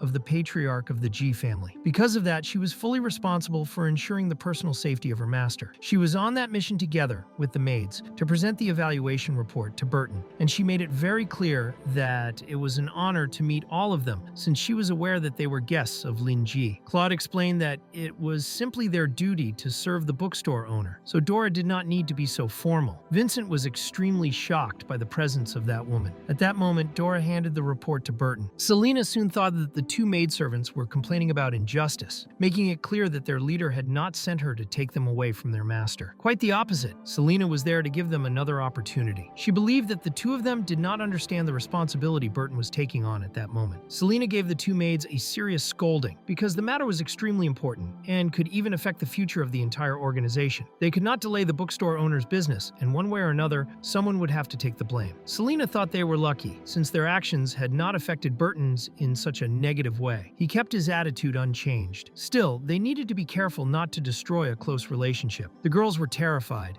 and Selina warned them to control their behavior so that nothing but regret would remain in the end. With a rather somber tone, she asked whether the two of them had already acknowledged their mistakes and had something to say. The two then revealed that they knew they had done something serious and that they would take responsibility. Selina placed a hand on one of their shoulders, showing that she was pleased they had acknowledged their mistake. At that moment, she needed to discuss the details of their punishment, but she warned them that she was not such a perverse person and would not abuse her power for personal revenge. She mentioned that she was single because of her focus on work and had no time to live out a romance. Selina then began to devise the most suitable training plan for them, believing that the two girls would be reborn from scratch and gain proper qualifications. The two soon said goodbye to their master. Burton was truly tired of all that nonsense, though he felt a bit sorry for them and thought it wasn't necessary for things to go that far. However, Selina looked at him with a very dark expression in her eyes, asking him not to interrupt. She reminded him that he was the vice president of the organization and could not allow people to make a mockery of him or offend him. Burton simply listened to the lecture and agreed. She believed that the two girls were not qualified to be employees. Basically, the other three were just eating watermelon while watching all that absurd intensity unfold. Selina continued to nag, while Burton merely stated that she was right. He just wanted that nightmare to end, and in the end, he felt as if he were shrinking next to Selina. She also noticed that to those two girls, Burton's existence was more important than their own lives. If they never received an answer, they would become utterly miserable. Thus, she asked Burton to carefully reflect on how he would treat them in the future. He grew thoughtful, and Selina declared that she did not know his past experiences and preferred not to know, because the past was the past. She thought Burton should not isolate himself or reject new encounters. She believed he might be facing an opportunity to embrace a new life and hoped he could achieve his own happiness. At that moment, Burton remembered the times he had been called a useless, hopeless disciple, but he also recalled that his master had once warned him to seize any wonderful opportunity that appeared in his future. He then realized there was nothing to fear and understood that he had become this way because, after separating from his teacher, he had spent a long time alone. It had been so long that he had forgotten how to react to other people's feelings. He thanked Selina, as her words brought him remarkable clarity. He promised he would seriously think everything over, but for the time being, he would leave the two girls in her care, promising to give a proper answer when they met again. He then asked the girls to stay calm, assuring them that he would take responsibility and would not allow women who offered their sincere hearts to be humiliated. The two girls were completely smitten with their master, and even Selina felt touched by what she had just heard. She even licked her lips and truly fell for Burton's smooth talk. She found him quite charming and now understood how the two girls had fallen under his spell. She grabbed his tie, thinking he was a man worthy of a woman entrusting her life to, and showed that she wanted to have a deep conversation with him another day. That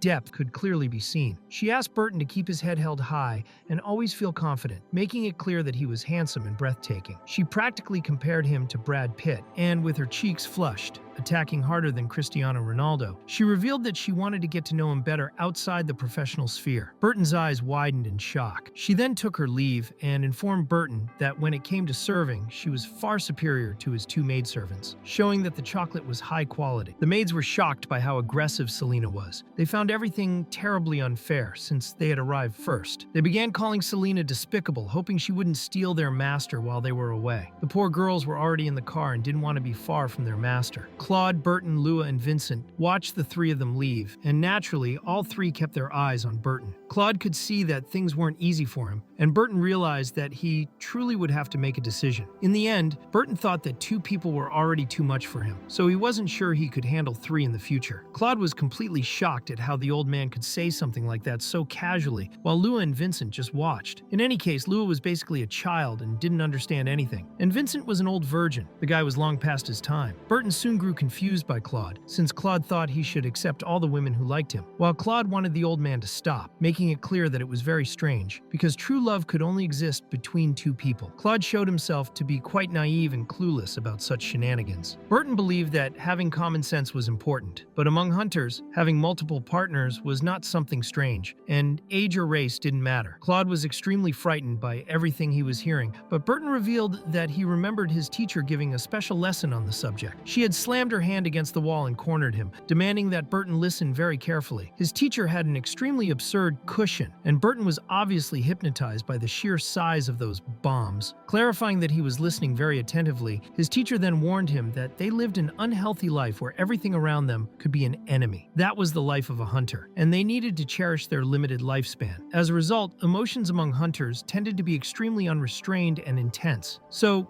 she wanted to take that opportunity to clarify a few things. She thought her disciple was very charismatic and would attract many women, and she believed he should choose all of them and not be picky. Hearing all of that, Burton began to think his teacher had eaten too much yogurt and gotten a bit muddled. Soon she hugged him, squeezing the breath out of him with those cushions, and thought her disciple really didn't understand anything. She believed she needed to give him a personal experience so he could understand. Burton, however, was very frightened and wanted to know what his teacher was doing. She wanted him to conquer her, and it was on that day that he danced the tango. He then summarized how everything worked for Claude, who was completely shocked to learn all of that. Claude thought about it for a moment, then placed a hand on Burton's shoulder, deciding simply to understand and respect the strange old man. He explained that he understood perfectly. After that, Claude asked whether they could get back to business, and the scene suddenly shifted to Lingi, who was recapping everything. Vincent managed to escape back to his home after many twists and turns. He told Cherry that those were the pieces of information he had, and he believed she had also seen the news from the past few days. Both supposed gas explosion sites were linked to the Church of the Dome. Since he had received information about Vincent through those clues, it was more than obvious that the Church of the Dome had tried to kill him after he had detoxified, resulting in the two so-called gas explosions. However, he also believed that the previous gas explosions were not simple accidents. High-class people could use gas explosions to cover up assassinations. This shocked him, as people killed without scruples, completely disregarding the lives and property of ordinary citizens. He felt it would be better not to know more, since he believed he was just another guy in that world. Thus, the librarian thought it best to rely as much as possible on Cherry's help, since she was one of the decision-makers of the Ash Chamber of Commerce, and should have some grasp of the truth. Cherry agreed with him, believing that Congress was being manipulated by someone behind the scenes. Suddenly, everyone arrived at the bookstore, apologizing to Lingi for being late. Lingi asked whether they already had plans for the future, and Claude revealed that they were already halfway there and requested authorization. Vincent stated that he would bring down a new church to expose the crimes of the Church of the Dome. Burton said he would provide funding and all possible assistance within the organization's means, pushing forward the purge of the Church of the Dome. Lua said she would take action, speaking with great pride. Lingi found it very cute, but managed to hold himself back. Lua didn't understand much, but he thought it was better to let it pass. As long as she didn't cause trouble, everything would be fine. He patted her on the head, only hoping she wouldn't involve her boss in trouble. They then began exchanging ideas. They showed Lingi the test report on the components of the Sacred Moon brain, and combined with the assumptions he had made with Cherry, he believed he could reach a conclusion. Cherry had already obtained part of the list of goods intercepted by Congreve. After comparing those products with the components of the Sacred Moon brain, the overlap was indeed extremely high, so so he believed it was not a coincidence. It was then clear that Congreve had entered into an agreement with the Church of the Dome. Burton then revealed that there was another component in the sample, and they had been unable to identify the raw material. However, after observing it for a while, the researchers concluded that the component might be a living organism. Lingi was shocked when he heard this, feeling an overwhelming sense of disgust. In the end, he was grateful that they had shown him the research report. He now realized that the Sacred Moon Brain was not merely an addictive substance, and an absolute silence fell over them. Lingi was truly terrified. He felt a chill run down his spine after hearing Burton speak, and everything in his mind changed. He had never expected that a living organism could be inside cigarettes and enter a person's body through the smoke. He clearly remembered Vincent lighting a cigarette right in front of him inside the bookstore. He was relieved that he had noticed something was wrong with Vincent in time and had stopped him from smoking in a public place. He felt glad because the Sacred Moon Brain was truly something cruel. He also didn't know whether these living organisms could be inhaled through secondhand smoke. This discovery deeply disturbed him, and he began to believe that the rampant addiction to the Sacred Moon Brain might be caused by that unknown component. It was not just ordinary dependence, it looked more like parasitism. They could not allow something so harmful to circulate freely, so they needed to immediately put an end to both the supply and the consumption. He declared that none of the demons involved in producing or distributing it should be spared, making it clear to his companions that they must adopt a zero-tolerance policy and persist until the Sacred Moon Brain was completely eradicated. Claude agreed with the librarian, stating that the unknown component was most likely what caused the addiction. Vincent had used the Sacred Moon Brain for only a short time and therefore had not lost himself, since he clearly remembered that living creatures feared flames. When the priest burned them, they all died. The librarian saw Claude as a blessing, and as long as he was around, he felt he could rest in peace. Claude, on the other hand, believed that Lingi already knew everything and had already prepared everything they needed to do. At that moment, Vincent realized that he had not told Claude about the sun, the moon, and the false god, and he hoped there would be no misunderstandings. In any case, he believed the librarian already had everything under absolute control, and that none of them needed to worry. In the end, they trusted one another, and Lua served them some tea. Vincent once again thanked Lingi, because it was thanks to him that he had not lost himself to addiction. He truly could not imagine what kind of miserable fate he would have faced if he had never met the bookstore owner. Vincent's body had been purified by the fusion of the solar core, so the components of the Sacred Moon Brain were completely destroyed. Still, in his heart, he felt anger and hatred mixed with fear, the fear of what would have happened if he had never met the librarian, and the anger and hatred toward the many believers who were still using the Sacred Moon Brain without knowing. The believers were being deceived by faith and were voluntarily inhaling something they could not even comprehend. Vincent was not among the first to use the Sacred Moon Brain, and many priests he knew were still using it. He had no idea what the Church of the Dome was planning to do, but he was certain there were ulterior motives. When he had only just begun to glimpse the truth, Vanessa immediately sent people to kill him, showing not the slightest mercy. If it hadn't been for the blessing of the sacred scriptures of the sun, he would have been crushed by her like an ant. Barker also received orders to hunt him down and killed without scruples or questions, not even sparing the kind old priest who had always helped Vincent. All of this only proved that the truth behind it could never be allowed to come to light. Thus, he warned his companions that the only ones who could expose everything that was happening were themselves. Vincent believed that, thanks to the librarian, he now understood the burden he had to carry. What would motivate his actions would not be hatred alone, but also responsibility and a sense of justice. Just as he had helped parishioners fight demons without ever wanting anything in return, everything coming from the kindness of his heart, his revenge would not be driven solely by personal hatred. He wanted to bring light to those innocent people who had been persecuted. Lingi saw that Vincent's mindset had changed and informed them that they would start with the Ash Chamber of Commerce, revealing that he had just received a useful lead from Cherry. The bookstore owner revealed that the key lay with a man named Congreve, a man who had secretly intercepted a shipment of goods whose destination was still unknown. It was very likely that Congreve was acting under orders. All they needed to know at that moment was what the Church of the Dome was really planning. To do that, he needed to rely on Cherry's channels within the Ash Chamber of Commerce to investigate the final destination of those goods. Claude saw the communicator in the librarian's hand and was surprised that Lingi was talking to Cherry. All he could see at that moment was money, since Cherry funded a great deal within the intelligence department, and he had never expected to receive unexpected cash just to do an external job for Lingi's enterprise. 40% of the intelligence division's budget comes from the Ash Chamber of Commerce, considering that Cherry alone accounts for more than 80% of that investment. That debt of gratitude was almost impossible to repay. Claude thought he should seize that opportunity to get closer to Cherry so that next year's financial report would be incredible. Claude was acting like Elon Musk, wanting to create a currency of his own. He clearly remembered that back when the Tower of Secret Instruments began to suspect the bookstore because of the Old Man Wild, even when they thought the place might be a witch hideout. They still hesitated to investigate recklessly due to the backing of the Ash Chamber of Commerce. Thus, even a just cause cannot function without money. Regardless of the field, without solid financial support, nothing lasts to the end. In any case, Claude saw that, with a powerful enemy in sight, personal matters should be set aside. He needed to focus on the business they were discussing at that moment, hoping that Cherry would bring truly useful clues. Soon, the librarian asked whether Cherry had heard what they were discussing, and she confirmed that she had. Cherry realized that the issue involving the Church of the Dome was far deeper than she had imagined, and that Congreve had indeed been involved in the incident. Interesting, to say the least. She understood that they were planning to bring down the Church of the Dome and establish a new religion. She found this extremely exciting and was willing to support it with everything she had, because to her, it was a perfect opportunity. The Church of the Dome was a long-established institution that had always maintained close ties with other long-standing organizations, such as the Ash Chamber of Commerce itself and Low Resources. They frequently carried out logistical and commercial operations, and the profits involved were truly astonishing. Although the Ash Chamber of Commerce branch possessed vast stock reserves, they had never given her a chance, and she often lamented having missed that financial channel. But at that moment, having no ties to the Church of the Dome could instead become her greatest advantage, and she was delighted. If a new religion were truly established and founded by the bookstore owner's associates, as long as it replaced the Church of the Dome, she could immediately establish commercial cooperation. She could even take advantage of the early lead and directly secure monopoly cooperation rights. Cherry was therefore willing to take the initiative and wanted to see what Low Resources would do to compete with her. She was already eager to visit the bookstore, wanting to see their frustrated expressions in the future. At this, Burton sipped his tea with a smile on his face. The bookstore owner told Cherry that he would leave the follow-up investigation to her, showing that he had high expectations for her results, and Cherry declared that he could trust her completely. After that, Lingi informed his companions that while they waited for Cherry's results, they needed to analyze what they themselves should do. He then asked whether Vincent had already chosen a name for the new religion. Vincent confirmed that he intended to adopt the sun as its symbol, and that the new religion would be called the Church of the Sun God. The librarian thought it was a good name and approved it, encouraging Vincent to move forward and stating that he would support him in every way. The Church of the Dome had nothing to fear, and they simply needed to persist to achieve victory. Once the people began to recognize the reactionary nature of the Church of the Dome, it would inevitably fall. A massive organization that monopolized popular faith like the Church of the Dome, Lingi believed, would continue to exploit and oppress the lower classes, those who suffered the most because they had no voice. They needed to act quickly to put an end to this, to liberate the people. The scene then shifted to night, where a believer of the Church of the Dome was handing over a donation that was the deed to her property, revealing that it was the most precious thing she owned. But if the church needed more, she would find a way. The priest, smoking and blindfolded, remarked that she had a good heart. Seeing such devotion, he was certain that the moon would have compassion on her suffering and grant her salvation and peace. Thus, he accepted the donation in the name of the moon, but still reminded the faithful woman that any debts related to that property would still have to be paid by her. The woman began to tremble and cry, assuring him that the church could rest easy. When her ex-husband had left her with nothing, he had disappeared along with all the debts and child support, so the property was completely free and clear, and being able to offer everything she had to the church was an honor to her. The priest turned his back on her and also warned her to be quick. She should pack her things and leave the church property immediately. He also mentioned having heard that her daughter had contracted a rare illness and asked whether the medicines were working. The woman showed no compassion for her daughter at all, believing it was unfortunate that the child had fallen ill just when she wanted to make a large donation to the church, forcing her to spend some money on medical expenses instead of giving it to the church, showing that she was completely blind. The psychopathic priest knew that her daughter was turning 6 years old. He made it very clear that the new apostle of the Black Moon would soon perform a purification ritual for young girls, a ritual through which they could become immune to all diseases under the protection of the moon. With a Joker-like grin, he made an exception so that her daughter could participate in the ritual, emphasizing that he himself would personally conduct the blessing for her child. The woman's eyes widened, and she thanked the priest for this. The strange priest made it clear that the purification ritual would begin in a few days, and that the child needed to be well prepared. The scene then shifts to the brother giving medicine to his sister, promising that she she would feel better soon. He even blew on the soup before feeding it to the little girl, who had a very high fever. She thanked her brother while also wanting to apologize for making him worry so much. She believed the family was struggling financially because of her, but her brother didn't want her thinking that way and only wanted her to rest. He didn't want her worrying about unnecessary things. He also revealed that their older brother had taken on some small jobs to help support the family, so he believed he could also help pay the medical expenses. He asked his sister to focus only on resting. Shortly after, he asked their mother for more money because his sister wasn't getting better and he wanted to intensify the treatment. Their mother became furious, believing the boy only knew how to ask for money and that she saw no point in raising the two of them. She then told the boy that the priest would be performing a purification ritual in a few days to bless the girl. Even if that didn't happen, she wasn't willing to spend any more money on medical expenses as she believed it was a waste of time. In any case, she had already made a large donation to the church. She warned the boy that they would need to pack their bags quickly because they would be staying at their uncle's house. The house they were living in now belonged to the church. The boy was completely caught off guard and thought his mother was joking, since she had donated the house without asking anyone for permission. That money wasn't just child support sent monthly by their father. It was also money the boy himself had worked hard to save through small jobs to keep the household running. He couldn't believe his mother had donated the house, along with the money, meant for medical expenses. He made it clear that the priest was extremely suspicious and that he didn't trust him. He wanted his mother to wake up and stop being so obsessive, as her religious addiction had driven their father into bankruptcy. One brother had already gone to the other world, and now she was completely destroying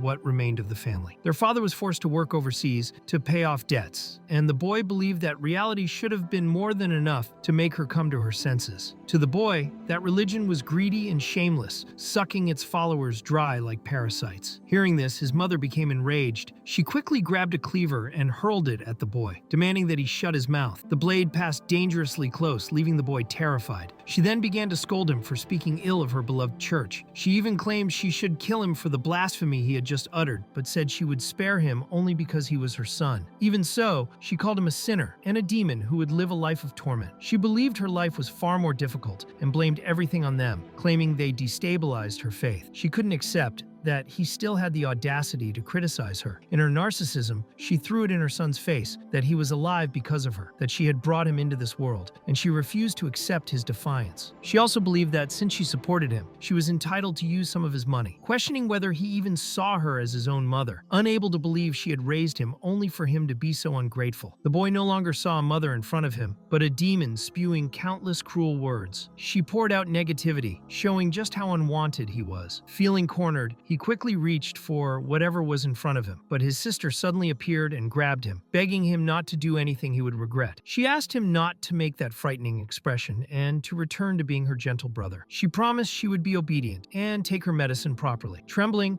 she said that once she got better, she would look for a job because she didn't want to be a burden. She begged her brother not to argue with their mother. He bit his lip in rage until it bled, then stood up. The scene shifts to the boy packing his belongings and a few coins. He felt lucky to have managed to save a small amount of money on his own, enough to last at least a few days. His only concern was that his sister would recover so they could go somewhere else. Lying in bed, the little girl asked where they were going. She also asked about their mother, but the boy made it clear to his sister that that person was no longer their mother. Someone who doesn't care about their own children doesn't deserve to be called a mother. He wanted to be as far away as possible from that woman, completely obsessed with the Church of the Dome. He believed she had destroyed their family, yet because she still wore his mother's face, he couldn't bring himself to hate her. He knew the cause of all this, but felt utterly powerless. All he could think about was running away and protecting his sister. He cried bitterly, and his little sister grew worried. He apologized to her, feeling useless, but promised he would find a way for them to survive and for things to get better. He placed his hand on her head, explaining that he hadn't decided what to do yet, but that he would find an answer. He also hoped he could find Vincent, who had helped them before. Even though Vincent was part of that church, he was the kindest person the boy had ever known, and he even wanted to become someone like him, believing that if there were more people like Vincent in the world, fewer tragedies like his mother's would happen. He asked his sister to sleep, promising he would stay by her side for the rest of his life. The little girl believed her brother was the best brother in the world.